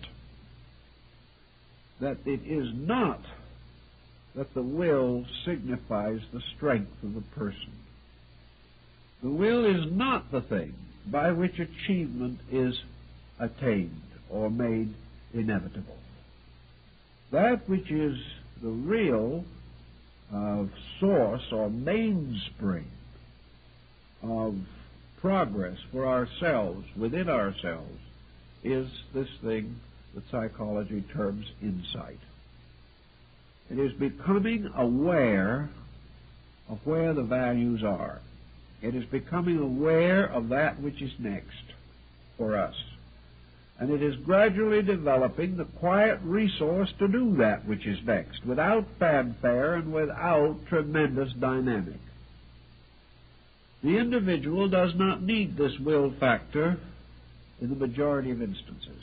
In rare cases, nature has provided the will to give us emergency strength or emergency force in the presence of obstacles. It has given us almost as it has given us courage, as a way of meeting a disaster or meeting an emergency. Will can get us across with a special burst of steam across some critical situation that arises. But will, as a steady diet, is a deadly loss. It is not a substitute for attainment in anything. Actually, will is in conflict and sets up conflict between man and the universe in which he lives. Self-will against universal will is a bad pattern. What we term progress today is this deadly struggle of man's eternal determination coming into conflict with natural law.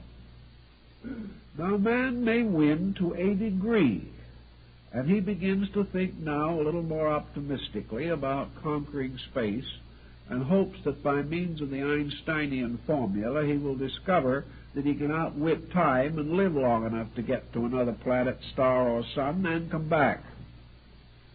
These things are fascinating theories, and they're intriguing. But the actual problem that man faces is not this at all. Here he is, heading out into space. And as one observer noted, with no certainty there'll be any Earth here when he gets back. The problem isn't whether he can get somewhere else. The question is what will be happening here while he's gone. And this he doesn't get around to at all. It hasn't occurred to him that it would be very important for him to brighten the corner where he is now and get certain things done that desperately need doing. But with his eyes to the stars, like Thales of old, he is not watching his feet and is about to fall into another ditch. This business of always overleaping the immediate is a habit of man, but it's a poor habit that never pays off very well. Actually, our real problem is not this tremendous struggle to overwhelm and master space. if necessary, trying to violate its laws in order to get there. Our problem is to learn how these laws operate and move with them in every way possible. Another very simple example of this entire situation is the modern practice of therapy. Today, we are actually attempting, by means of various drugs, to impose man's remedies upon a universal pattern. We have decided that we are going to create health. The man is going to be healthy if we kill him getting him that way. We are going to use one wonder drug on him after another until the internal part of his nature resembles an experimenting field at Armageddon. We're going to set off one bomb inside of him after another. We're going to prove conclusively that the individual can make all the mistakes known in history and still feel good, that he can do as he pleases, and that we will outwit laws of cause and effect with a compound in which the small pellets dissolve slowly, giving us relief for several hours. We are going to do it our way, and we probably will live to see a great many people drop dead as a result of this. And we'll be fortunate if we do not live to see ourselves drop dead. Let us face it, because we are going to do it our way. The way to health is not this way at all. The way to success is not over the bodies and minds and hearts of other people. The way to all things that are worthwhile in nature is a quiet way of acceptance and obedience. We don't need these things. We don't need these fantastic cures. They are for people who have willed themselves into a state of sickness by insisting on living contrary to the laws of nature. They are mostly persons who have allowed their own will power to lead them from one absurdity of conduct to another. They have forced their own determination upon other people, have wrecked others' lives and then their own. And then in the midst of every neurotic situation you can think of, they are now determined to cure themselves with wonder drugs. And we are foolish enough, a great many people are foolish enough to think they can do it. Actually, the same is true of our minds, our natures, and our happiness. The beginning of success, of a truly successful person, is to be established firmly in those natural patterns which are suitable and proper to man. Without this establishment, he'll get nowhere and cannot survive. Then to discover what is proper for man to do. Now, it may well be that it's going to be proper for him to conquer space. We don't know this. But we don't know that it is.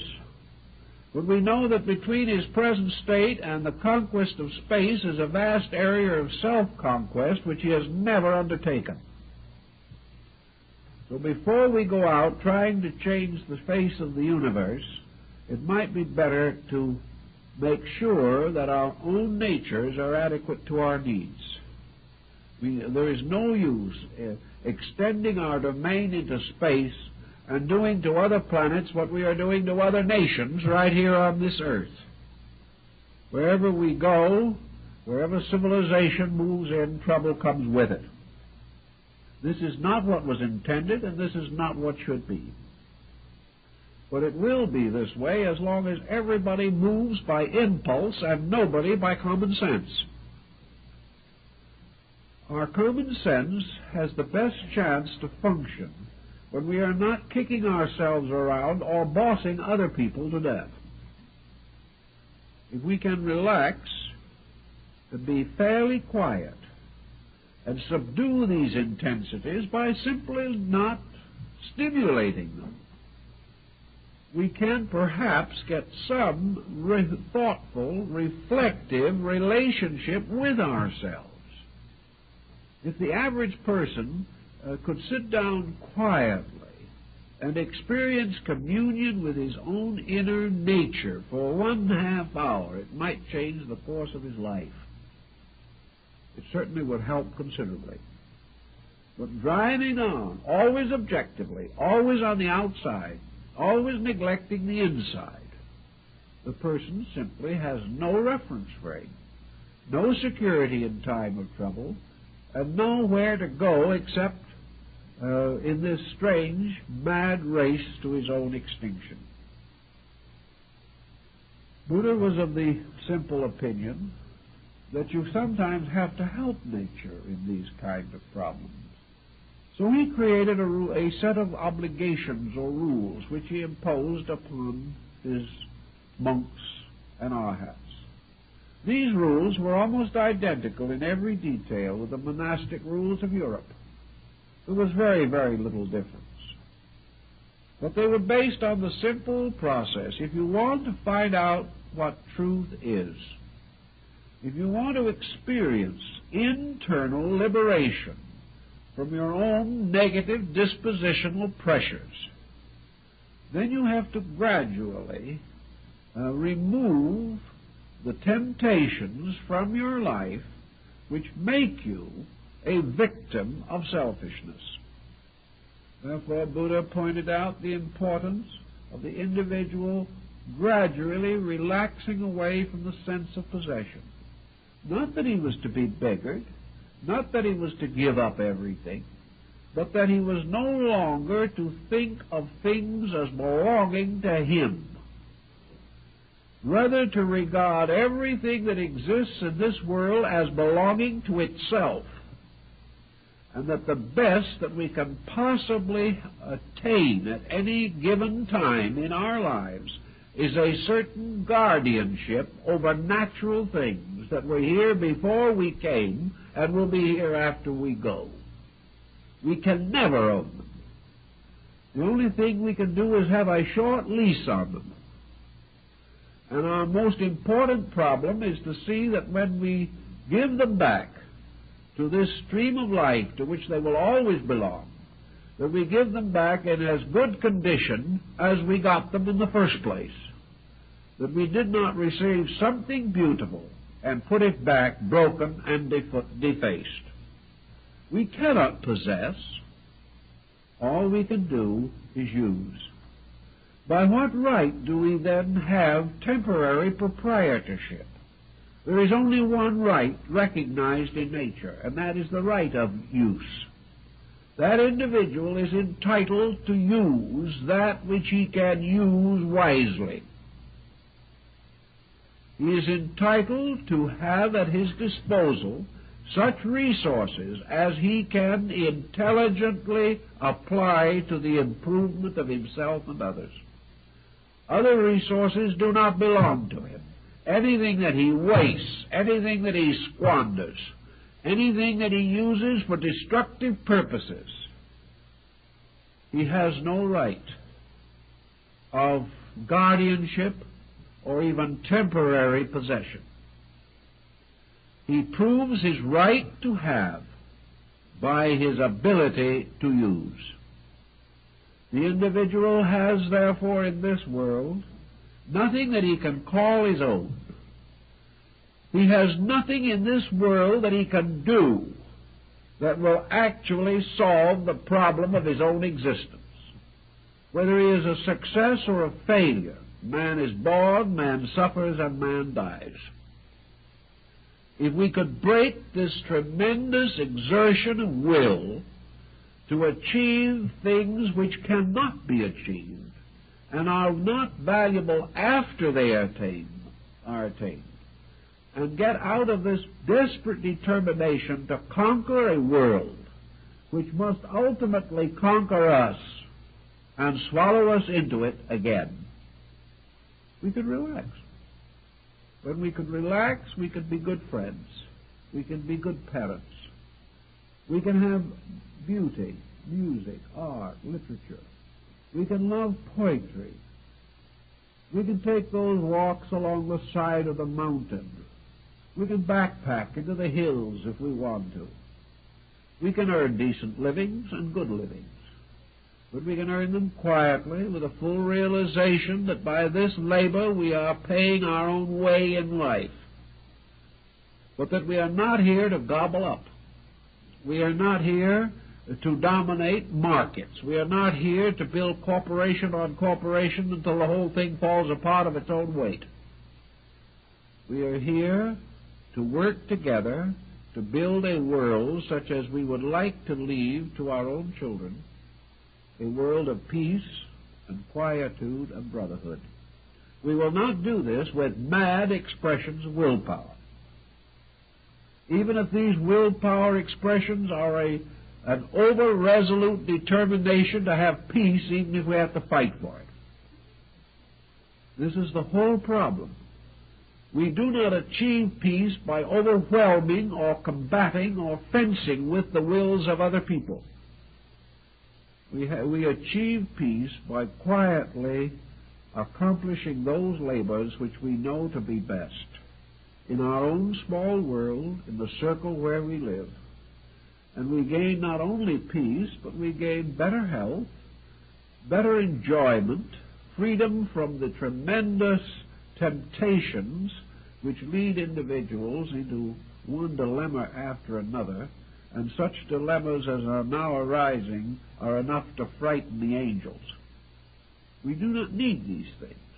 They are all sick, half-crazy people fighting desperately for something like status, struggling for a little of this more, a little of that more, ever willing to sacrifice life, character, integrity, value for this gratification of this determination to have what they want. Let's just relax the whole thing and realize that we do not know what we need. As Pythagoras is reported to have said, all men know what they want, but only the gods know what they need. If we are quiet and reasonable, perhaps the divine part of ourselves will tell us what we need. But sometime we must realize that there is a great difference between fulfilling a need and gratifying a desire. Fulfilling a need helps us to grow and be bigger people. The eternal gratification of desire is destroying us and tearing down our civilization. So we have to realize the need for the quietude, the peace, and the serenity of the untroubled life, the life that is free from unreasonable ambition, free from blind pressure of will, and free from man's constant and eternal determination to outwit his fellow man. We don't need these things. Without them, we're getting somewhere. With them, we're getting nowhere. So relax the will, take it easy, and just kind of float along on the surface of events, and we hope they will float you back here next Wednesday evening. Thank you very much.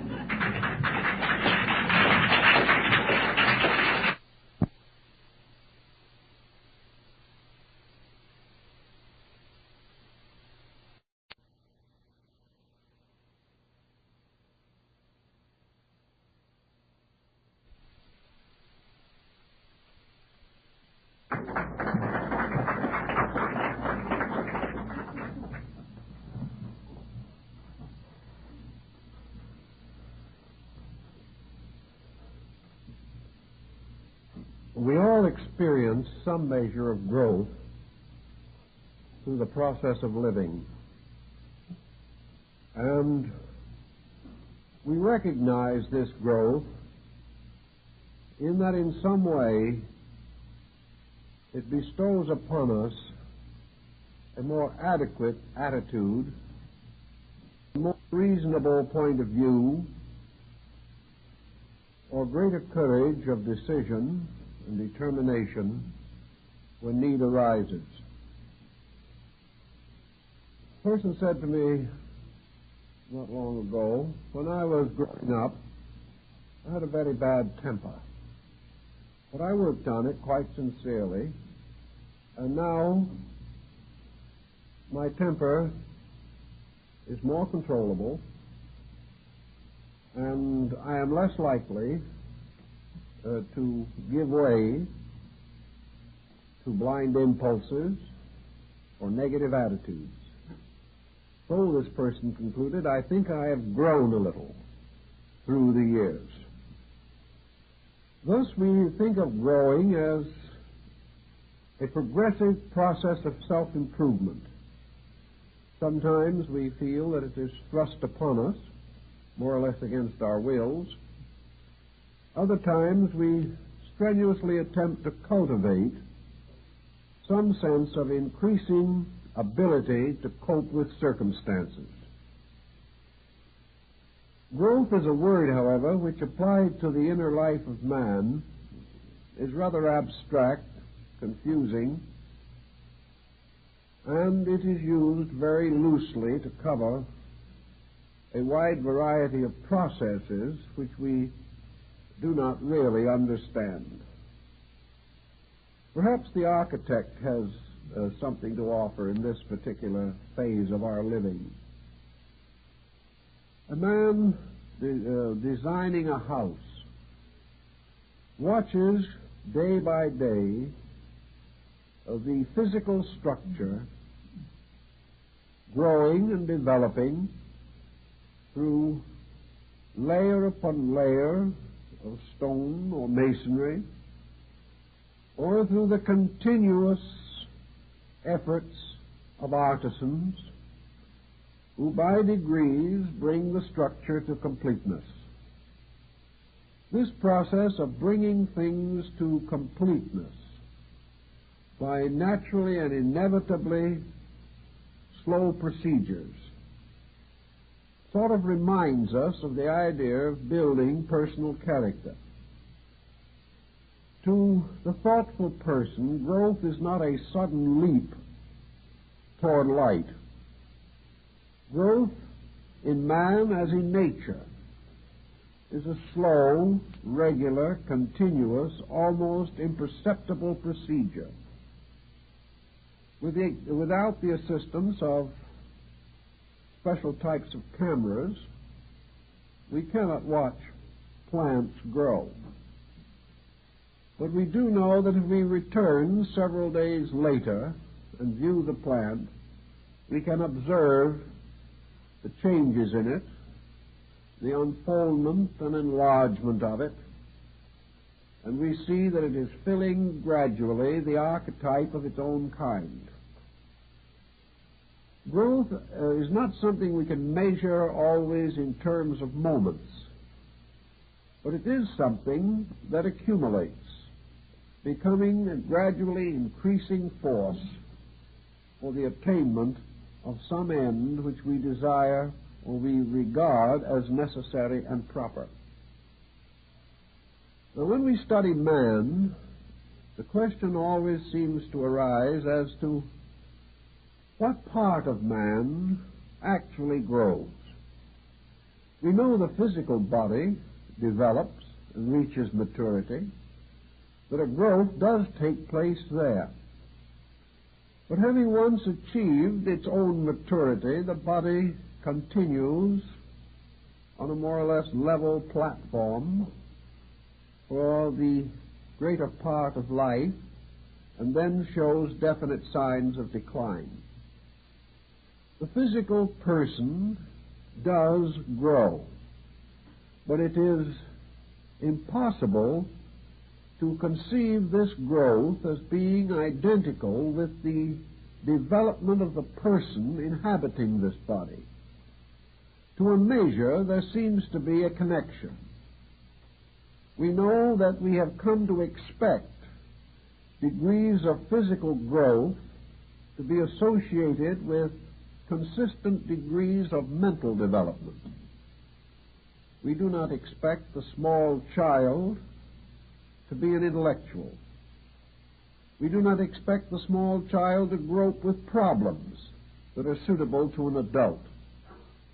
We notice, however, that in the course of schooling, the growing child gains certain familiarity with knowledge and gradually comes into the possession of a group of facts which in turn he can use to extend his own insight beyond these facts themselves into their reasonable implications. He has been provided by education with a basic group of elements of knowledge, and by making proper or the best use of these elements, he realizes that he can enrich his life and can gradually gain skill or proficiency in some chosen field. We also know that one kind of growing is more or less completed in the educational process. By the time the person has graduated from high school or college or whatever the case may be, it is assumed that he has received the primary instruments upon which to build or with which to build a mental life. He has been taught with some reservations how to use the various faculties of his own mind. He has learned to solve academic problems. He has learned to unite elements of knowledge to form new levels of knowing. So he starts out reasonably certain that he is well informed.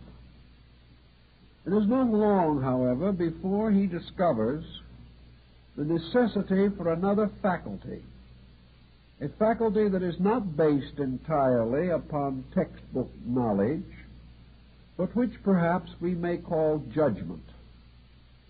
Judgment is something that matures more slowly than knowledge in its own proper form. We can amass a great many facts, and having possessed these facts, or having come into an awareness of them, we can go along through the years counting our facts.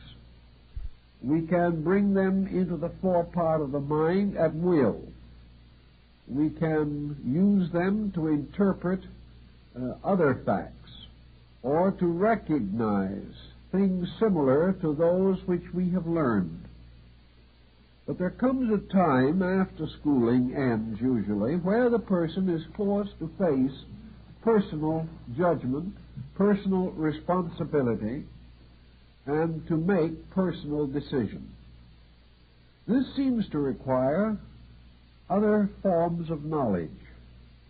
And out of all of the basic schooling that he has gained, there must come a certain overtone, some ability to cope with things not directly learned, but about which learning offers some assistance. As we go along through life, of course, we are inclined to specialize our activities, and as a result of this process, to accumulate more facts in some areas than in others. Because we have more available facts, we are more proficient in these areas. But always there is a dividing line between the workman, we might say, and the executive. The executive is the person who seems to be able to use knowledge more adroitly. The executive seems to have certain capacities and certain skills by means of which his contribution is more dynamic than that of the person who simply has remembered a large area of information. Some fields of activity do not call for much mental executive effort. Others depend heavily on it for the success of enterprise. So looking inside of ourselves and trying to analyze the structure of our own natures, we realize that through the sensory perceptions, as we have already discussed them in the previous talks of this series, and in cooperation with the mental coordinating power that we do come to certain rather vivid conclusions about things. We are able to arrive at judgments. We are able to go a little beyond what might be termed the body of our facts and become in a measure prophetic.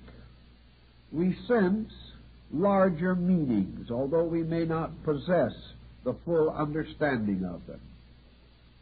We realize that it is possible to continue to apply the knowledge that we accumulate beyond the call of duty. That there are certain duties that we have to perform, but that we can live above and beyond the necessary, moving gradually and resolutely toward more ideal situations or larger uses of knowledge. Growth implies not only the possession of an increasing amount of available insight, but also the factor of experience. And experience is conferred only by active participation in life problems. Growth perhaps comes more directly from the pressure of experience than from any other single cause. It is the emergency which forces man to draw out of himself all available mental resources. As the problems around him intensify, the individual must solve them from himself, or with faculties and powers within himself. If he is in a comparatively secure condition, if his wants are few or his needs are easily met, it follows that for the most part he will not be challenged. And because he is not challenged by circumstances, he does not experience as intensely as those who must face and meet difficult situations.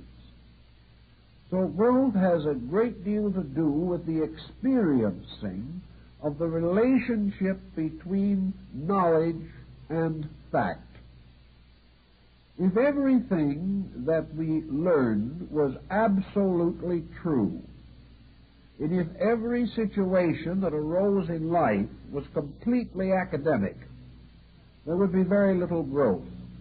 We could take the information that we learned in kindergarten and apply it to the problems of mature years. But we find that this is not the case.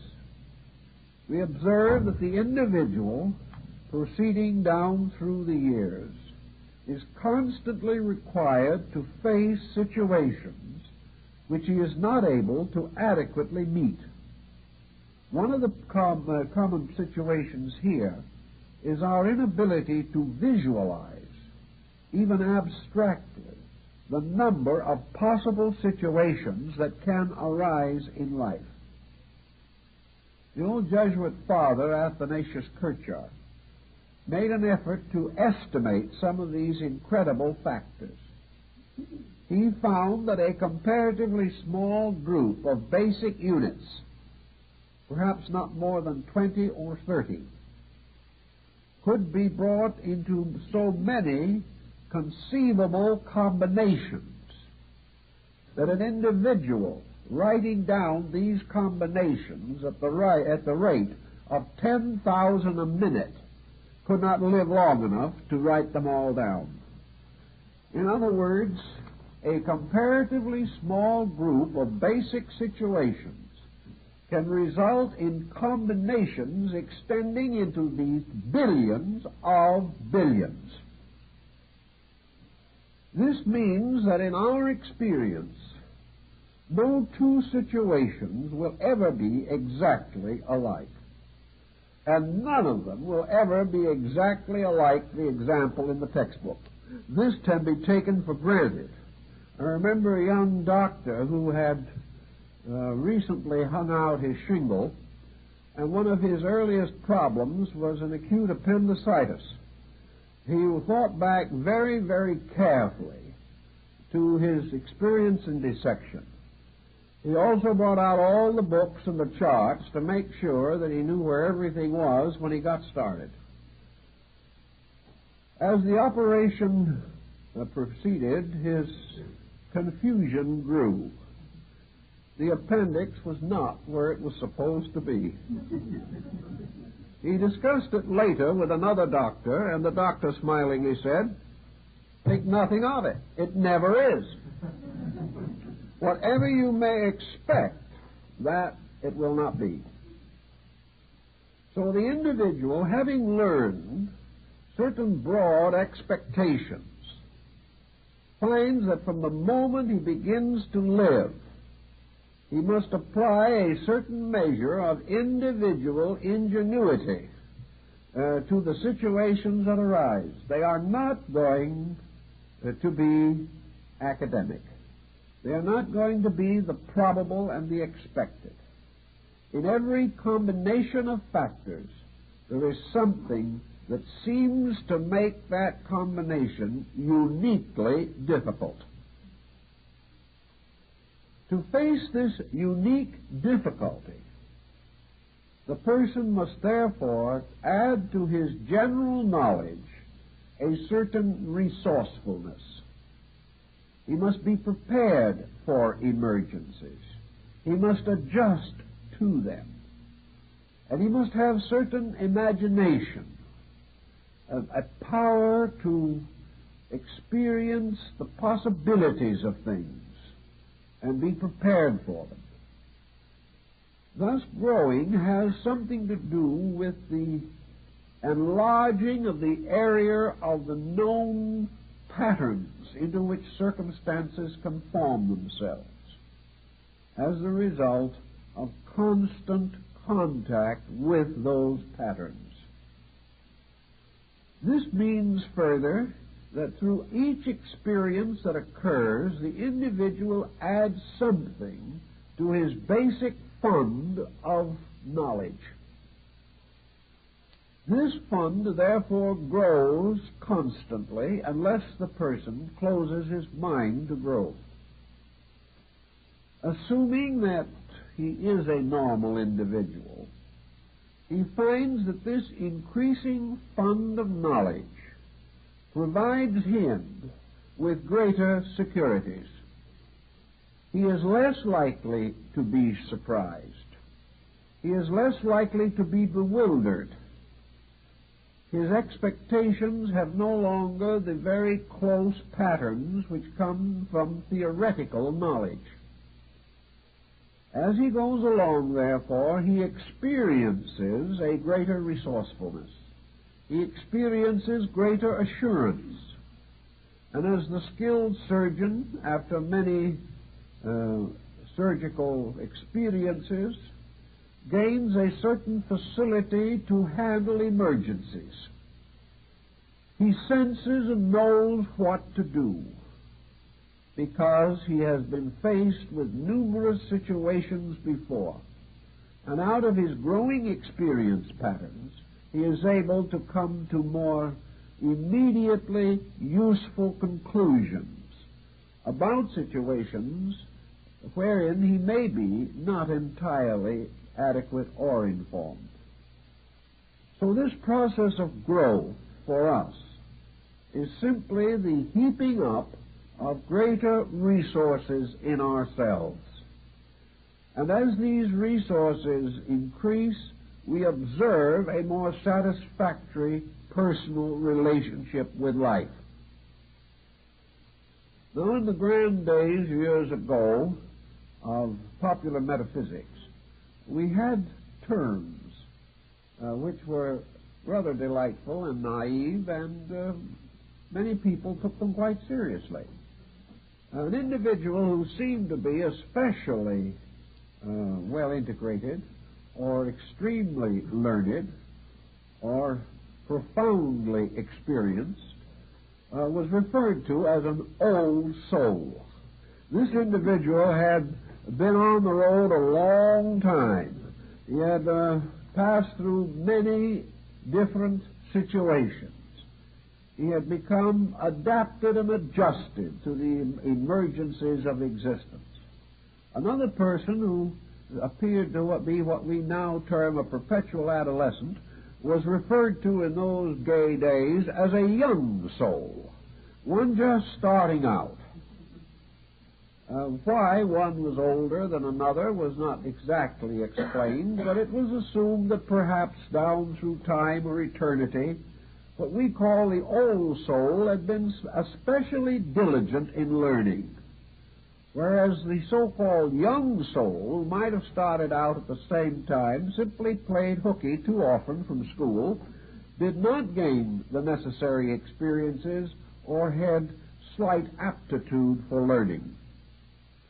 Thus, the idea of the old soul was simply one that appeared to be patriarchal in achievement, to have a fuller and richer kind of life.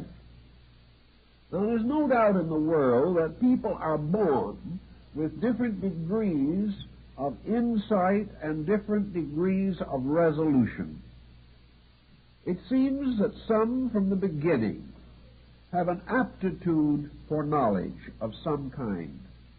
Others appear to be deficient in this aptitude.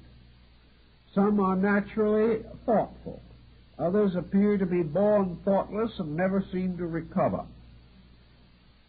But all, in one way or another, have to grow. They grow because either thoughtfulness or thoughtlessness will ultimately result in situations that force growth. To us, then, the idea of growth is this constantly unfolding capacity to solve problems. Now, that would be something we would all like to have in large measure at the present time, because there has never been a day that we know of when problems were as numerous or the needs for true knowledge more immediate and acute. So we turn into ourselves to search for whatever it is that is the source of this growth factor in our consciousness. And we find that this factor, like nearly all of the other elements of our problem, lies within this chemistry of sensory and mental processes. What we call growth is the gradual organization of the faculties, powers, perceptions, reflections, which make up the equipment of the person. He is growing because he is taking more in and understanding it better. There seems to be no question as to this. Growth, as it applies to our conditions in this world, must, to a measure at least, depend upon our ability to interpret and understand this world. We may assume that we have another life entirely apart from mortality, but our existence in the material universe and our adjustment to its problems seem to require that we become increasingly aware of the laws, patterns, purposes, plans, and processes that operate here. The only way that we can really become aware of our relationship to environment is to become more familiar with the laws governing environment itself. What we term growth in this case is adjustment. It is the individual becoming sufficiently equipped to lead a serene existence in the material sphere. To gain this serenity, he must begin to study this mortal existence, how it is organized, how it functions, what contributes to problem and what contributes to the solution of problem. To most persons, this knowledge is not sought voluntarily, at least in many instances. It is a byproduct. It is the byproduct of the simple process of living itself. The individual learns by doing. This is a kind of an apprenticeship system, and our material existence seems to be an apprenticeship. We learn by observing the actions of others. We learn by experiencing the results of our own actions. And, of course, to a measure, we learn from the long traditional patterns of the activity of our social group. All these things become elements in growth or in development. The beginning of growth, as the Greek philosophers pointed out, is therefore a keen sense of value. The individual must be able to perceive. He must be able to gain reports through the sensory perceptions about occurrences. And these reports must be a little more important, a little more real, a little more clear than in the case of the average person.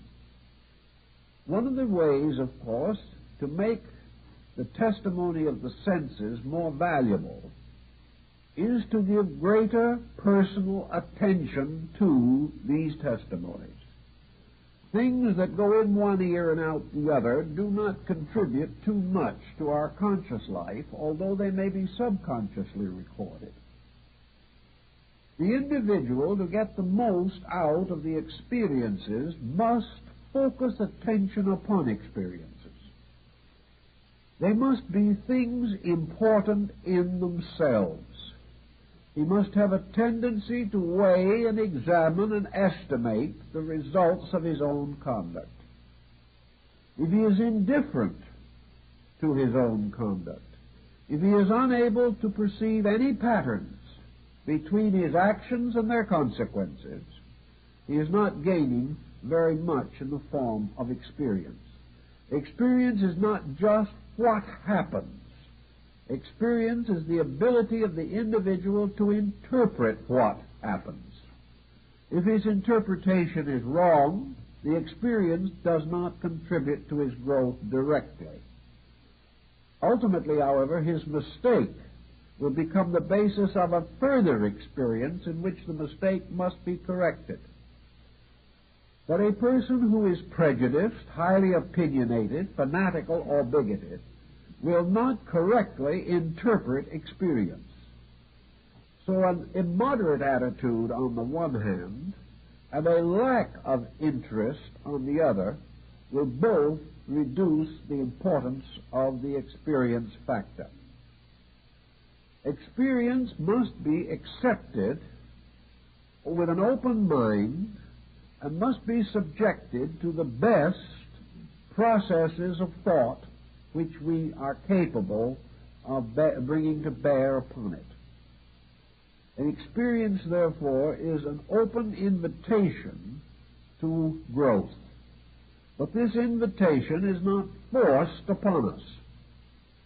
We can ignore the experience, we can repeat the mistakes, we can evade the responsibility for our own actions, and thus we can slow down this thing that we call growth. If we are really here to grow, and most philosophies assume that we are, then, of course, it is important for us to make the most of every opportunity to grow. And we can perhaps find some parallels for these circumstances in other departments of life. A non-artist looking at a scene in the forest or on the side of a hill will observe the same general physical forms that an artist will see. The artist, however, if he is going to paint this picture, must have an acute sense of proportion and color. An artist painting a tree will not paint it exactly as a non-artist will see that tree. If you ask the non-artist what color the tree is, he will say it is brown. At least the trunk is brown. But when the artist paints that brown trunk, he may use from 5 to 15 different colors to get that brown. He may paint what looks to us to be a plain gray shadow, but when he paints it, it may be green, violet, it may be brown, it may have deep reds in it, it may have many, many colors that to the untrained eye are not perceived. Yet if the artist is skillful, and he finally completes his painting, and frames it and hangs it on the wall, and the non-artist looks at it, the non-artist will see the tree as he himself saw it. But he will not realize that it required a very deep understanding of color to produce, by means of paint, the very simple shades which appeared to be in the structure of the tree. The artist had a specialized color sense, and he realized how many colors it took to make a tree look brown. Now, in this way, a philosopher or a mystic, looking at life, sees much more than the person who is thoughtless or indifferent or unskilled or ungifted in these areas.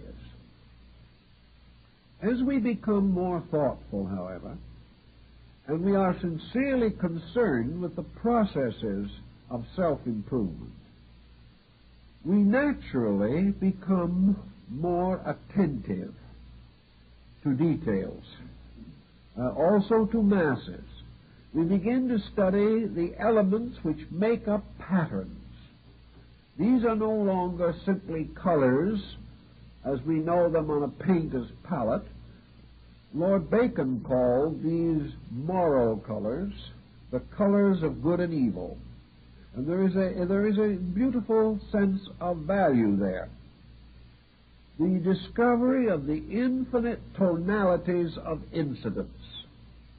How we are to take these comparatively simple situations and actually find their meaning. Or if the situations appear to be hopelessly complicated, how we can gradually reduce them to their essential elements. Thus it is true that there will always be in the world some who, looking at the tree, will see nothing of interest. And there will also be a few who, looking at the same tree, will discover it to be a wonder of creation. The attitude has much to do with it. Now, where does the attitude come from? Why are some persons apparently born thoughtful and others born thoughtless? The answer has to be that the individual brings forward into present activities the substance and essence of previous attainment. We are not starting. We are not individuals beginning at this time with a new and complete nature. We are all somewhere midstream in the great process of evolution. And while it is true that the differences in various persons may seem very great, actually these differences are not as tremendous as might first appear. They are differences within a comparatively small pattern of possibilities. But these differences seem to be large, and in the course of life seem to produce very large and often conflicting results.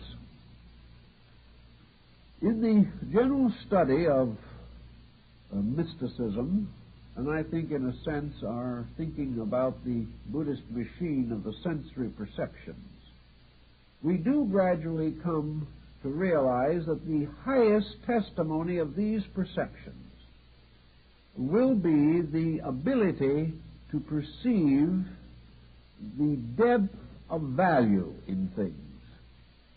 Perhaps we can say it in another way, that the end of the perceptive process is that we shall see all of a matter, that the perceptions will reveal to us everything that it is possible for them to confirm, that all these perceptions, acting completely as far as their own natures are concerned, will each of them produce a maximum of testimony, and will allow this testimony to move in to the central coordinating power. If all of the sensory perceptions are fully developed, so that everything which they can know or can discover is conveyed, the coordinator then has the fullest possible means of estimating the situation under consideration. If all the testimonies of the senses unite, as in the case or example given by Immanuel Kant, in the description of an apple, if all of these sensory testimonies convey their own fullest support in the consideration of the object, the ultimate will be that the coordinator will have a full and complete concept of an apple. Each one of the faculties will have contributed a supporting or sustaining testimony. One by one, they remove doubts left by the deficiencies of each other, until in the end, no doubt remains. This is an apple. Now, the great problem that these faculties are all afflicted by is that they are sensitive and subject to a kind of hallucination. Studies in suggestion therapy indicate the area of difficulty. The faculties can be conditioned away from normalcy. Faculties can be taught not to function, or they can be taught to function by a very special kind of training, so that this function is no longer normal, accurate, or true. Also, the testimonies which they bring in, like the evidence of witnesses in a court trial, these testimonies, this evidence, if it is placed in the hands of a corrupted judge, will not result in an honest verdict. If the mental coordinator is corrupted, if the coordinator is unable to function as it should, the testimonies of the sensory perceptions are distorted and deformed, and the verdict arrived at in the mind will not be right. An example of this, of course, is the problem of style and various passing moods of tradition and schools of thought.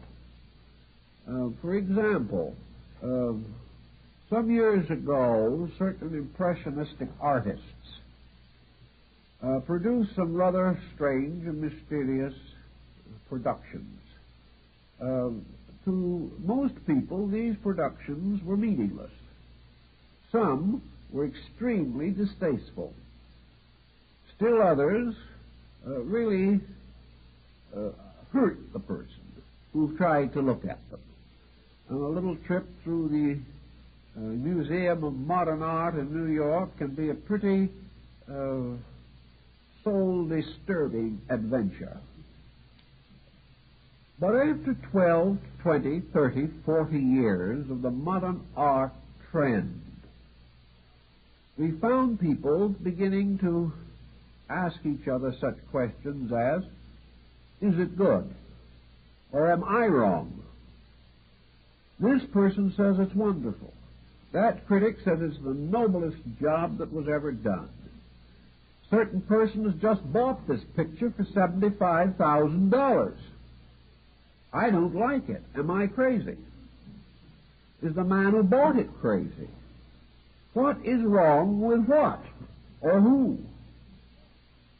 And gradually, out of familiarity, out of constant indoctrination in this way, persons who really do not like modern art convince themselves or are convinced by others that it is good and it is important.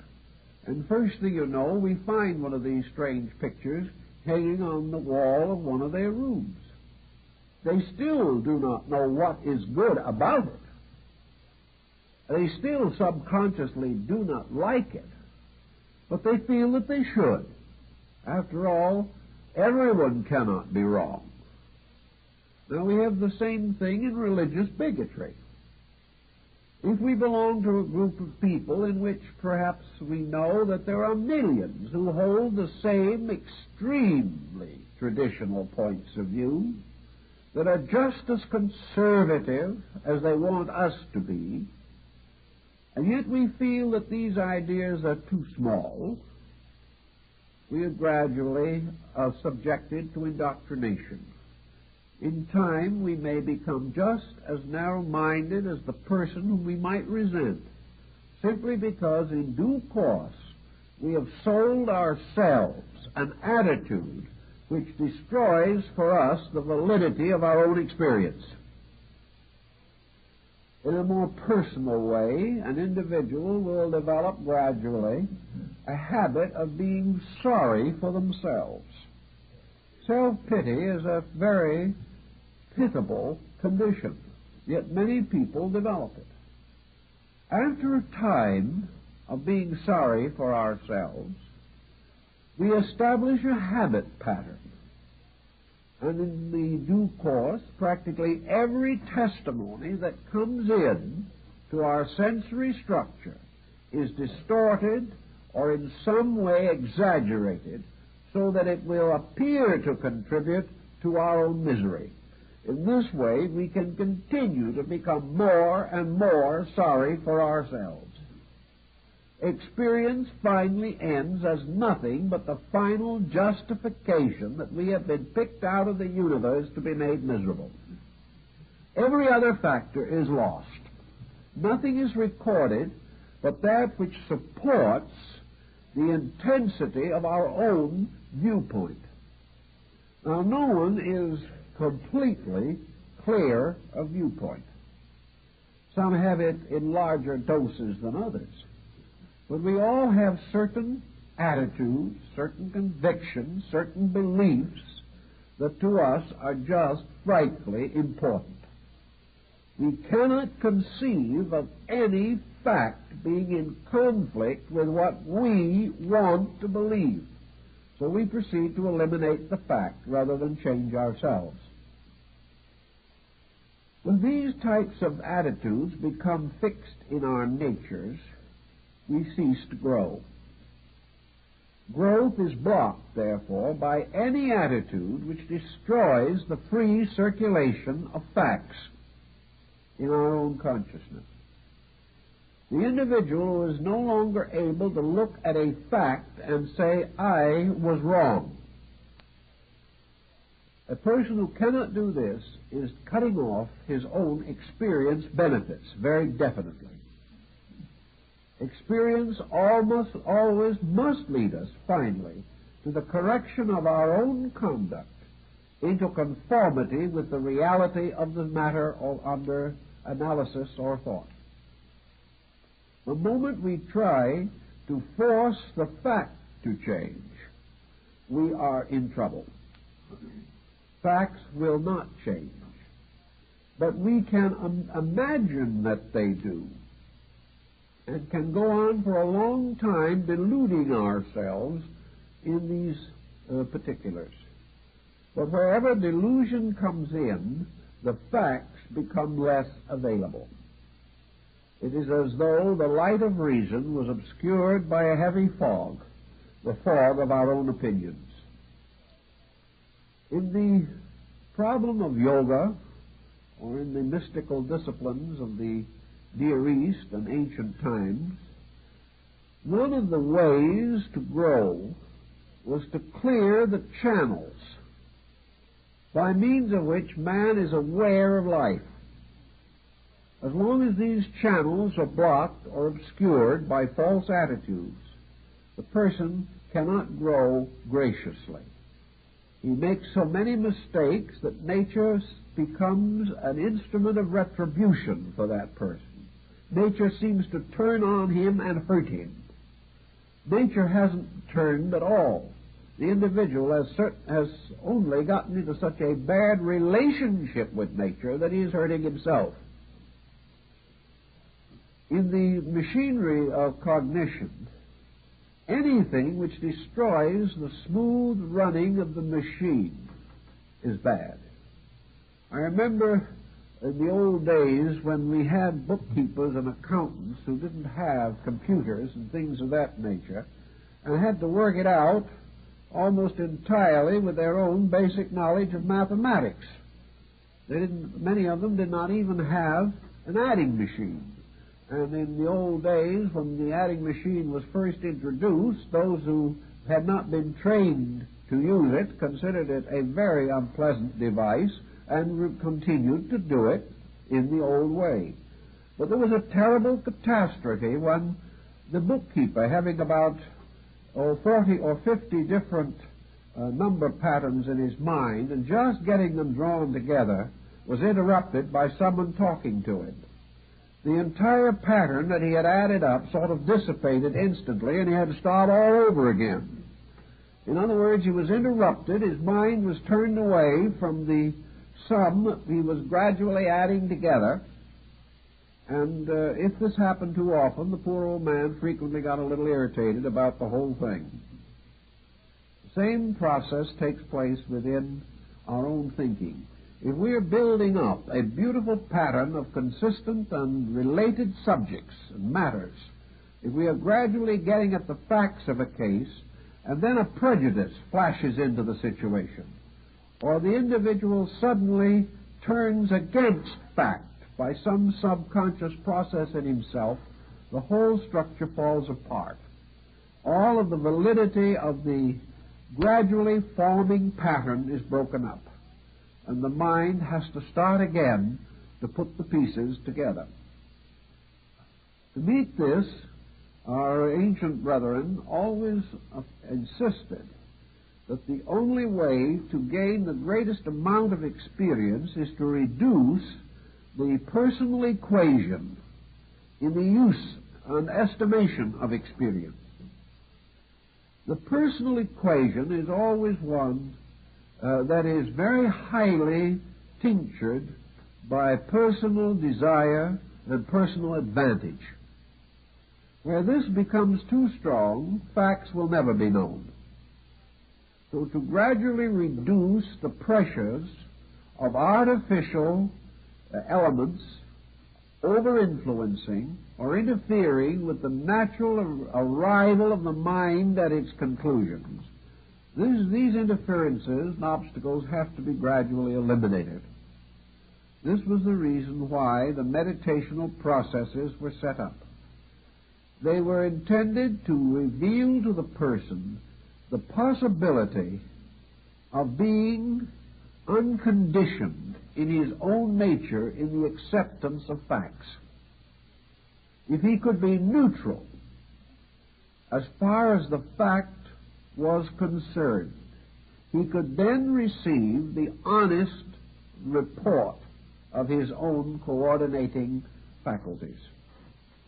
If he could get this honest report distorted in no way whatsoever, then he was in the position to use the greatest degree of fact in the solution of some problem of his own.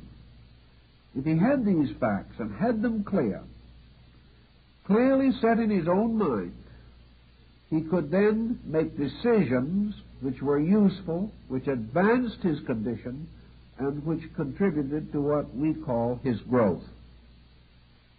So the growth of reason in the individual was simply the unfoldment of the power to be reasonable in all things.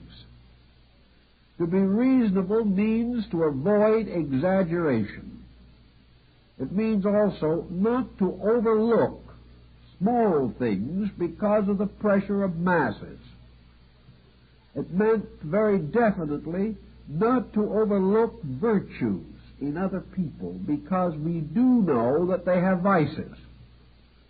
It means not to overlook the importance of ideas because those ideas do not mean too much to us at the moment.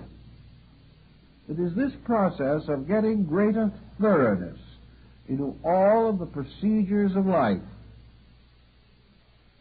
What is it then that is adding all this up? What is the instrument by means of which the record of the unfoldment of our faculties is preserved? Buddha would say that it is this sattva, or the self. It is this thing which, though not an essential reality, is a continuing, functioning force, or power, or vortex of energy over a very long period of time. The sattva, or self, the ego, is nothing but the immediate substance of the known and the unknown. It is the mysterious compound of what we do understand and what we do not understand. Thus, whatever part of the thing we understand has a certain luminous quality. The parts that we do not understand are dark and mysterious.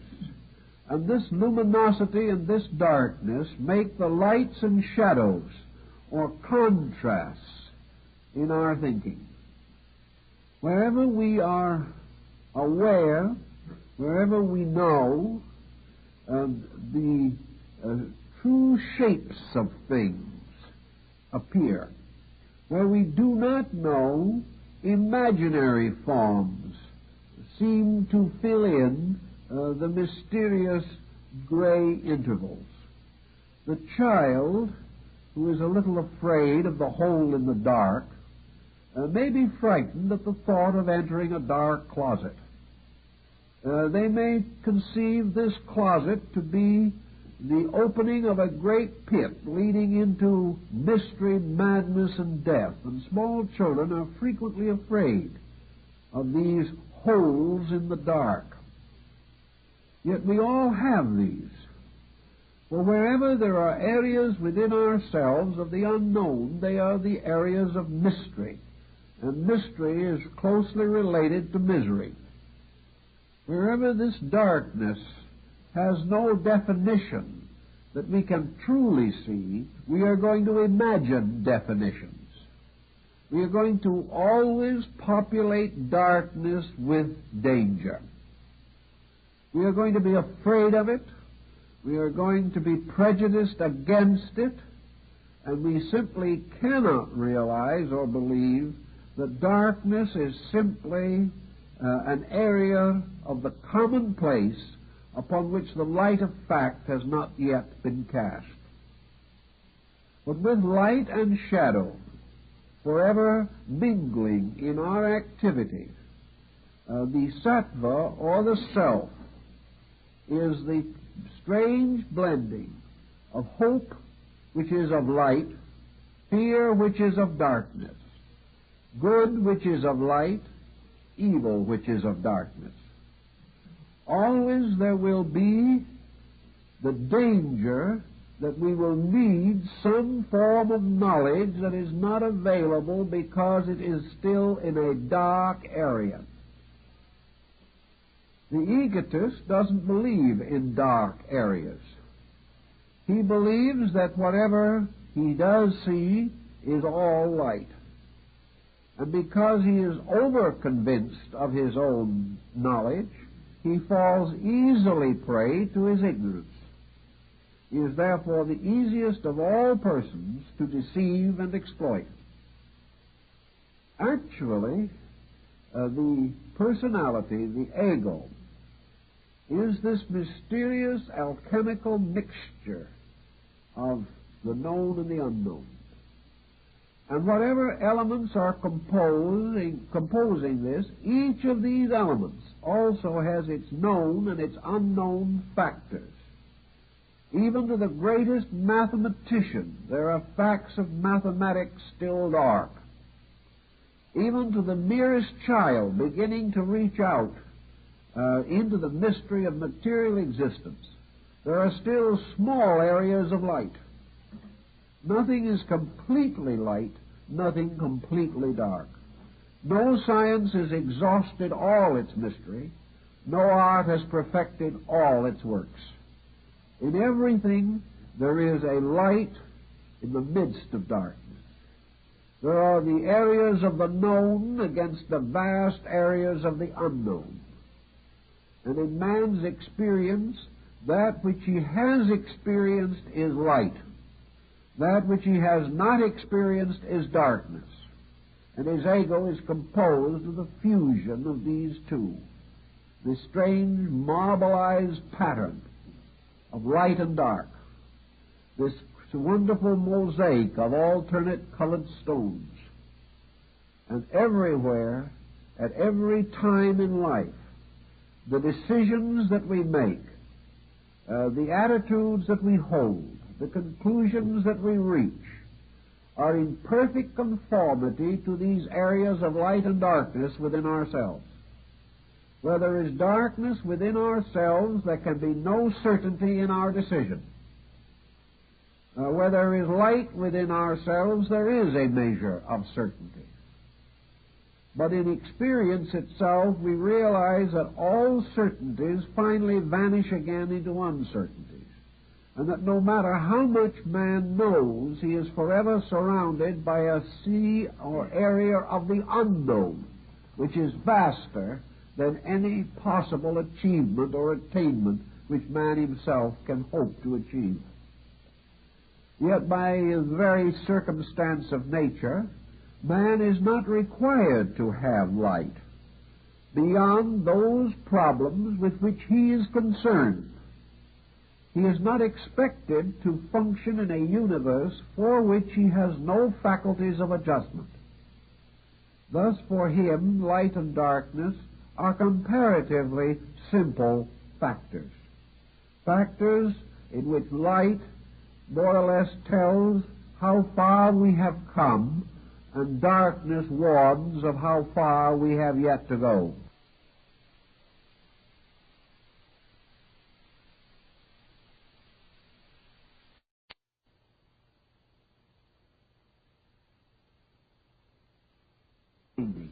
We will always ultimately come to the point where darkness sets in. Here we must either admit ignorance or try to bluff.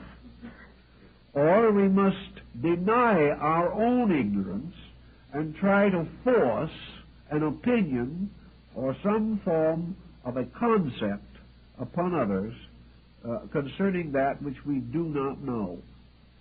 Now, the light runs out in a number of directions.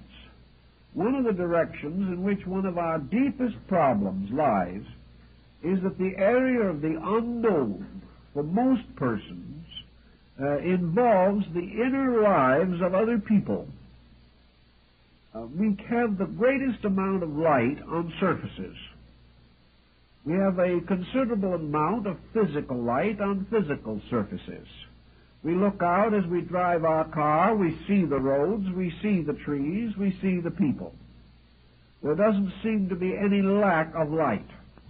But the moment we leave surfaces, either to ascend or descend from the obvious, we begin to come into a twilight region, and from that pass finally to utter darkness.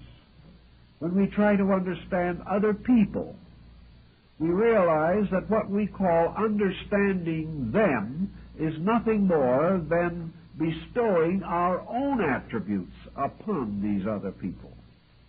We interpret them only in terms of ourselves. They interpret us only in terms of their own natures. So as far as the facts are concerned, the inside, the inner part of everything is dark. Sometimes it's a little darker than at other times, but there is always a gray shadow there somewhere. The inside of ourselves is dark. We have no real ability to declare with absolute certainty the experience of our own inner life. We live upon a surface, and onto this surface seems to float upward a great deal of subjective material, but we do not know just where it comes from or how it reaches the surface. The depths of ourselves, the depths of other things are strangely dark. The difference between a light area and a dark area for man is also one other thing. In light areas, we have light because we have experienced. Perhaps not now, but sometime. Always where there is light, it means that whatever that light pertains to, we have done. We have actually achieved a distinct victory wherever light seems to cast itself upon other things. If we see a thing correctly, it is because we have truly experienced the fact of that thing. Darkness is always an area of non-experienced existence. It means that in that particular area we can only depend upon the opinions of others, hearsay, belief, tradition, or at best, second-hand experience transmitted from others. The second-hand experience may cause a certain pre-dawn to break a little. We may see a little gray shadow where the darkness was before, and it looks as though a little light was there. But until we have actually experienced it ourselves, there can be no true light.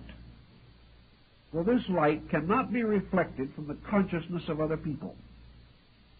Each person, in his search for light, must light the outside from the inside.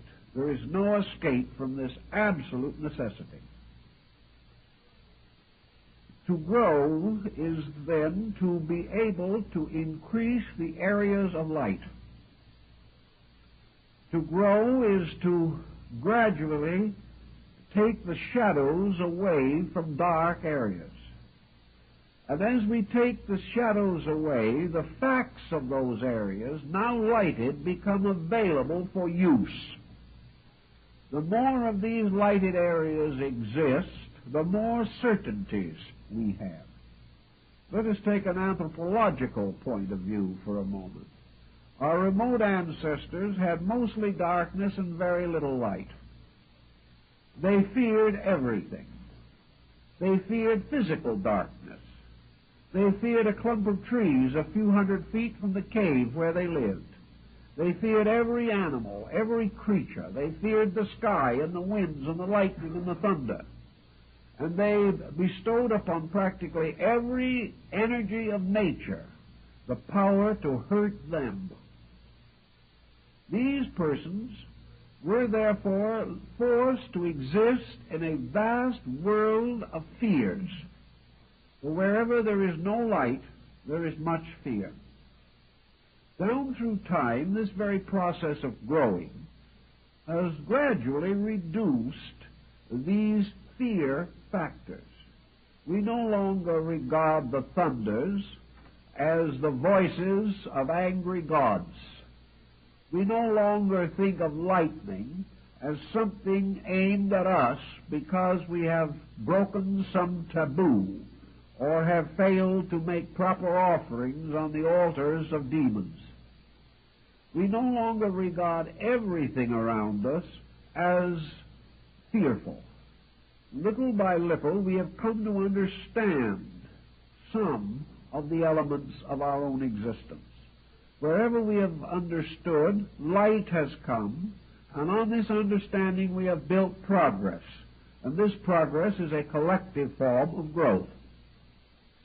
But where from the beginning to now the dark areas have never been cleared, in these areas we still have primordial fears. We still find that when we let down the surface courage arising from mutual support, we do experience some of the old atavistic terrors that burdened our forebears. Many people are still intensely superstitious. Many are still convinced of the presence of great evil forces moving behind the mistakes of mankind. We haven't yet learned that these evils are really a combination of darkness and our own inability to find the light of solution to problems. Thus, the whole situation at any moment in our lives is that we have certain availabilities and certain lack of availability.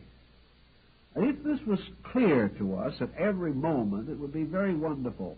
If we could see all the things we really think we know with little rings of light around them, and all the little things that we don't think we know with little rings of darkness around them, so the mind could say, this I know and this I do not know, it is obvious, it would be quite simple. By now we would have been out conquering practically every weakness of our own natures. If even a little bell rang when things were wrong, it would cause a great deal of happiness for all concerned, and also an awful lot of bell ringing. But at the same time, it would be useful. But here is our difficulty. Wherever there is a hole in our insight, wherever knowledge ceases, wherever the light of our experience fails, the dark part is invisible. The dark part is not something that you can measure in the same way that you seem to be able to measure light. When you say an individual is rather brilliant, that he has a marvelous ability to meet situations, you're talking about the light side of him. But when you ask someone, what is it that this person does not know? That's very hard to answer.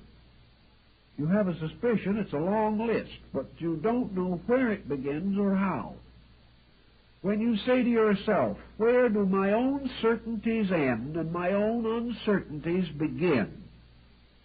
This takes a great deal of thought, because the certainties and the notions and the opinions form such a surfacing that we are not aware of the vacant areas in our own insight. They simply do not testify at all, so we do not know they exist. The only way we find out they exist is when we make a very stupid blunder of some kind and wonder how we did it. How could we have missed this entire area of probabilities? It is only under such a condition as that we suddenly become aware of these blind spots in our reason. Otherwise, it just looks as though the light is always there and always abundant, so we keep on living by the light part and allowing the dark part to pass unnoticed. But there's too much dark there. We cannot actually make an adequate adjustment.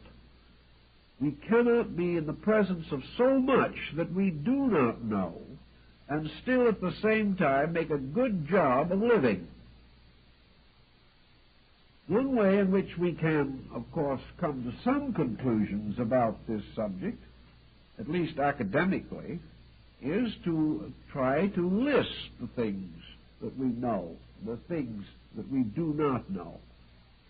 It would be quite obvious that the average man probably does not know how to bake a good cake. He has never tried. On the other hand, some of the greatest bakers that have ever lived have been men, so that the problem doesn't present any insurmountable obstacle. But a person will say with some frankness, I don't know how to do this. I've never done it. Now, this is fine as far as it goes, but do we carry this sense of honesty deeply enough? Do we look at a person and say, I do not know how to judge you? Usually we do not. Usually we depend on the light part of our understanding, ignore the dark part, and come to a prejudiced opinion. So this dark area is always a potential area of prejudice. It is always an area in which our opinions, our attitudes, our beliefs are not valuable. And most people cannot live with the idea that they have any ideas, attitudes, and beliefs that are not valuable. We assume that they are all right. And we try to force ourselves beyond the point where our abilities actually will sustain true progress. The answer always is not that you can overcome all this ignorance immediately. No one can. There are many things to be known in this world that man will not be able to know for a very long time. But there is a wonderful strength not only in knowing what you know, but also in knowing that you do not know. This brings with it a certain caution. This causes us to reconsider and to perhaps try a little harder to arrive at a better conclusion. If we are perfectly willing to withhold finality of judgment, perhaps the Scripture was very wise when it pointed out that vengeance belongs to the Lord, and that God will repay, because God alone, apparently, or the principle of universal consciousness which we associate with God, is, at least theoretically, the only consciousness that knows everything. Man does not. Man's knowledge is in the constant process of enlargement, and this enlargement is his growth. Growth must begin by the recognition of what we know, where we are in knowledge, and also the full recognition of that which we do not know. And because the fact that we do not know is the larger equation in most instances, we have to proceed rather cautiously. Knowledge must be extended from foundations established in consciousness. We cannot plunge into some vast abstraction far from the shores of certainty. What we must do in each case is extend the known, carefully, methodically, thoughtfully, to its next areas of probability. We must light near to where light already is. We cannot flash this light into the midst of the darkness and expect to have it very solutional. Growth, then, is a gradual encroachment upon darkness. It is a little more and more of light extending cautiously, carefully, wisely into the unknown. The person can constantly build upon what he already possesses. And as he continues to build, the structure of his consciousness enlarges. The structure of his insight enlarges. And gradually, knowledge leads to experience, which brings further light. Light is always the experience factor. Light is the thing known certainly by having actually experienced that thing. To begin the cycle of growth, then, is to become aware that the so-called ego, or self, is itself in the process of becoming. It is not something that is complete. The ego cannot turn to us the current of universal knowledge. We cannot dig deeply enough into the ego to get any more out of it than is in there. This is a mistake people have had the tendency to make. They have assumed that because something is inside of us, this must be infallible. It is not.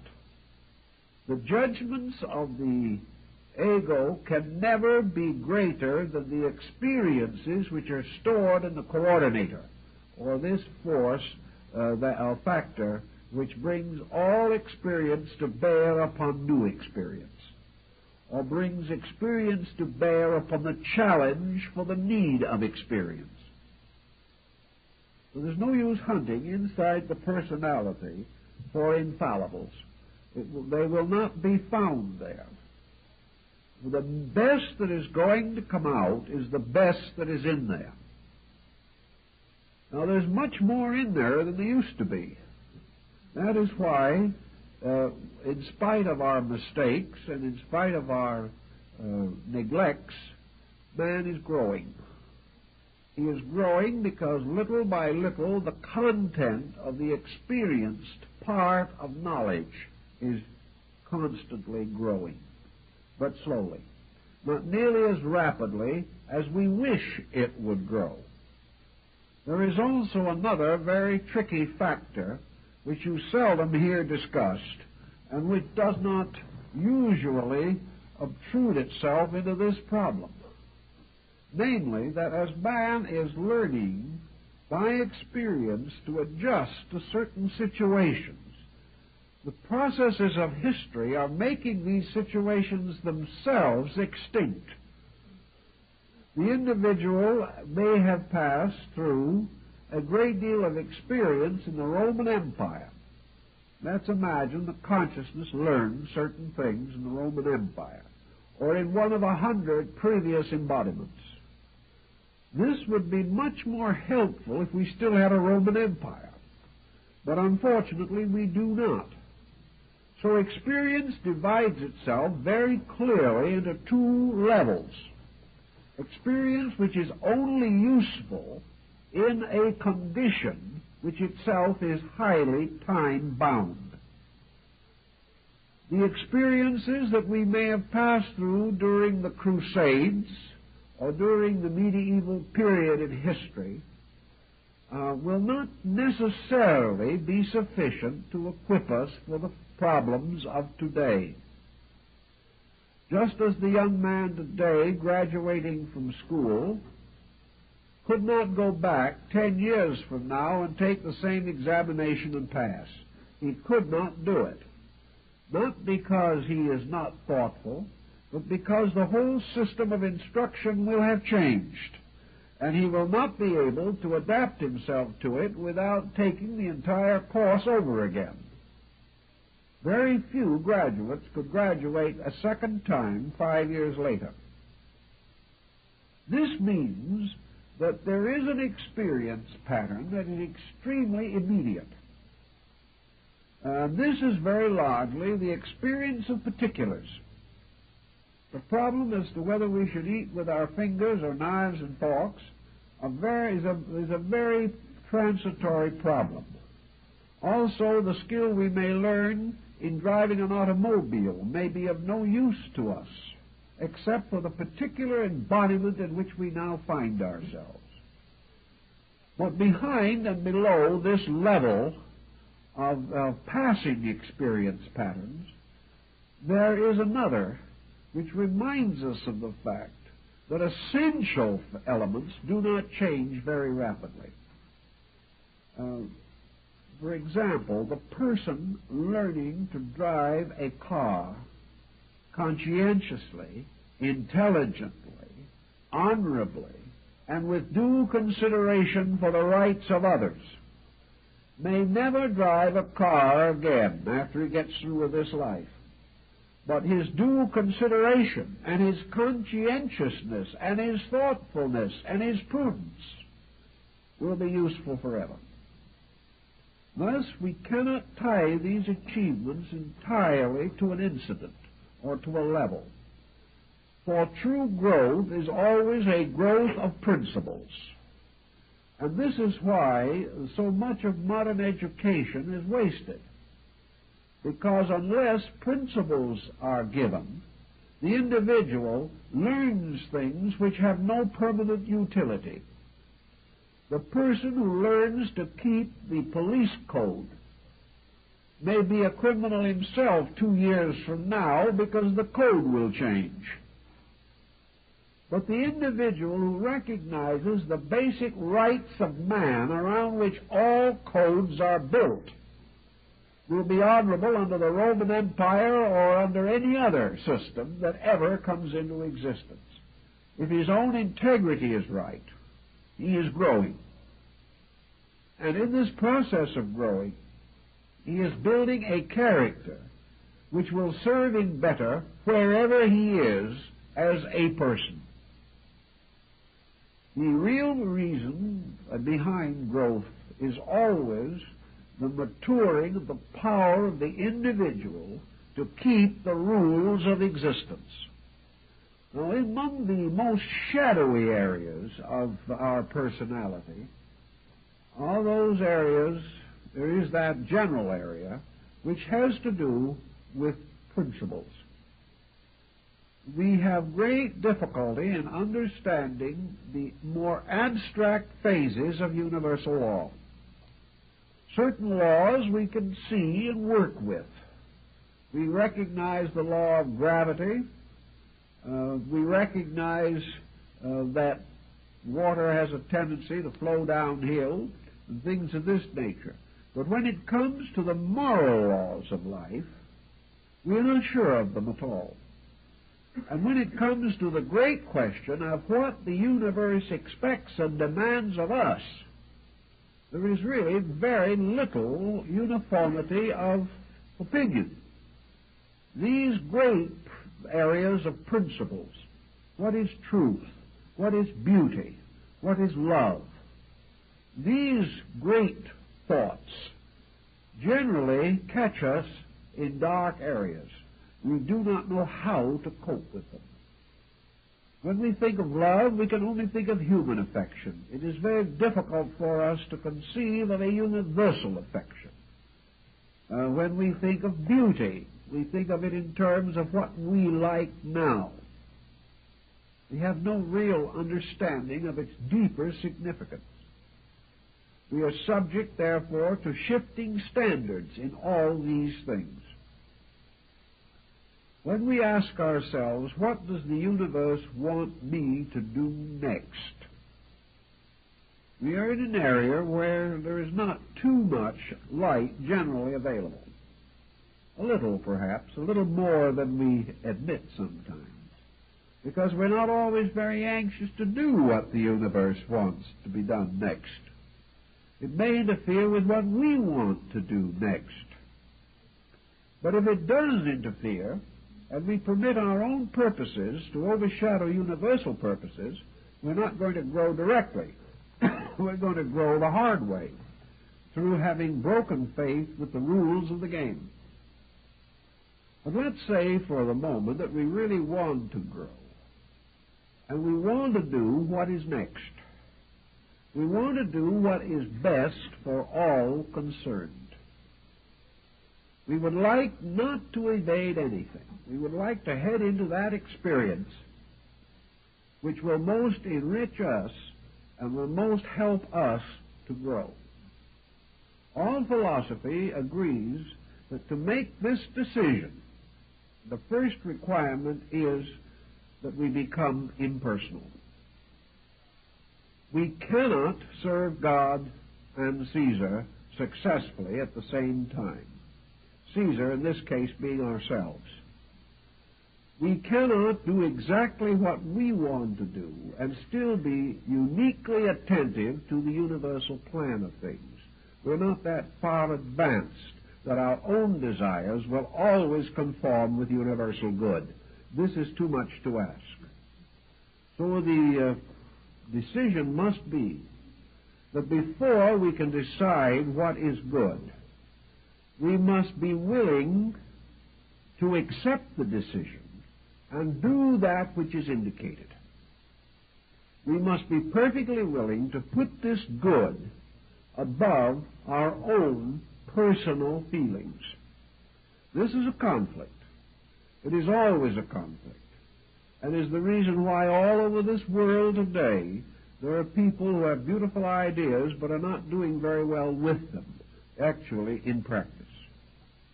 But if we really want to grow, and grow as rapidly and effectively as possible. This strange sense of the impersonality of right must be experienced within us. We must say to ourselves truly that the universal will must be done. What is it that the deepest part of my insight concerning existence tells me is the next thing to do? The final end of experience is in itself that it always does point the way to the next thing. But it does not point the way to things 10 or 15 steps removed. Experience almost always tells us why we are right or why we are wrong. But we are not too attentive.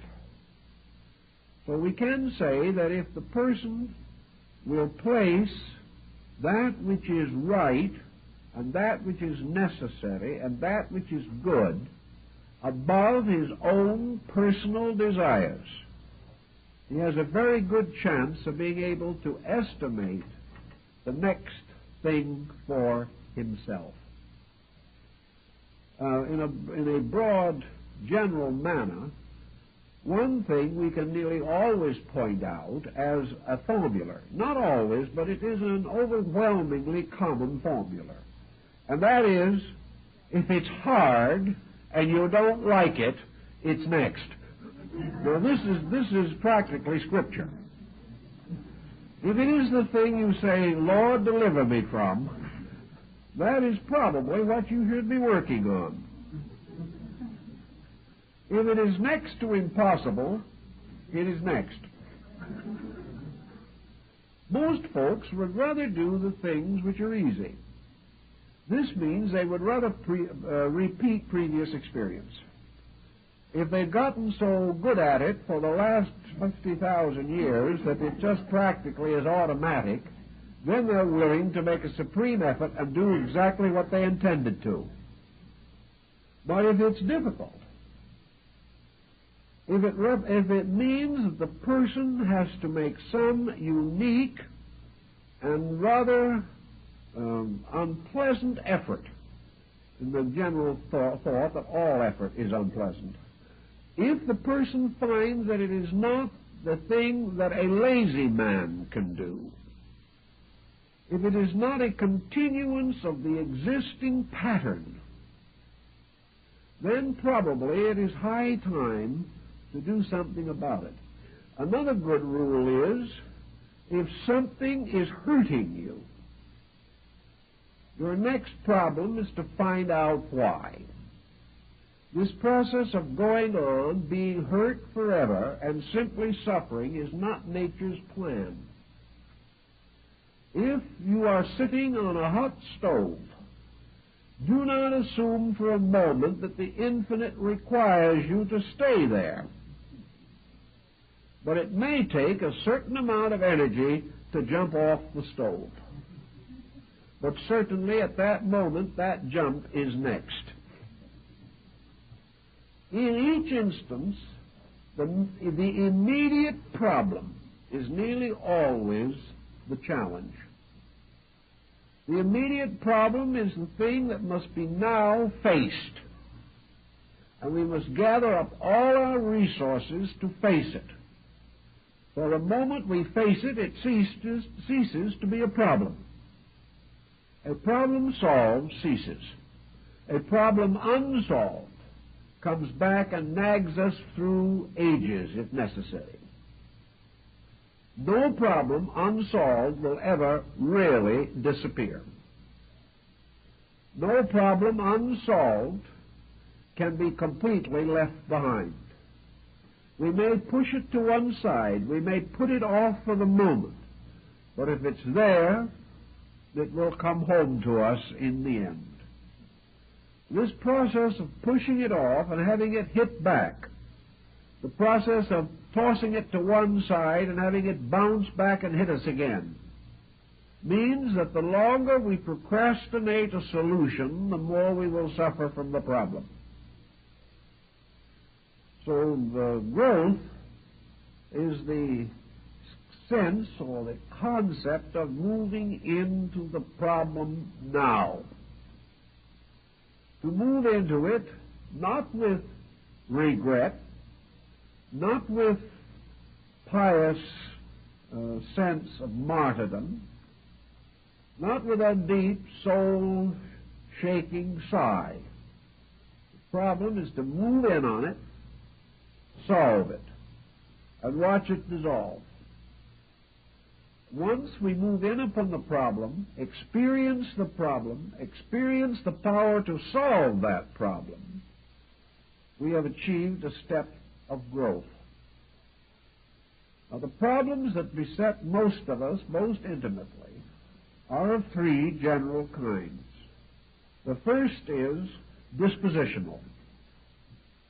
We all have faults. We all have plenty of them. But all our faults do not come into focus at any one time. This is lucky. But there is nearly always one fault in focus at almost any time. We discover that in some one way we are at this moment our own worst enemy. This is the one we have to work on now. When that is gone, do not be lonely. There'll be another come along. But it will be different, and there's a certain delight in variety. But this problem will not go until it is faced. Nearly everyone knows that they have character problems. They can even name them. But if you look into your environment, your business, your home, your social life, your relationship with yourself, your ability to live with other people or work with other people, you will find that there is one besetting situation at this moment that could be improved. That things are not as smooth as they could be, and the reason is somewhere in you.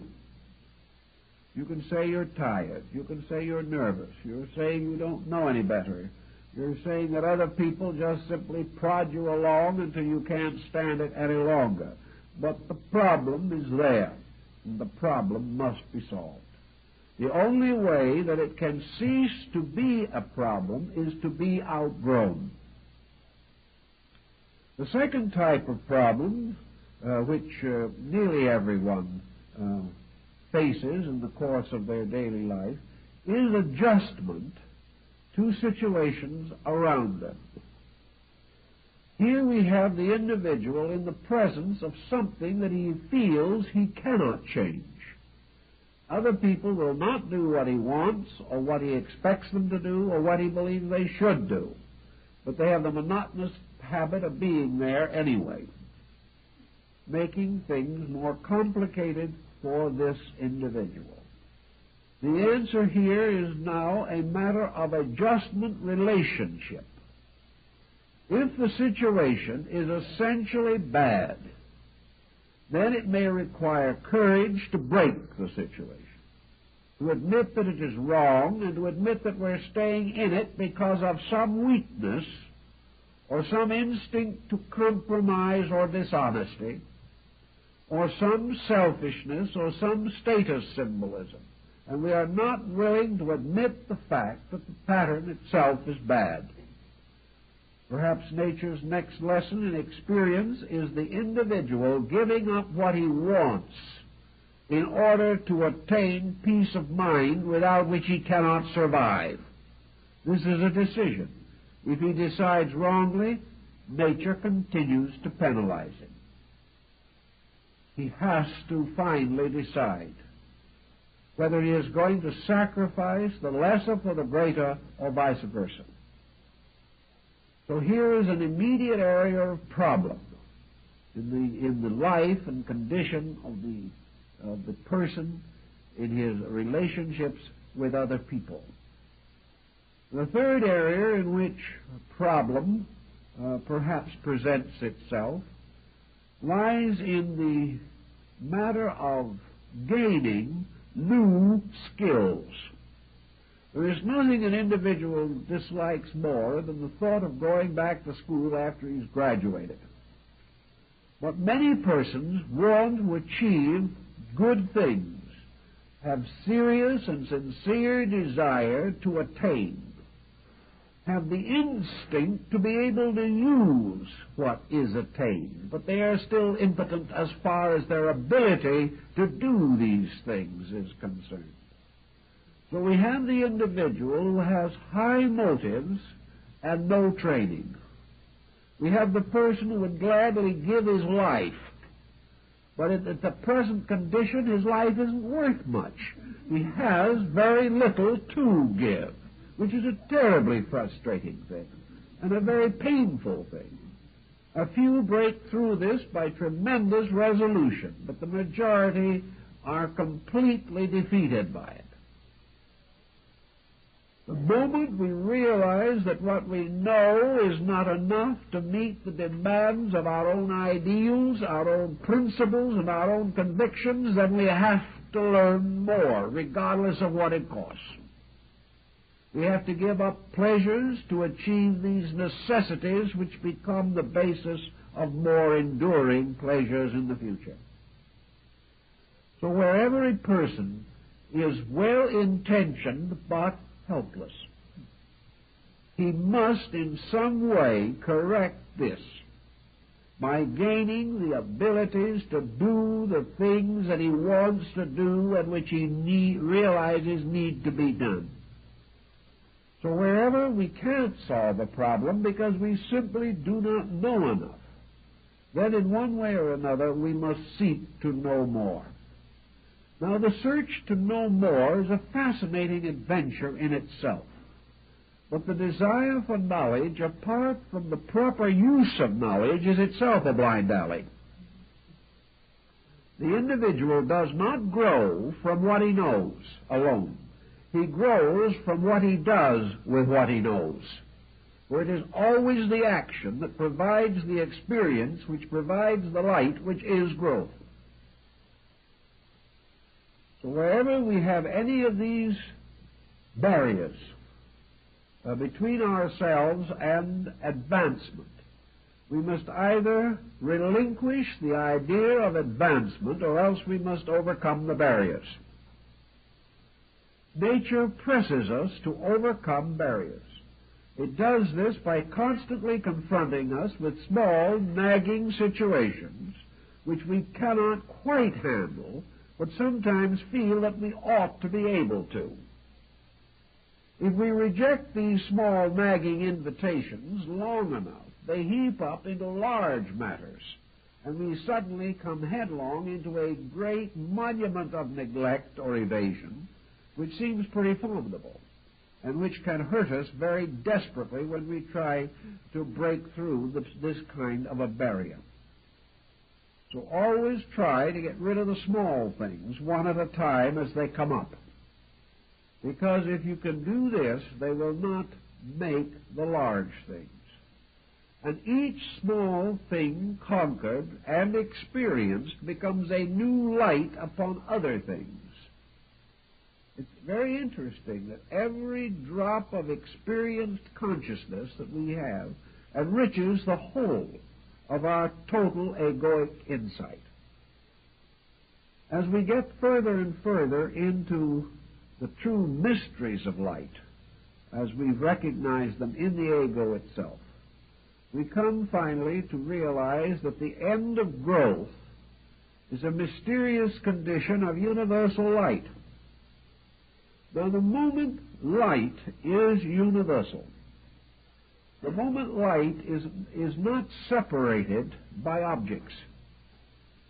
For example, we can imagine that you stand a vase or a cup or a bowl on a table and you light it as you would if you were an artist going to draw a picture of this. The bowl stands out because of contrast. One area is lighted and the other area is not lighted.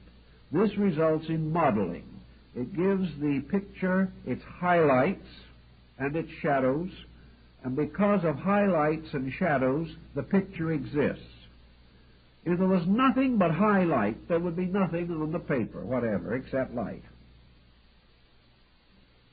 Thus, if we go on experiencing and increasing light and continually contribute to the decrease of shadow, we pass finally into the condition of consciousness in which there is no shadow. And this means actually that we have outgrown the entire concept of good and evil, of light and darkness. And the entity or the egoic nature itself becomes simply the center of a universal experience, so far as this experience is possible to us here. Nothing remains as a detail. Nothing can challenge, because the experience has absorbed all of that which is not known. In the experience of totality, the individual completes the possible experiences of egoic existence. This is more or less the concept of samadhi. It is also found in Zen, because the total experience is strangely the end of experience. When there is nothing left to experience, the very factor of experience ceases, because it can only live by conquering the unknown. When there is no longer any unknown, strangely enough, the value of both the known and the unknown cease. It's a very peculiar thing, but if you think it through carefully, you can get the idea in this sense, that man would never know that he was wise unless there were areas of ignorance in himself. He would never know that he is wiser than anyone else or less wise unless there were other people with whom he could compare himself. He can never tell how far along he is on the road if there are no road markers. And he can never tell how much truth he possesses unless he is able to contrast it to the absence of itself.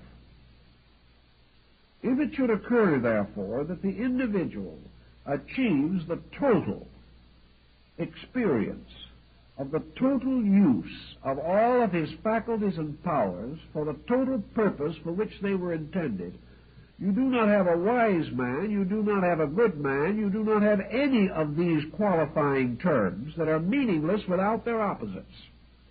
You simply have a condition of universal adjustment. You have a thing that is completely identified with its own objects. It is subject-object in one. There is no longer any differentiation. When there is no difference between the thing experiencing and the thing experienced, you then have yoga, which is total union. In this total union, you then have the Buddhistic concept of the gradual extinction of the ego. The ego ceases, or the personality ceases, only when there is no longer any difference between our center of knowledge and the area of the knowable. When these are identical, the individual is in a state of total existence. This means that in terms of growth, that the cycle of growing as we know it has been completed.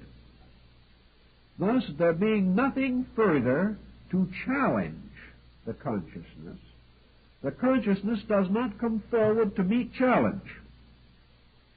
If there is no advancement of consciousness to meet challenge, if man is not in the condition of rolling up his sleeves and swinging a club, if he is no longer in an unhappy relationship with anything, if he is no longer in a condition in which he has to fight in order to maintain his attitudes, because his attitudes have now become identical with fact and are no longer assailable, then all of these things, by means of which he has to know himself as something separate from other things and at war with them, when this ceases, when the individual is no longer called upon to adjust, whatever may be the inner nature of himself, simply is no longer discernible. For we know ourselves only by what we do, and largely by our mistakes. What we do is only action in the terms of the conquest of the unknown in some form. We do one thing in order to survive. We do another thing in order to have housing. We do something else in order to be competitive with our neighbor. But when all of these values have been exhausted, then all of the pressures which normally come to the surface and by which we come to know ourselves as persons no longer come to the surface because they are no longer challenged. The individual then, in the terms of Buddhism, experiences the identification of himself with totality. He feels no need anymore to be a person, because he realizes that a person is only a conditioned existence, and that the thing he has been trying to outgrow from the beginning was conditioned existence. And if he ever succeeds, if he finally attains his end, then the last thing he must outgrow is his own existence.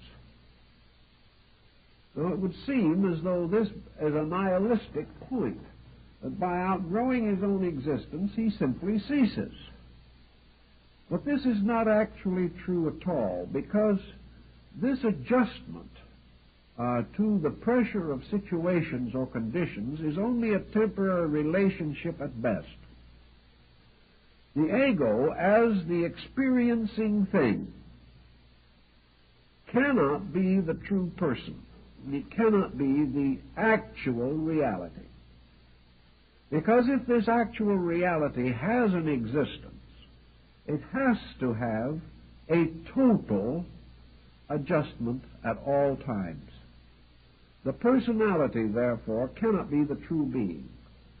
Nor can the personality discover the nature of the true being while it is conditioned by its own need for particular experience. So the end of the situation lies in the total elimination of the personality as a mask, a persona, an instrument. And that which is left when the personality no longer rises to meet the challenge of experience and is therefore no longer to be distinguished. It cannot be invoked by circumstances, but remains or becomes absolutely quiescent, going to sleep because it is finished. In this particular moment, the entire pattern of existence has to shift from the negative to the positive. The creature which has existed only because it was wrong must finally give way to the creature that can only exist because it is right. And this is not the way we live. We are not the creature that can only exist because it is right. Therefore, this is another kind of creature. This is the kind of creature we cannot know, because our own experience is not touched by it. But somewhere at the root of existence, at the root of our existence, beyond the individual always trying to get out of trouble, there must be the being that has never been in trouble. The creature that is moving positively rather than negatively. And Buddhism takes the attitude that when we come to the final extinction of this thing which we call the personality in the process of growth, what we are actually doing is moving from a negative to a positive side of our own complete being. In other words, we are the shadow.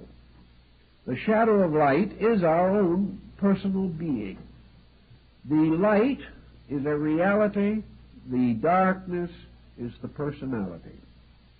Wherever light and shadow mingle, light stands for the reality that never changes, and darkness for the personality which in itself can never actually experience light. It can sense light. It can experience growth, but it cannot experience the true essence of truth. As we go along then, and there is more and more light and less darkness, there is more and more universality and less personality. And the time has to come when the individual simply changes his polarization. Whatever there is beyond this is a positive growth, a growth by means of true knowing, a growth in which the individual moves toward those ends which are real, instead of constantly moving away from those ends which are not real.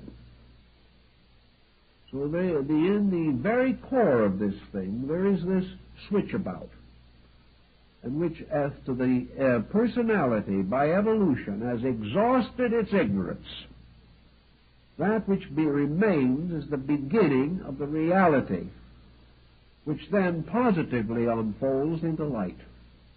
As a plant growing must first dig its roots deep where they are not seen, it seems that the individual in unfolding has to first of all put its taproot deep into the illusion of darkness. And then only after it has subjectively built its dark rootage can it then gradually raise itself into the light and come forth. There is a point in man's evolution when there is this transference, when growth, as this long, difficult process toward attainment, achieves its end and dies in the process. The entire process of man as a person ceases in the fulfillment of itself, and in its place comes the experience of man as a total divine being. And this divine being is not ignorant, is not searching ways out of pain, but is established forever in insight by its own nature, and thus becomes not an involuntary creature growing, but a voluntary being unfolding according to true insight of purpose. Therefore, the negative personality growing up ceases when error ceases. But when error ceases, reality begins. And a being that we do not know, inhabiting a region we cannot fully comprehend, then takes over. And growth becomes merely the unfoldment of the true flower in the eternal light of truth. The bodhisattva state is represented by the lotus. And this lotus opens its petals to light, without resistance, without fear, without burden, without pain. And that which has finally outgrown its humanity comes to experience the dawn of its universal or divine existence.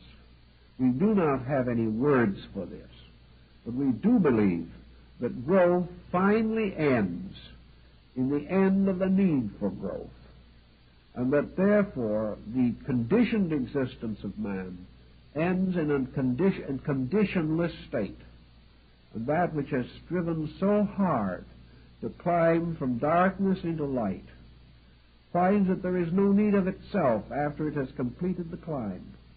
But there is something else, something deeper, something eternal in man, which is born in that moment when the struggle against ignorance ceases. So in that very moment when the person dies, phoenix-like, the divine being is born from its ashes. This is an alchemical transmutation. That which is truly eternal is triumphantly resurrected from all the temporal experiences of time. We cannot hope to understand this state in a conditioned existence, but we can sense within ourselves its reality. And toward the fuller experience of this transition, we hope by growth to attain the virtues necessary for the perfection of ourselves. Well, I think our time is up, so we'll have to let it go for this time, but we'll be with you again next week.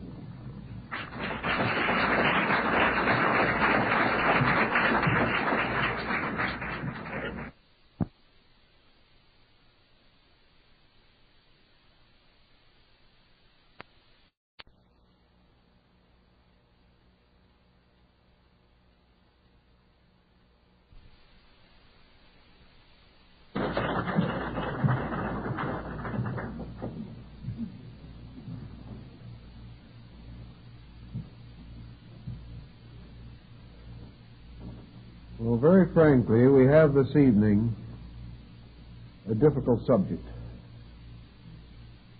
Because if we want to be strictly honest,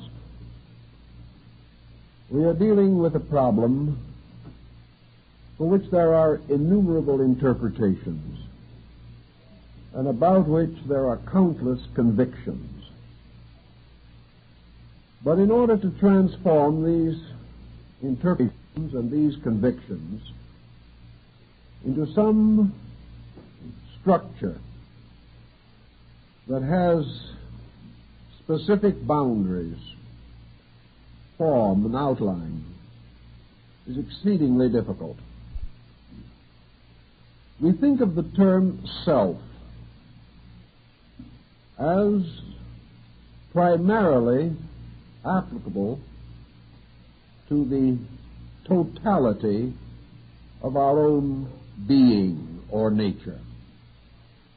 When the individual says, I, myself,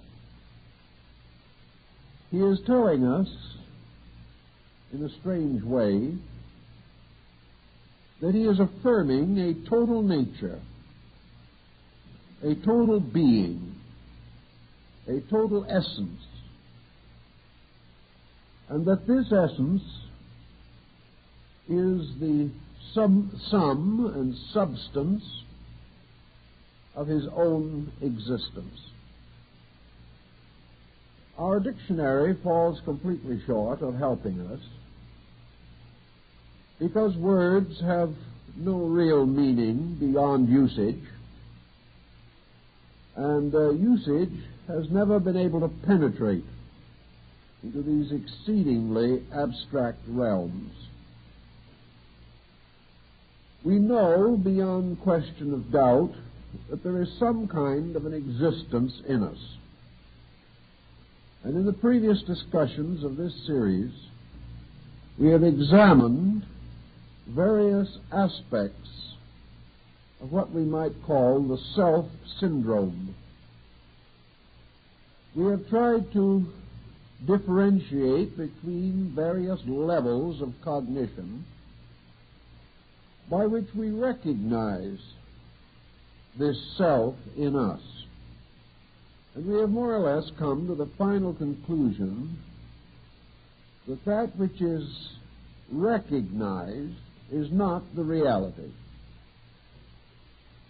Another way where Lao Tzu uses the word Tao to signify this totality of being. He says, the Tao which can be defined is not the Tao. The self that can be defined by the same way is not the true self. We know this true self in some mysterious way because it makes possible the activities of that which is not itself.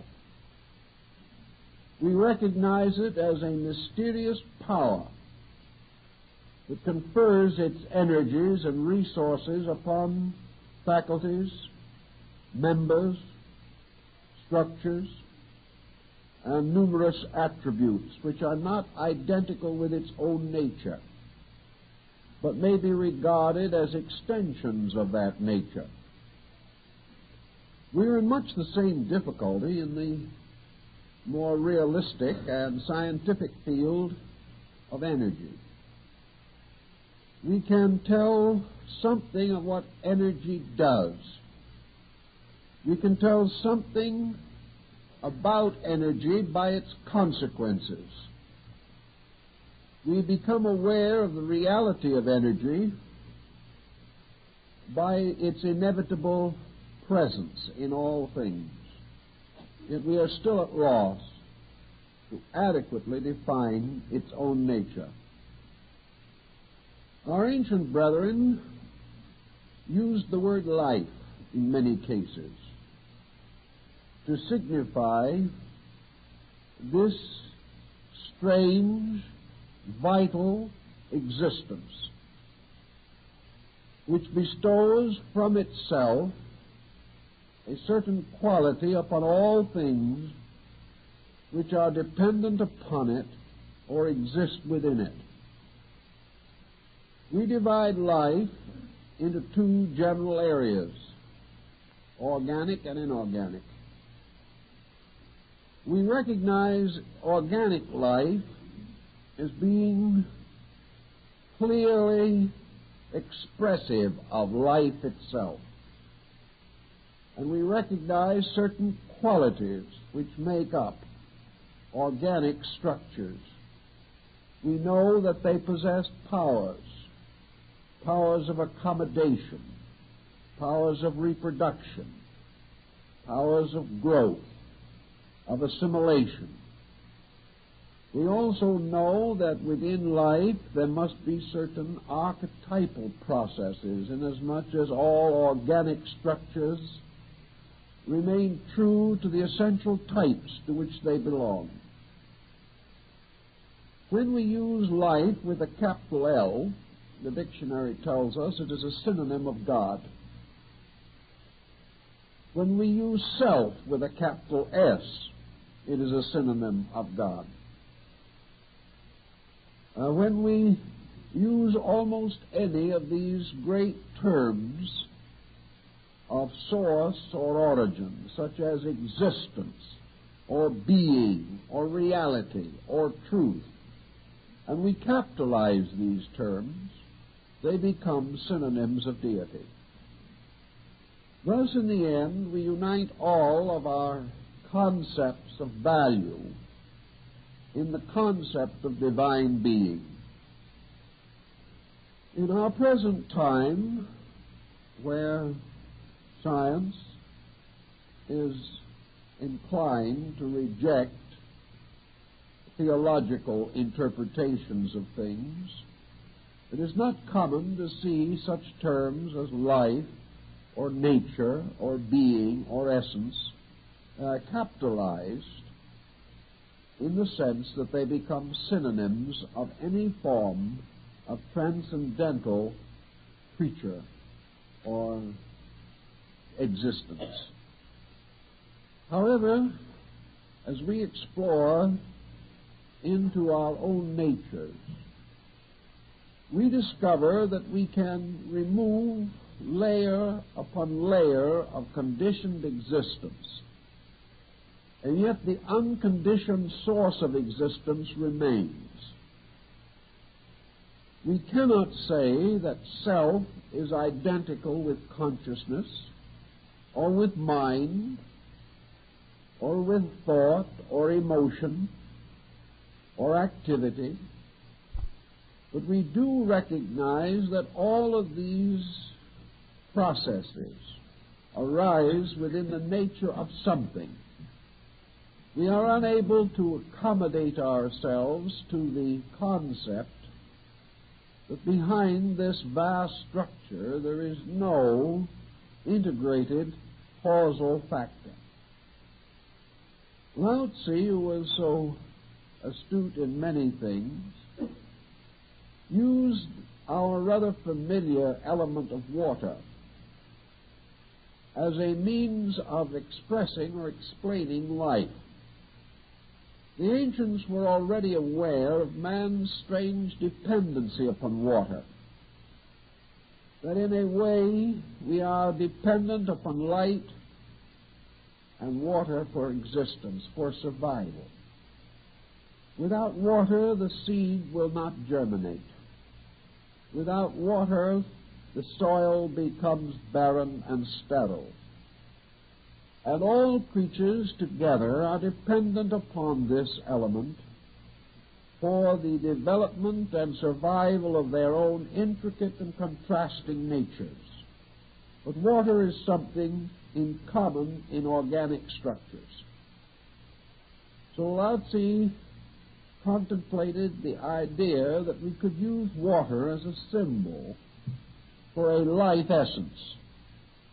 We know that in the New Testament, Jesus uses this concept of the waters of life, the waters of everlastingness.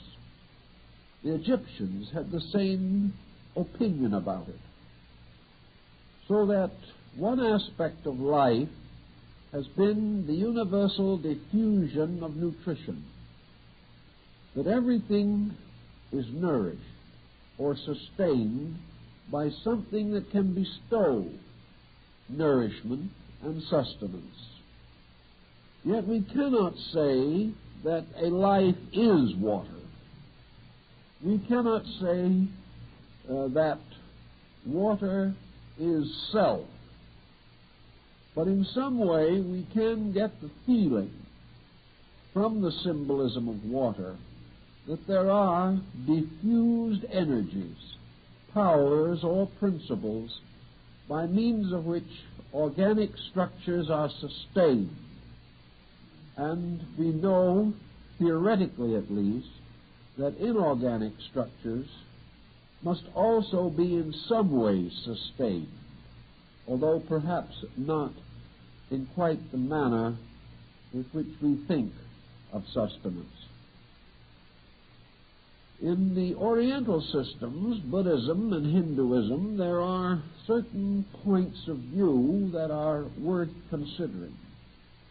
Both the Hindu and the Buddhist recognized a certain illusionary kind of existence. They held definitely that the personality or the individuality with which we are aware or with which we are acquainted is not the true self. They recognize that the personality, the individual as he is here in his daily living, is not merely a complete reflection or manifestation of the total selfness behind him. In some way, this self, deeper than thought, deeper than intuition, deeper than instinct, older than any manifestation that we can think of or cause to arise within imagination. Deeper than any of these things, there is an enduring fact, a fact of aliveness. This fact of aliveness in specialized creatures has specialized manifestation. The individual can not only be aware of himself in a sort of dim, shadowy way, but he can be aware of other selves.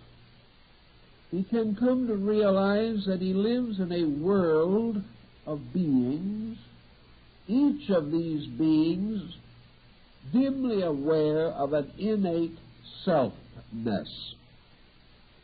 Yet there seems to be no causal bridge between these, no mysterious nexus that binds them together.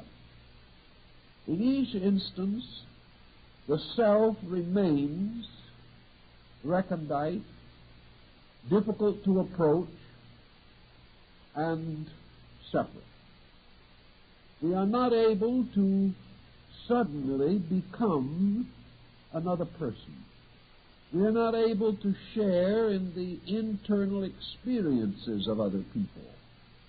We cannot find a point in which consciously we experience our self as the self of someone else, or for that matter, anyone else's self as identical with our own. Vedanta and other Indian philosophies affirm, however, the existence of one self, and that this one self animates all of the different individualities, this infinite sequence of beings suspended from being.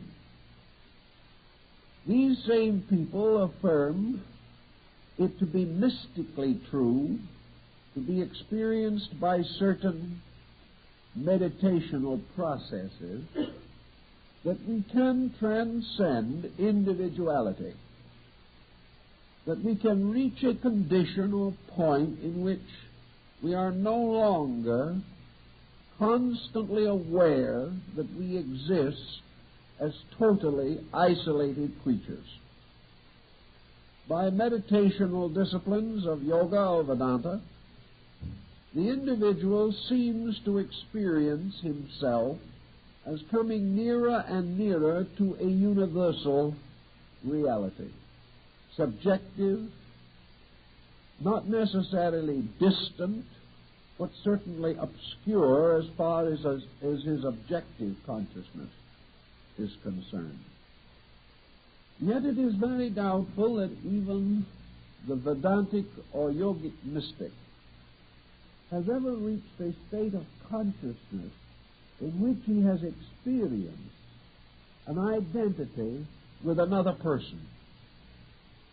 He may have experienced what he feels to be an identity with deity, and he affirms that this identification must inevitably cause him to be one with all other living things.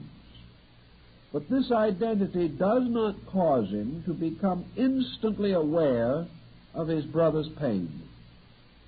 He can intellectually be aware of it. He can experience it as occurring in his own consciousness. But it is something which he himself has fashioned. He can say to himself, I have suffered. I have suffered as my neighbor has suffered. Therefore I know his suffering. And in the quietude of meditation, I can re-experience my own suffering and become intuitively aware that he is in a similar condition. But what he is actually doing in his meditation is creating a sympathetic interpretation in his own nature. He is not actually this other person. He is trying to feel the need of this other person. And if he reaches a high degree of proficiency in this, he becomes an exceedingly compassionate being, with a continuing remembrance of the limitations and imperfections of himself, therefore continually charitable of the limitations and imperfections of others. Thus he may gain a certain insight, which may be termed an extension of consciousness. He becomes acutely aware of other needs, but he is rescuing this awareness from the needs of himself. He is reviving the story of his own pain and becoming capable of re-experiencing it when he thinks of the pain of someone else. But we do not have any evidence or record that this individual, even in his meditation, can actually become identical with another separate existing being. He can be, or affirm himself to be, identical with the source of life. But here again, through the very experiences through which we have passed, this identification is difficult to analyze. The mystical is always almost impossible to examine in the terms of the so-called factual or ordinary or traditional. Yet we do possess something that seems to be capable of being approached, being held in awareness. So perhaps one of the ways we can come nearest to this is trying to retrace or follow in the footsteps of some yogic discipline, trying to discover, if we can, the nature of that which is the ultimate goal of the human endeavor. We have to affirm that man is finally dedicated to the one pursuit which can ever actually satisfy his insatiable desire to learn and to grow and to know. Man, know thyself. Thus, all other forms of knowledge seem to in some way bear upon this essential search for pure knowing, the knowing of self. If we start then with the Buddhist or Vedantist mystic, we realize the path that he attempts to follow. First of all, he must in one way or another break away from the traditional patterns of definition which we associate with life itself. If this mystic was bound to the dictionary, he would fail before he starts. If he was bound to the common definitions of things, which are experienced even by his own mind, he could not hope to transcend the ordinary, or that which is truly merely the continuance of the conditioned state in which he now exists. So the mystic in the beginning recognizes the necessity of stepping across from one state of being to another. He attempts to do this first by disentangling that part of himself which he calls the knower from that part of himself which cannot know. He tries to liberate mental energy from mental process. He tries to liberate emotional energy from emotional process. And he tries to liberate physical energy from physical process. He recognizes that the physical, as the channel for life principles, becomes a container which shapes and often distorts and certainly dilutes the activities of the forces moving through it. So the search for the unconditioned state of being must be attained or must be advanced by the gradual voluntary sublimation of conditions themselves. This is why development or growth can never be merely a formal exercise. The formal exercise will add skill to process, but it will not transcend process. The mystic is attempting constantly to liberate that which is from that which seems to be, that which has a total existence from that which manifests only as a conditioned existence. He is out in the quest of the unconditioned, where he knows that the unconditioned must be at the source of all conditioned reflex of every kind, in every level and area of existence. He therefore begins by detaching his awareness in every possible way that he can from its addictions to illusion or fallacy, recognizing that he is essentially an eternal being. He seeks to re-establish his consciousness of this eternal truth. To do this, he must overcome innumerable secondary modifying expressions of his intelligence. He seeks to relax away from the physical world. Not that he intends to die, but he intends to liberate physical energy from the conditions with which it has become associated. His idea of relaxation in this case is merely to restore a complete normalcy, to remove all pressure, stress symptoms. He does this by the purification of his body.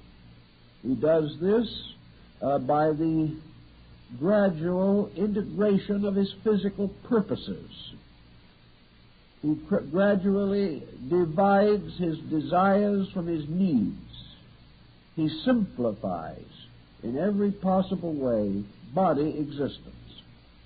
If this simplification is carried to its ultimate or to a near ultimate, the individual experiences his ability to become unaware of body.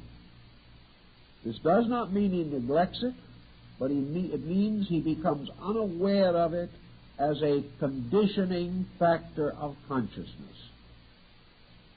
He therefore can, as in yoga, experience the state of existing in space, unaware of body. He is no longer a person with hands and feet. He is a condition of consciousness. The body still exists. He can draw his attention to it at will. But when he does not so focus his attention upon body and cause the various energies of life to stimulate body reflexes, he is just simply not aware of body. The moment he is not aware of body, he discovers that in a strange, mysterious way, he is no longer aware of the physical universe in which he lives. He becomes consciousness inhabiting space. He is no longer aware of time or place.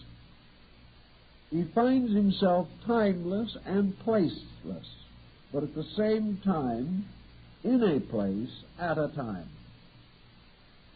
He then goes on to the next problem of sublimation, and that is to sublimate emotional intensities. He finds that he lives not only in a physical world with boundaries, but in an emotional sphere which also has set and fixed rules, by means of which his emotional energies manifest themselves in traditional ways. He finds desire.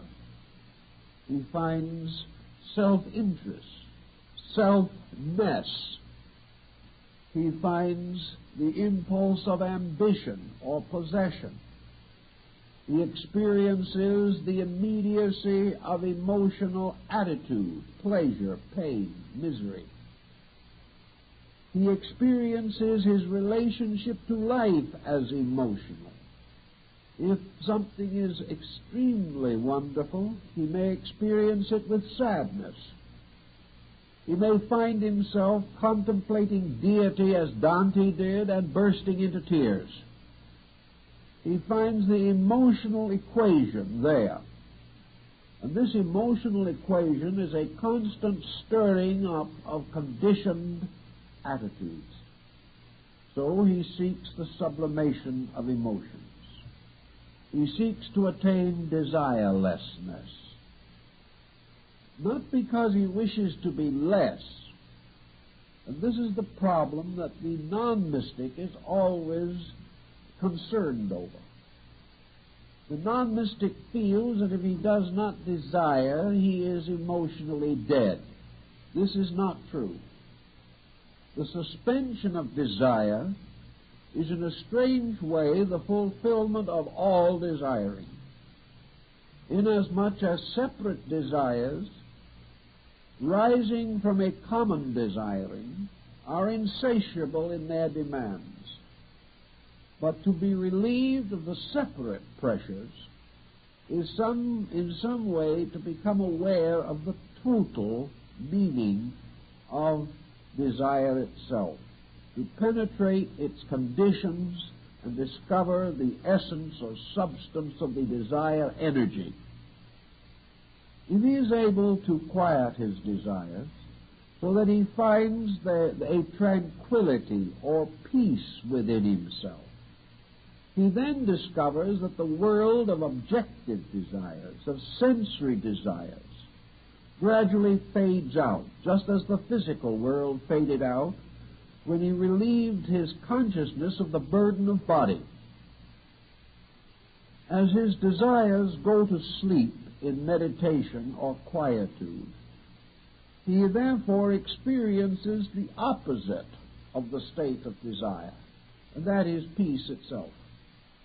The whole of space suddenly becomes completely peaceful, because all of the pressures which he experienced arose within himself and were communicated to him from within by a subtle mechanism, which we call this process of the machine of the sensory perceptions. These perceptions work from within and from without. So if the mystic or yogi is able to quieten desire, he lives in a universe of quietude, a universe of peace. But this is not his end. He must go one step more at least, and that is he must find some way of sublimating the mental process. Now, this is the most difficult, naturally, because we have only the mind with which to achieve this sublimation. Yet the mystic is convinced that mental individualization also sets up conditioned existence, that as the individual thinketh, so is he, that the mind is subject to its own peculiar intemperances and intolerances. One of the problems that the mind is always facing is this desperate process of rationalization. The mind, in order to accept, must be able to make the objects of its acceptance reasonable to itself. The mind, therefore, sets up a kind of censorship, and it demands answers. In a way, probably, the scientific thinker is the most complete flowering of the pure process of mind. For philosophy represents mind combined with certain deeply emotional factors. But in pure science, the search for pure fact, a search using only certain standardized means which have been set up as categories of procedure. This is the mental way of doing things. The mind must find explanations, and it must find explanations in terms that are comprehensible to itself. These explanations must not in any way conflict with the mind, or it will not accept them. So the mind, in a way, shortens or lengthens the facts to its own peculiar standards of measurement. The measuring, estimating, reconciling, synthesizing processes of the mind finally manifest in what we like to call higher criticism, which doesn't mean that we're simply out criticizing people.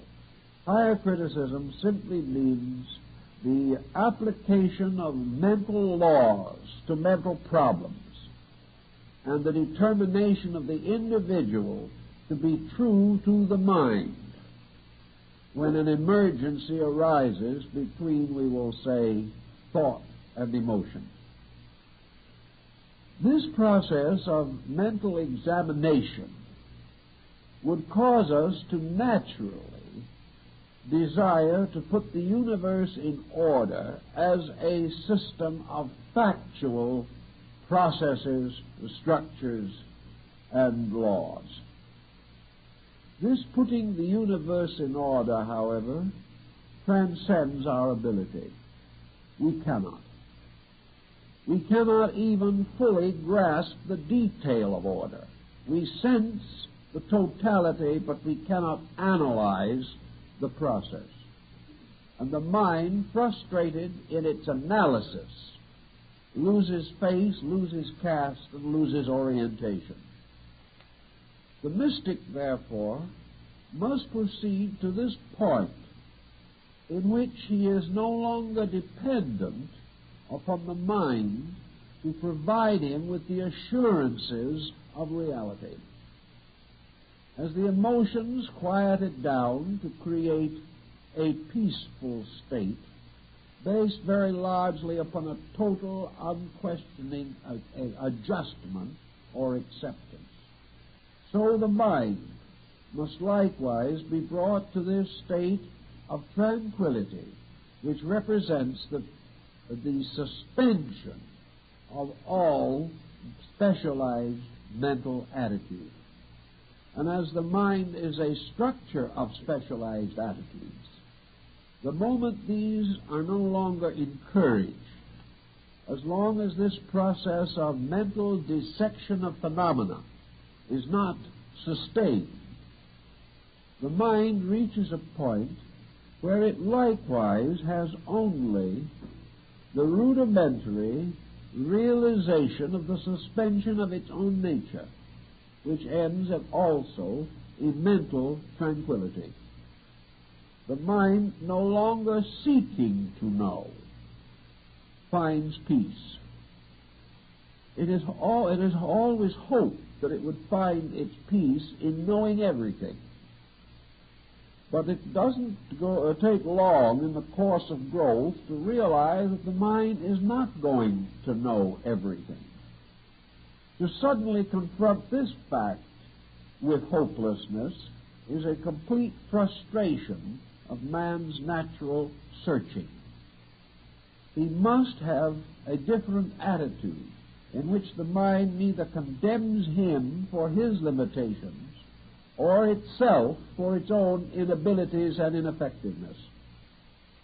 So in the yoga, the mind also is brought into a state of total suspension. When we have this chain of vehicles all in a state of suspension, what do we have left? We have apparently one thing left.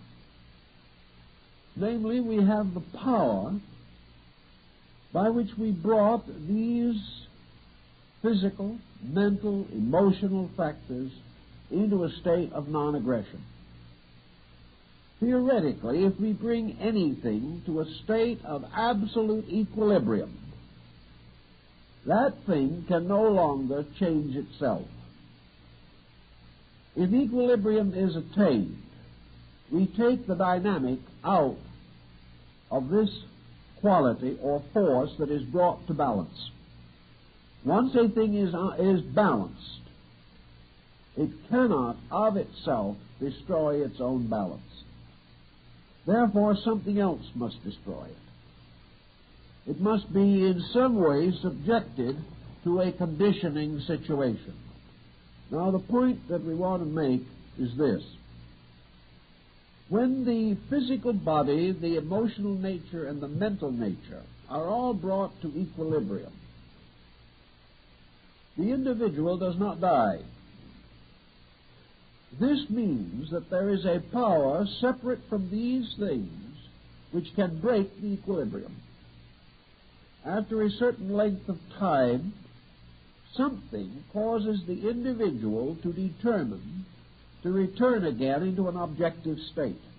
The mystic, having had a certain experience of meditation, achieves a state in which the faculties that we know are suspended, yet the mystic himself retains the right to change this mystical suspension back again and to return again to objective physical consciousness. Therefore, he is not dead, nor has he lost the power to control his own destiny. Some mystics have likened the situation to sleep, inasmuch as the sleeper retains always the power to awaken himself. But he exercises this power when he is in a condition of not knowing that he does so. Therefore, there must be, and is, something that retains a rational, or at least a conscious condition after or beyond the suspension of objective consciousness. So we ask the mystic what this is, and we place him in a most unfortunate condition or position. For all mystics have been uniform in their simple admission that they cannot tell what it is. There has never been an adequate definition for samadhi. There has never been an adequate definition for nirvana, not one that is truly adequate. The individual who has reached this condition of existence, which is superior to thought, emotion, and action, is no longer able to define the condition that he is in. Out of various mystical writings, various traditions about these things, we can put together flashes of insight and fragments of revelation, but we have no adequate picture. One mystic will say, much as Dante did, that in this condition he was in the state of pure transcendent bliss, that everything was strangely, wonderfully, and inevitably right. Also, that everything was extraordinarily beautiful. And in some instances we have descriptions of magnificent color pageantries. The universe unfolds into a magnificent spectrum of color that is not to be found anywhere in mortal existence. Among others, we find remarkable descriptions of sound, tremendous outbursts of melody, transcendent beauty of tone. Others seem to feel more and more that the universe into which they have suddenly ascended, so to say, is simply one of infinite life. That in this universe everything is fully and completely and adequately alive. That all the conditioned way in which we live seems to be death by comparison. The individual is without weight, without any sense of limitation or restriction. He is without the experience of the need to come or to go. He does not sense any requirement as peculiar to himself whatsoever. He simply is abiding in a perfection, a wonderful, colorful, iridescent wonderfulness. As he proceeds in this thinking, the mystic, who is by nature inclined, obviously, to piety, has the further sensing or experiencing within himself that in his spiritual bliss, in his absolute transcendent ecstasy, which carries with it no obvious or material pressures, no exhilaration or exuberance as we know it, but simply an absolute peacefulness, an absolute sufficiency, satisfaction of everything. And in all this, there is also this inevitable sense of the nearness of God. That in some way or other, this incredible peacefulness is God. That this wonderful, eternal lifeness that experiences neither beginning nor end is God. This complete acceptance of life is the complete acceptance of God. And suddenly the person is aware that this universe and all that manifests here is in some way in the keeping of an infinite sufficiency. That this sufficiency is a diffused aliveness, But the mystic also pauses in these contemplations and asks himself, or will be asked by others, in this state of apparently complete and inevitable unification with the infinite, how have you been able to preserve this record of your relationship to this ecstasy? What has experienced the ecstasy? What is it that has stamped the mystical experience upon you, so that when you return again to a common kind of existence, you find yourself inwardly filled with a continuing, lingering memory of this experience? This mystical experience happened to something. There had to be a cognition of it, or you could not have known it at all. We do not have a mystical experience that actually and factually ends in oblivion. We do not have the mystic finally say, I just wasn't anymore. He may say, I no longer exist, but he says it because something continued in him which permitted him to affirm his own non-existence. Thus, even though we go to the very depth of the mystery, we come finally to the point that Buddha makes, namely that all experience, human or divine, is possible only because there is something that can experience. And in the highest mystical experience that we know, which is the total sense of identity with God, there is still something that experiences this identity and is able to bring it back into a conditioned state, if not completely, at least partially. So we cannot simply go to the so-called boundaries of mentation or any element of our own nature that we can conceive of as ultimate, and having achieved this, assume that this ultimate is then a step into non-existence. This presents a very interesting and curious problem. It presents us with something our own minds are not capable of truly estimating. Therefore, we can only talk about things. We can only talk around experiences. But from those who have made the journey and have had the experience, we do have two evidences of importance. First, that they have come back. Therefore, they did not cease.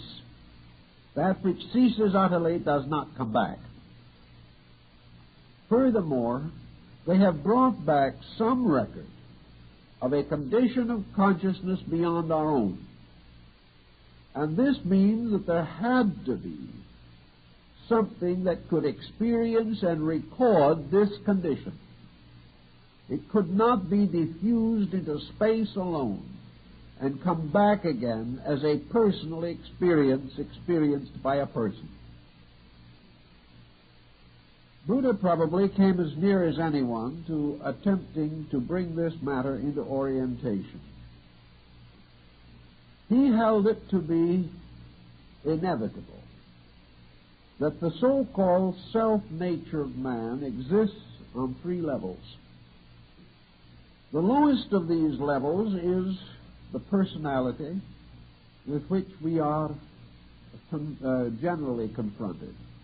The second of these levels makes up the entire psychic or subjective organism of man and carries man to the highest apex of an existence which has been conditioned by external factors. No matter how high we carry the self without capitalization, the self with the small s, no matter how far we carry this, we can only recognize that it is an entity or a being that has been integrated out of experience. The psychic life of the person is the result of the individual existing in the dimensional universe that we know. Therefore, there comes a time, and has to come a time, in which this consciousness, which exists within a conditioned universe,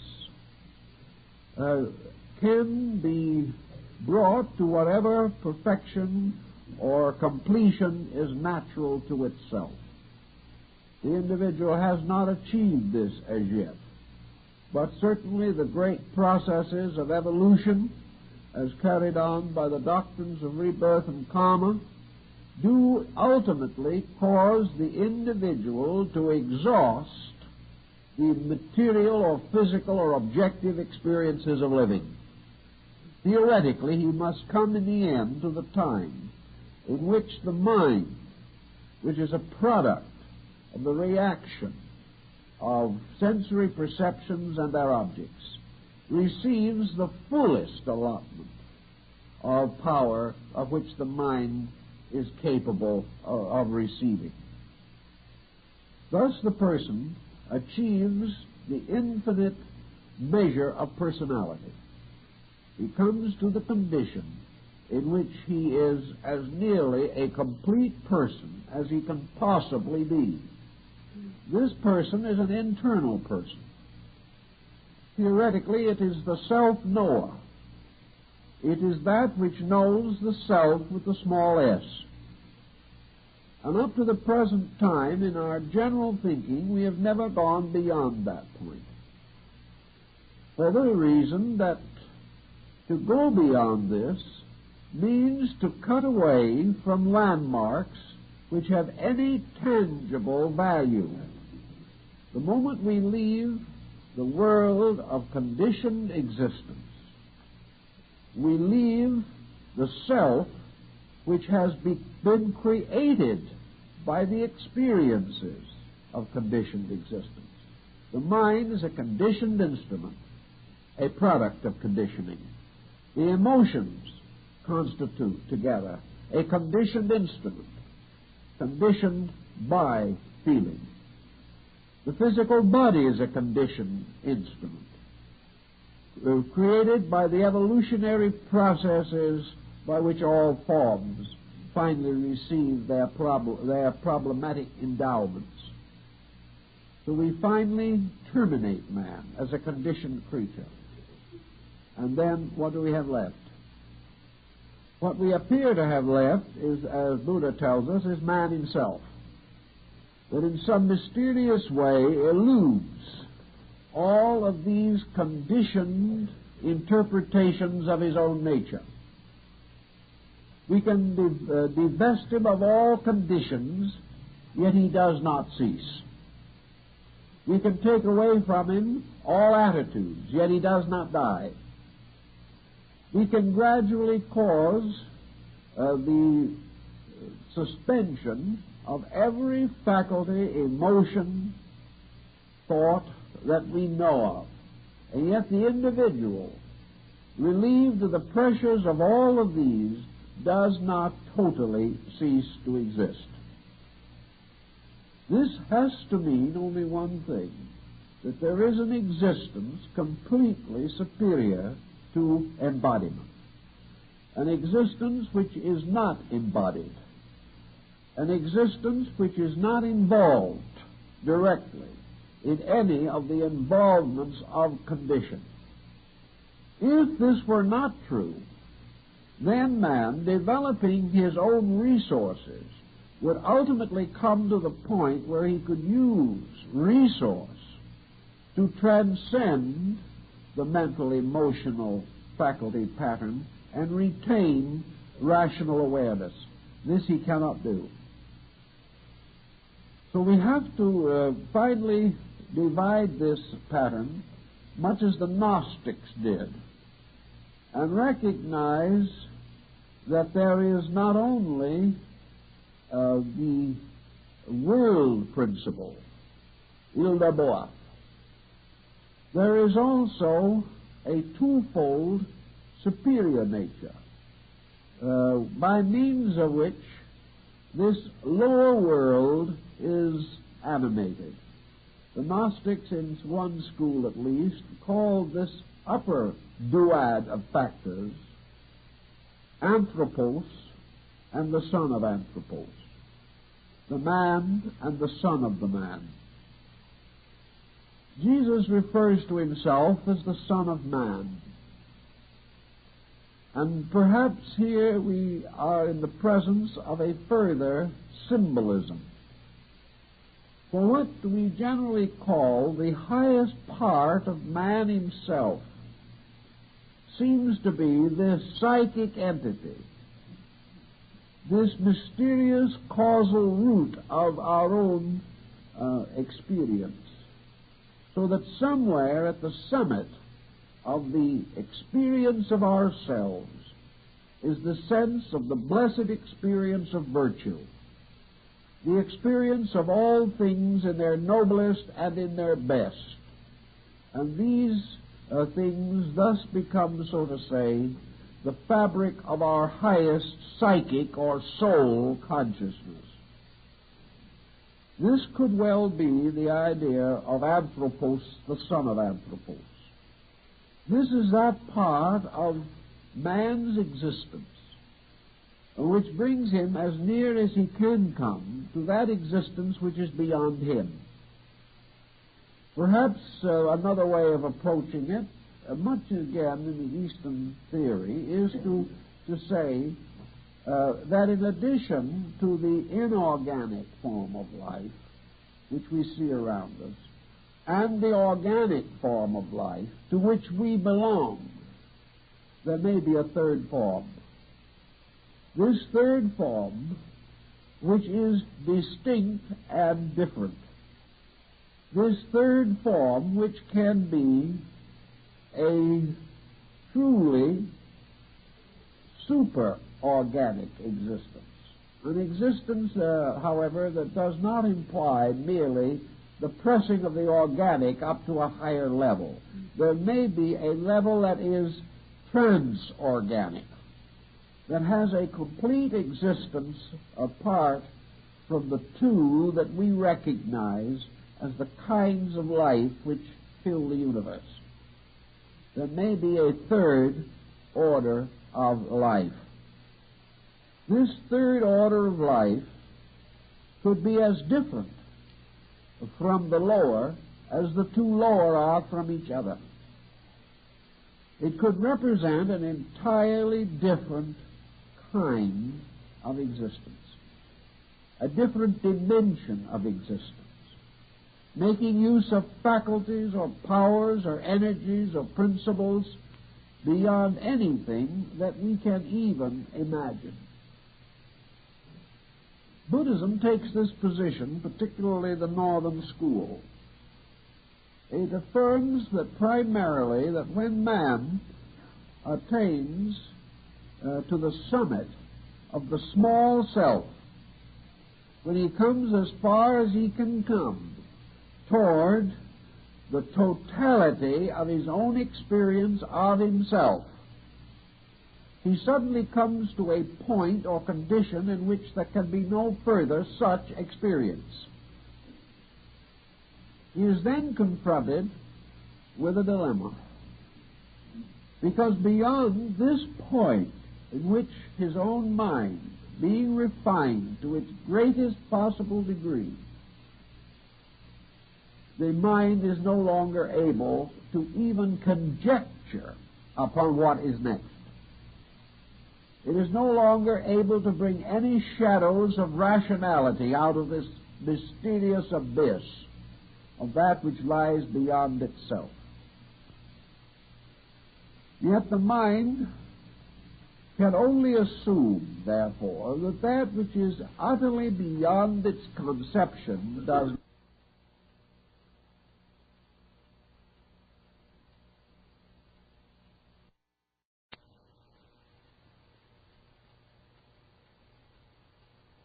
face death with certain apprehensions, not certain as to its nature.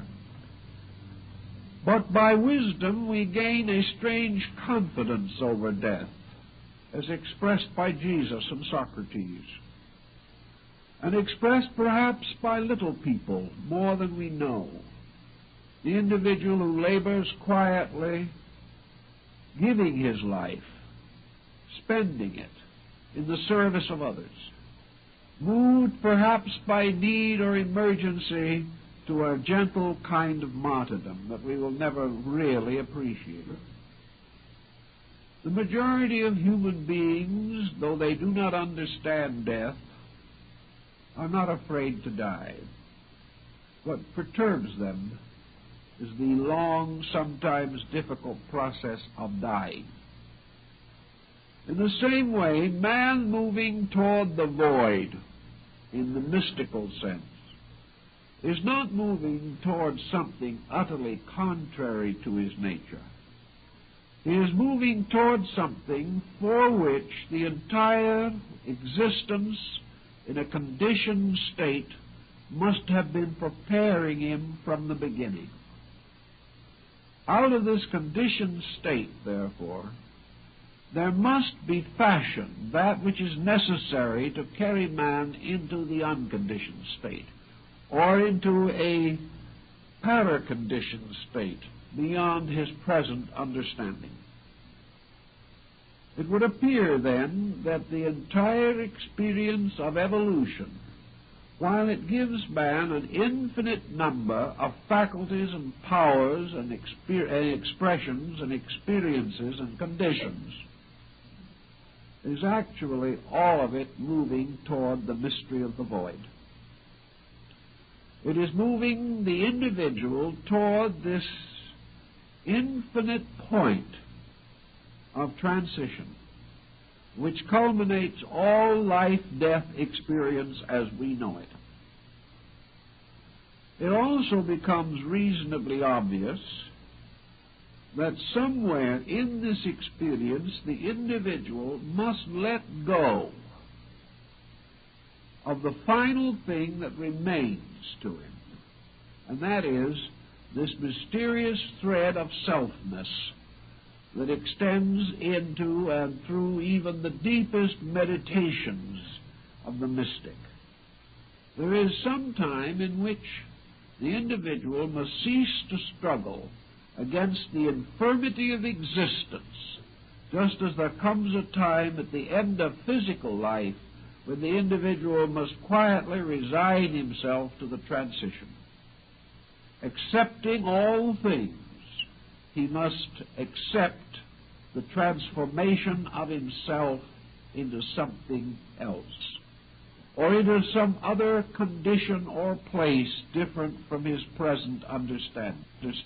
Perhaps this is one way in which we learn the lesson, namely that every single embodiment through which we pass, by the very nature of itself and the nature of the faculties with which we must experience embodiment, leads us in the end, in every case, to the experience of the void, whether it be the small experience or the vaster one.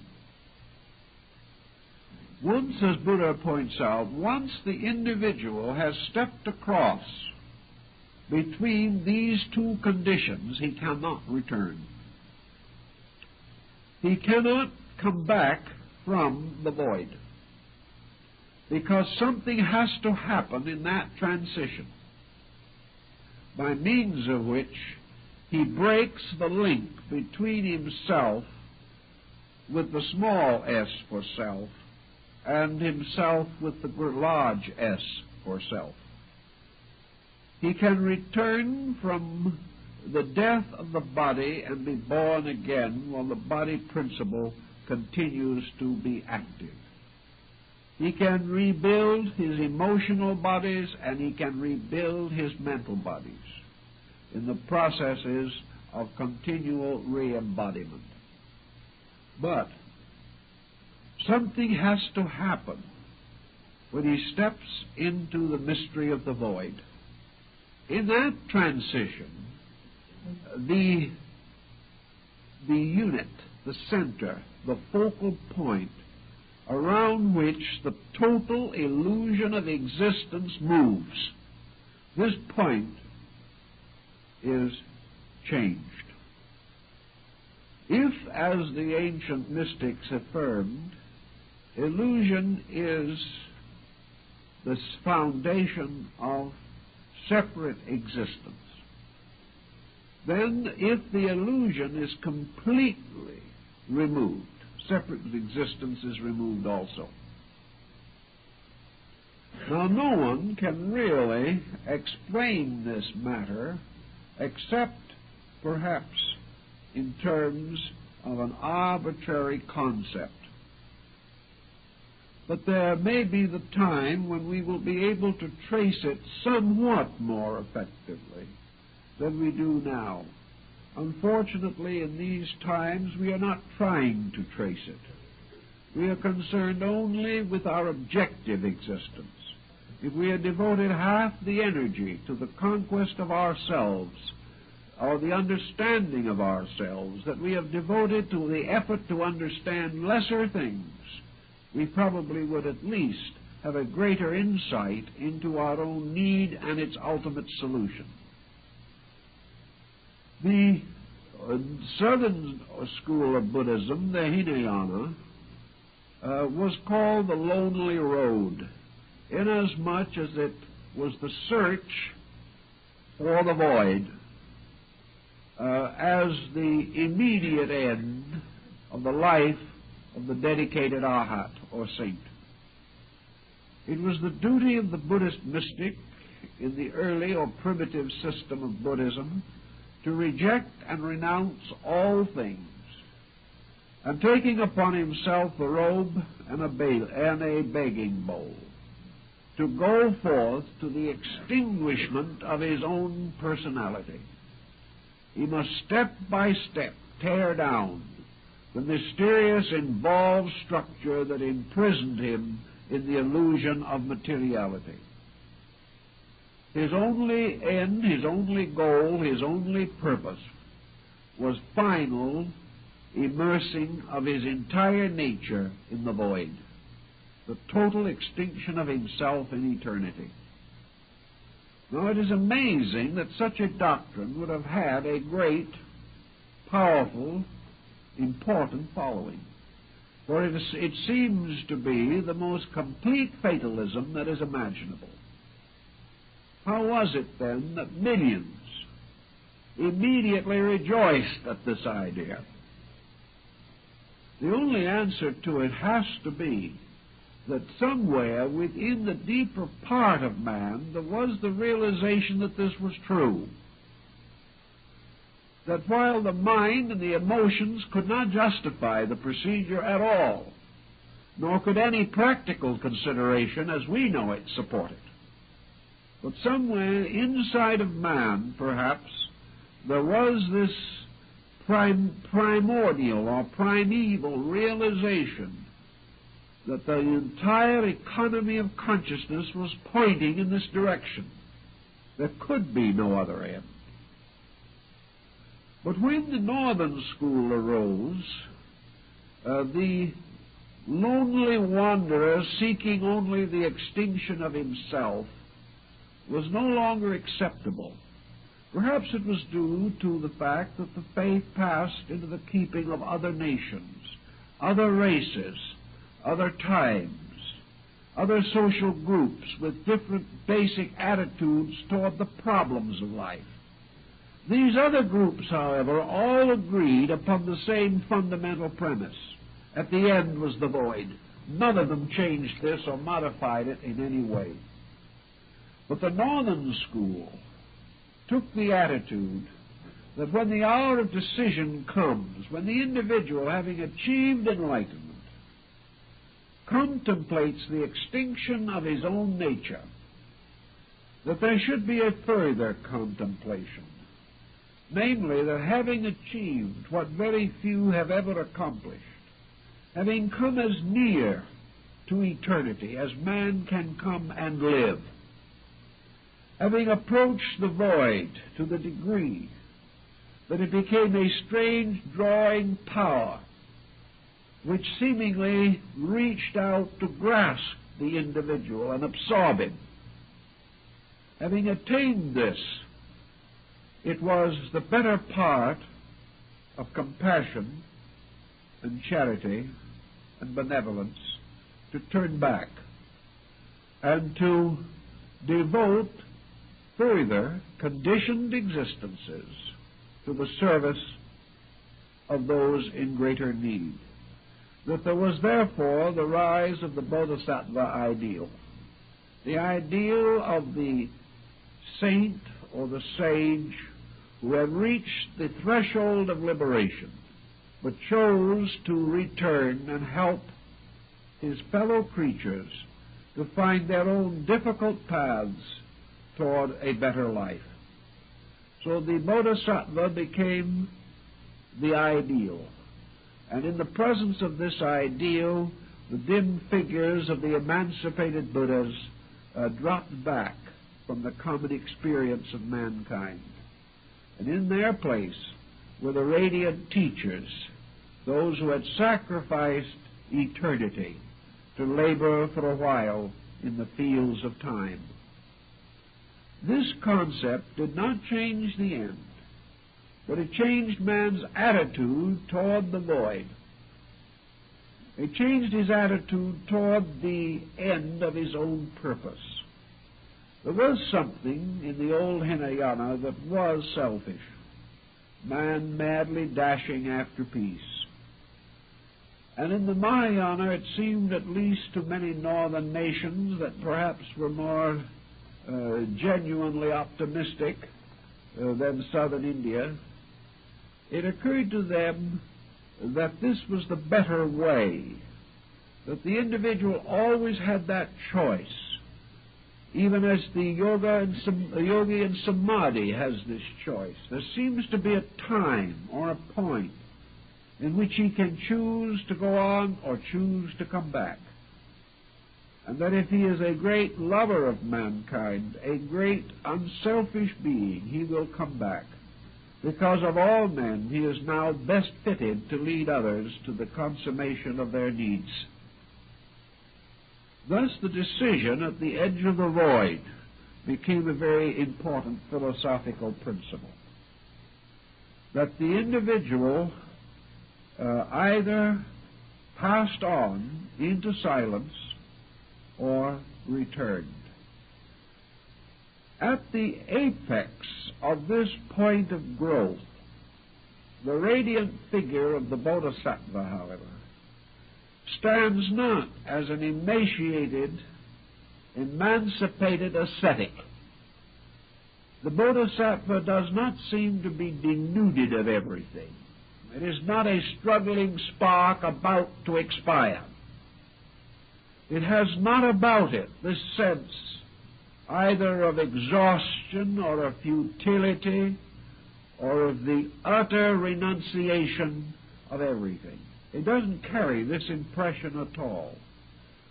In both the northern and southern school, the saint standing at the threshold of the Mahaparinirvana stands splendidly there. He stands mysteriously robed in grandeur. He stands in the vestments of sanctification. He is a glorious being, even though this glory is grounded in a complete humility so far as self is concerned. This very humility has enhaloed him in a magnificent way. He becomes the object of the greatest religious art of the East and West. The truly sanctified person is splendid in wonder and in greatness, yet bows humbly in the presence of the truth it serves. So, whatever lies beyond the Bodhisattva, the radiant image of graciousness, compassion, love, fellowship, peace, whatever lies beyond can scarcely be less. We did not build this all up, growing in grace through life after life, gaining in insight from embodiment to embodiment, and gradually detaching ourselves from life as we physically know it, to become ever more radiant, ever more wonderful, ever more strangely vestured in infinites, until we seem to approach almost the state of divine beings. Nor can we so envision from the subtle depths of our own nature such transcendency, unless there somewhere in the universe is a fact pertaining to it. And it would not seem that this consummation, then, is the end of something, is the final loss of all that has been gained, any more than we can assume that physical death at the end of a single life can be interpreted to mean the loss of all of that living, all of that struggle, all of that labor, cannot go down to sleep and never awake again. Nature's economy simply cannot permit this. Nature's processes do not justify it. Nature's own procedures are such that the fact of an immortal existence is forced upon us by the common experience of life. We need no miracle to press this into our consciousness. What is the peculiar quality of the Arhat standing on the threshold of liberation, or the Bodhisattva resplendent in the vestments of the divine? What are the attributes of these beings? Perhaps these attributes suggest to us a strange long cycle, returning again from the innocence of infancy to the innocence of redemption. All through the middle grounds we have doubts and fears. Mencius, the great Chinese philosopher, tells us that the quality that enduring in us throughout all eternity is our final hope of glory is the childlikeness in ourselves. Perhaps it is true that we must be aware of the little children, for of such is the kingdom of heaven. I think the peculiar quality that we sense or experience in the artistic representation of these semi-divine beings, who represent only the attainment of a higher state within ourselves, that the qualities of these beings is a gradual reorganization of consciousness, that consciousness has gradually moved from the self-centeredness of mortality to the selflessness of immortality. Therefore, perhaps there is the self-centered self, and there is also the selfless self. Perhaps what we are trying to realize is that this step across into the void is actually merely the continuance of a way of consciousness that we have begun to develop here, but that when this degree or way of consciousness reaches its maturity, we depart from here. That all we have here is a kind of growing up of consciousness. And when it is mature, it departs into the void. That when things have reached their fullness and their ripeness, then they vanish behind the veil which divides the mortal sphere from the paranirvanic region. That everything grows up and vanishes. That when our virtues become as perfect as we can make them, when our wisdom is as absolute as potential possibilities here permit, then we move on. We move on into an entirely different dimension of existence. And in that other dimension of existence, there must be another dimension of self. The fact that we have this experience also means that at some time remote, at some way remote, this other dimension of self must also have been part of our primordial equipment. That it was this other dimension of self that precipitated the self with the little s. That in some way, after a certain time, we return again to that condition from which we departed. We return like the prodigal son to his father's house. We return again in this strange cycle which carries us into the darkness, through the great circle of the nirvanas, and finally brings us back again to the threshold of the causal world, the world which we cannot express or cannot explain here. This is essentially, then, the concept that when we are finished here, we are starting somewhere else.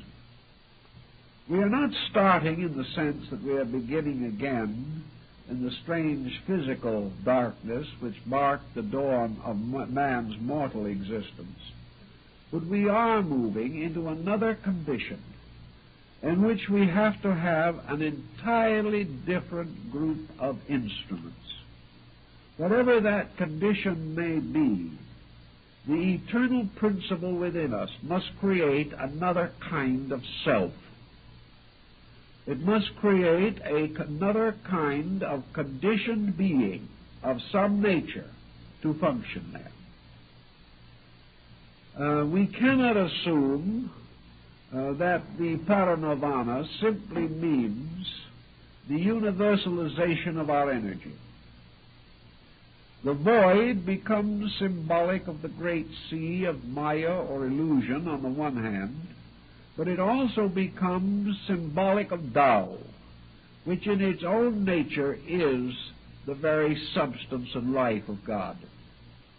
Now we call that which is beyond the void God, not because actually we are sure of this, but because we have run out of conditioned existences with which to associate the term. When we come to a point where all effects cease, and where we can only dimly perceive one abstract cause somewhere, that abstract cause has to be God. We can go no further. And God still remains the word to sum up our own unknown, the unknown of existence itself, which must be there, but which defies any definition we can ever bestow upon it. All of this then leads us gradually but sequentially and properly to the concept that there is this other kind of self that simply cannot be experienced in an ordinary way.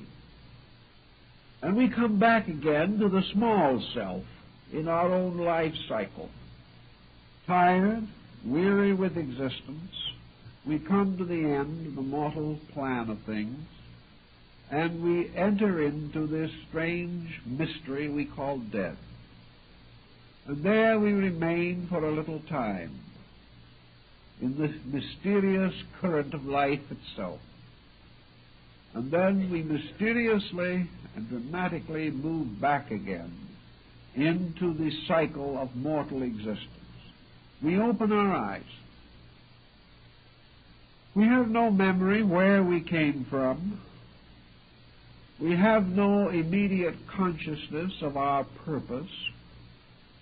We must gradually build again the experience patterns which will adjust us to another way of life.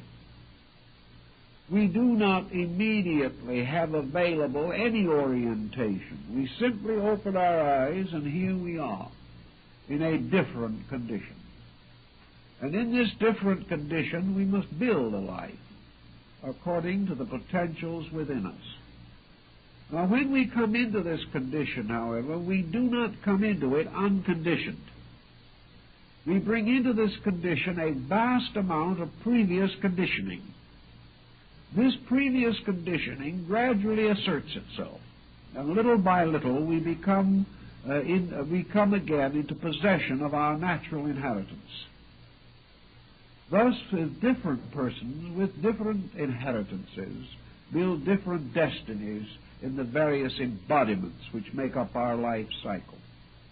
Theoretically, if we reach a point of the bodhisattvic insight, we have reached the point where no further embodiment can contribute to the enlightenment of ourselves. By the time this stage is reached, we are in full conscious possession of the entire record of our former embodiments. We are in full conscious possession of all experience that has ever occurred to us. We have awakened in this last bodhisattvic life, moved by pressures that were going to break through and were gradually going to give us the full accounting for the entire cycle of existence which stretched out so far into the past. Thus, as we open our eyes into this final embodiment, we come strangely and wonderfully equipped. Let us think for a moment what might happen if the individual, having reached the edge of the void, having reached the edge of the cycle of embodiment, should come to the point of the Mahaparinirvana, the point of no return. What might happen? He might voluntarily and willingly give up his life. He might give up his existence. He might say, with the final and complete acceptance of the divine purpose, "Thy will be done." He might go forth into the void, knowing only within his own consciousness one thing, and that is the utter and complete benevolence of the divine plan. In complete faith, in complete acceptance, he could step off into space. Not space now in the physical sense, but space in the sense of the dying out of his own selfness. He could experience the only ultimate death he could know, the death of that thing which knows that life exists. He can make this step. From this point on, nothing can be known about this being, at least nothing that we can ordinarily perceive. But what happens to this being? Is it possible that in that moment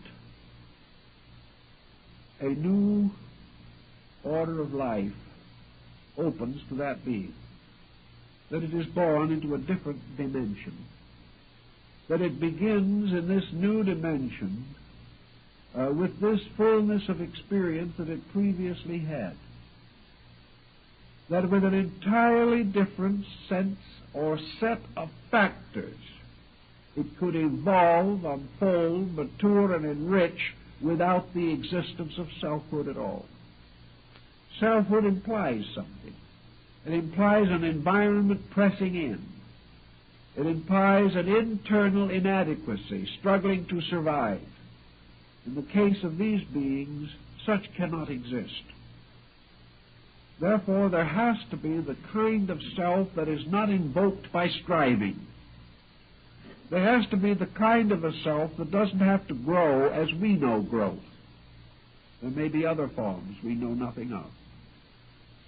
But if this self steps into this vacuity, this emptiness, if Buddha's position is correct, it simply steps into a higher dimension of existence. In so doing, it reveals a higher dimension of its own nature. And for our purposes, and because of the way in which we are endowed, this new level of self would be a capital S. It would be in relation to us. because it would represent man's identification with the divine. We don't really know what such a statement means, but we affirm that it does mean that the individual comes into identity with the state of God rather than with the state of man. That this identity in the state of God is another level of eternal consciousness. That the individual has lifted himself from deity to the thinker, to deity, the conscious being. And that these various conditions of deity become great worlds in which processes and cycles of evolution take place. So the step across from the little self to the greater self has no necessary implication of actual annihilation. It has only the implication of the final breaking up of an attitude, which attitude is not necessarily real and is certainly only valuable in a world such as we inhabit. So there could be an entirely different type of existence. An existence as strange to us today as our existence might be to the worms. An existence which they cannot even conceive. Man cannot conceive the life consciousness of little things. He cannot understand or share in the life of the countless forms of organic existence that surround him at all times. They are too small, too difficult, too distant in quality. These, in turn, cannot understand man. Their problems, their existences, are entirely with a different focus.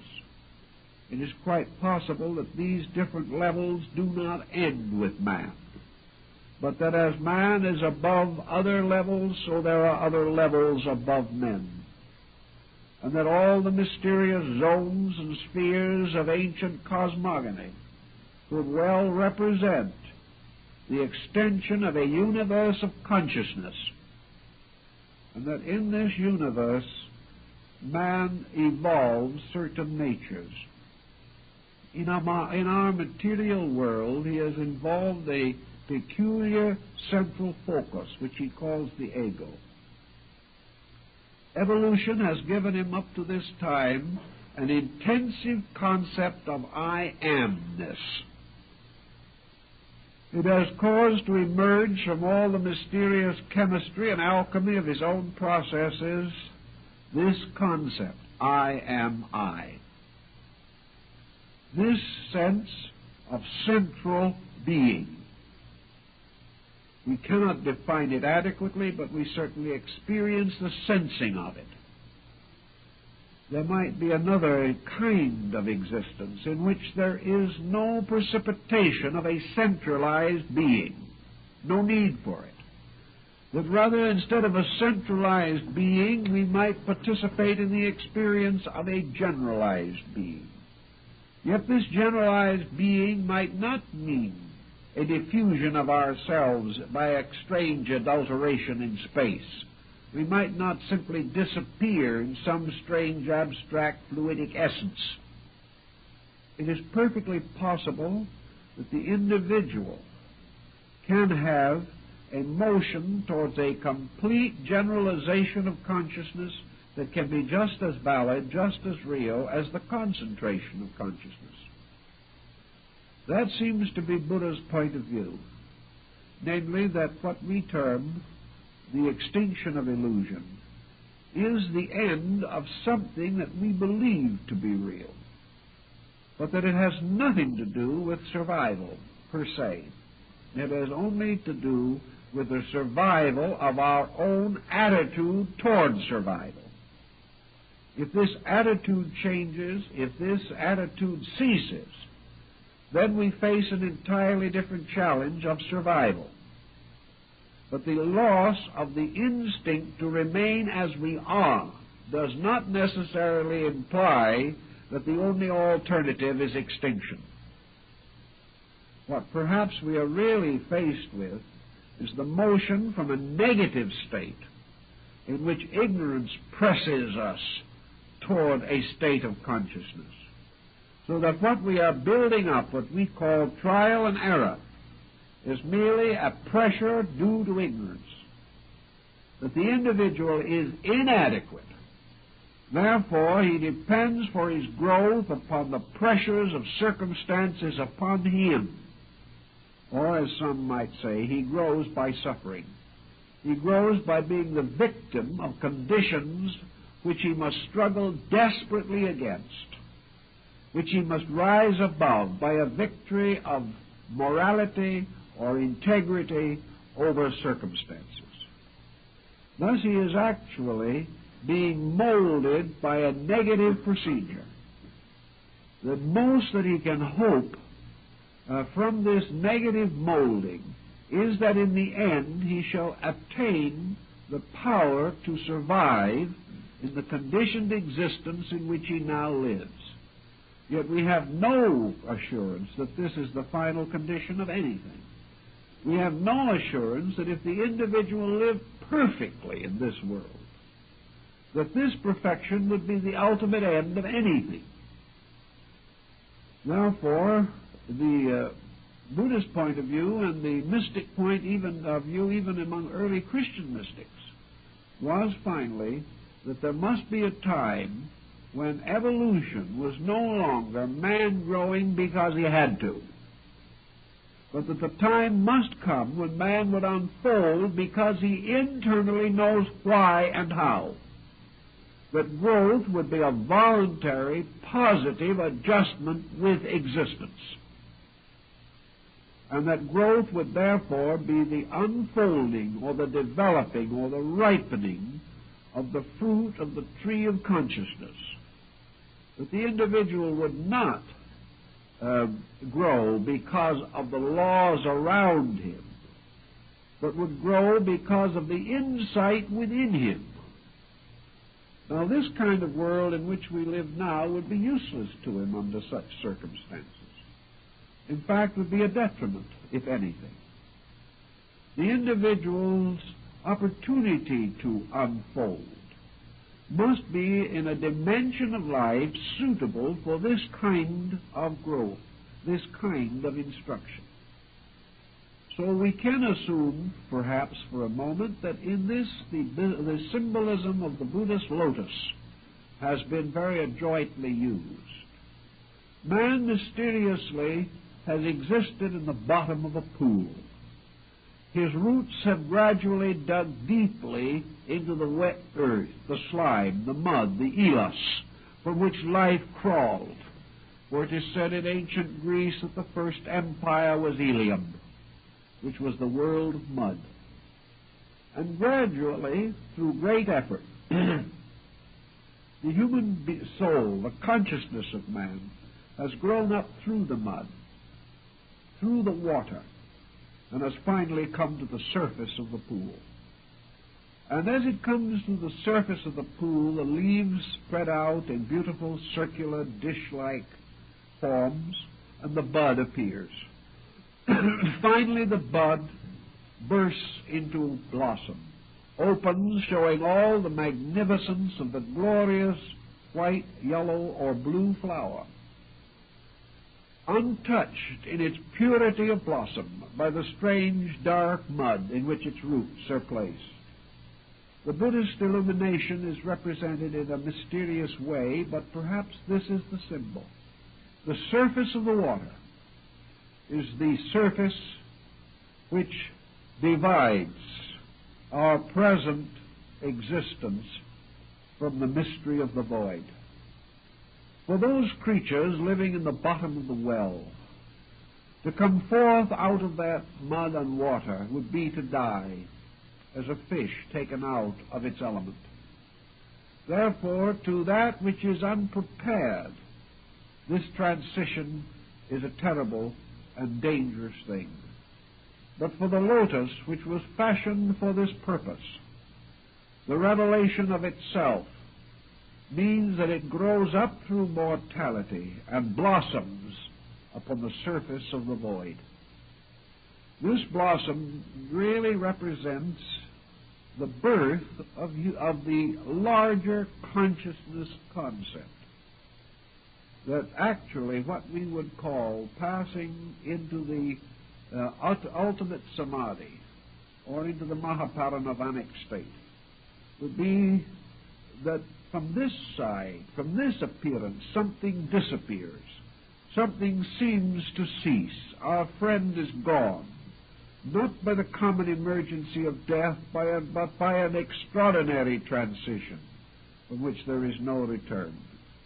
But above the surface of the void, a different perspective might show that at that moment, when this thing seemed to cease, above the blossom opened. The being came into flowering in a world suitable for flowering, which is not this one. For in this world, things seem to flower, but they nearly always die before the blossoms are perfected. So in this other concept, the flower bursts forth into its true bloom, into its true fruitfulness, only after it has risen into the void. This would be the Buddhist concept pretty clearly stated. And that in this opening of the lotus bud into the flower, another self, our sattva, is revealed. This is perhaps even more than the bodhisattva. This is the perfect Buddha. This is that which has finally transcended this condition and come into an entirely new dimension of life. Somewhere in this upper dimension, which we call the unknown, which is merely our name for the void, somewhere there must be the foundations of consciousness, the foundations of self, the foundations of being. And the creature never knows this potential locked within it. It never finds this true self while it is here. But when it reaches into that world, which is the abode of a better self than it has ever known, then that better self manifests its own nature. Whether this is a final manifestation, we do not also know. Whether this process of endless growth goes on further, we can only speculate. But one thing is certain for our experience, that all of the conditioned existence which we now experience is suspended from a superior condition. Therefore, that the conditioned self we know is suspended from a more universal self, which we cannot know until we have manifested it in our own experience. And this higher self, this self with a capital S, can only be experienced after we have transcended the nature of our present chemical pattern of constitution. That which will ultimately be revealed was archetypally present. The seed of the lotus self is already in us. This seed, however, will not blossom while we are bound within the three dimensions that we know. Because of itself, it is a thing of higher dimensions. It can only come when we are able to sustain a state of consciousness which is not available to us as yet. But we are working toward it. And when the proper time comes, we will experience it, and we will know the meaning. We will then realize that this self in some way is locked within the seed of the present self, but that this present self must break asunder, releasing the life within it. For unless the seed die, surely it shall not live again. Thus is written in the Scriptures. Therefore, unless the self, which is the seed of our immortality, is planted in the earth, unless it dies symbolically, this other superior thing cannot grow out of it. For the lotus upon the surface of the void is surely locked within the seed of our present imperfection. We transcend imperfection, and in so doing bring this larger self-glory into its state of blossom. These are only words about things, but about all we can do is use words and hope that in some mysterious way these words have essences which touch the primordial convictions of our souls, and that in some way from these words certain consolation, certain contact with value will be at least suggested. This is about as far as we can take a very abstract subject, so I think it's about time to stop and let everyone go home. And thank you very much for being with us for this series.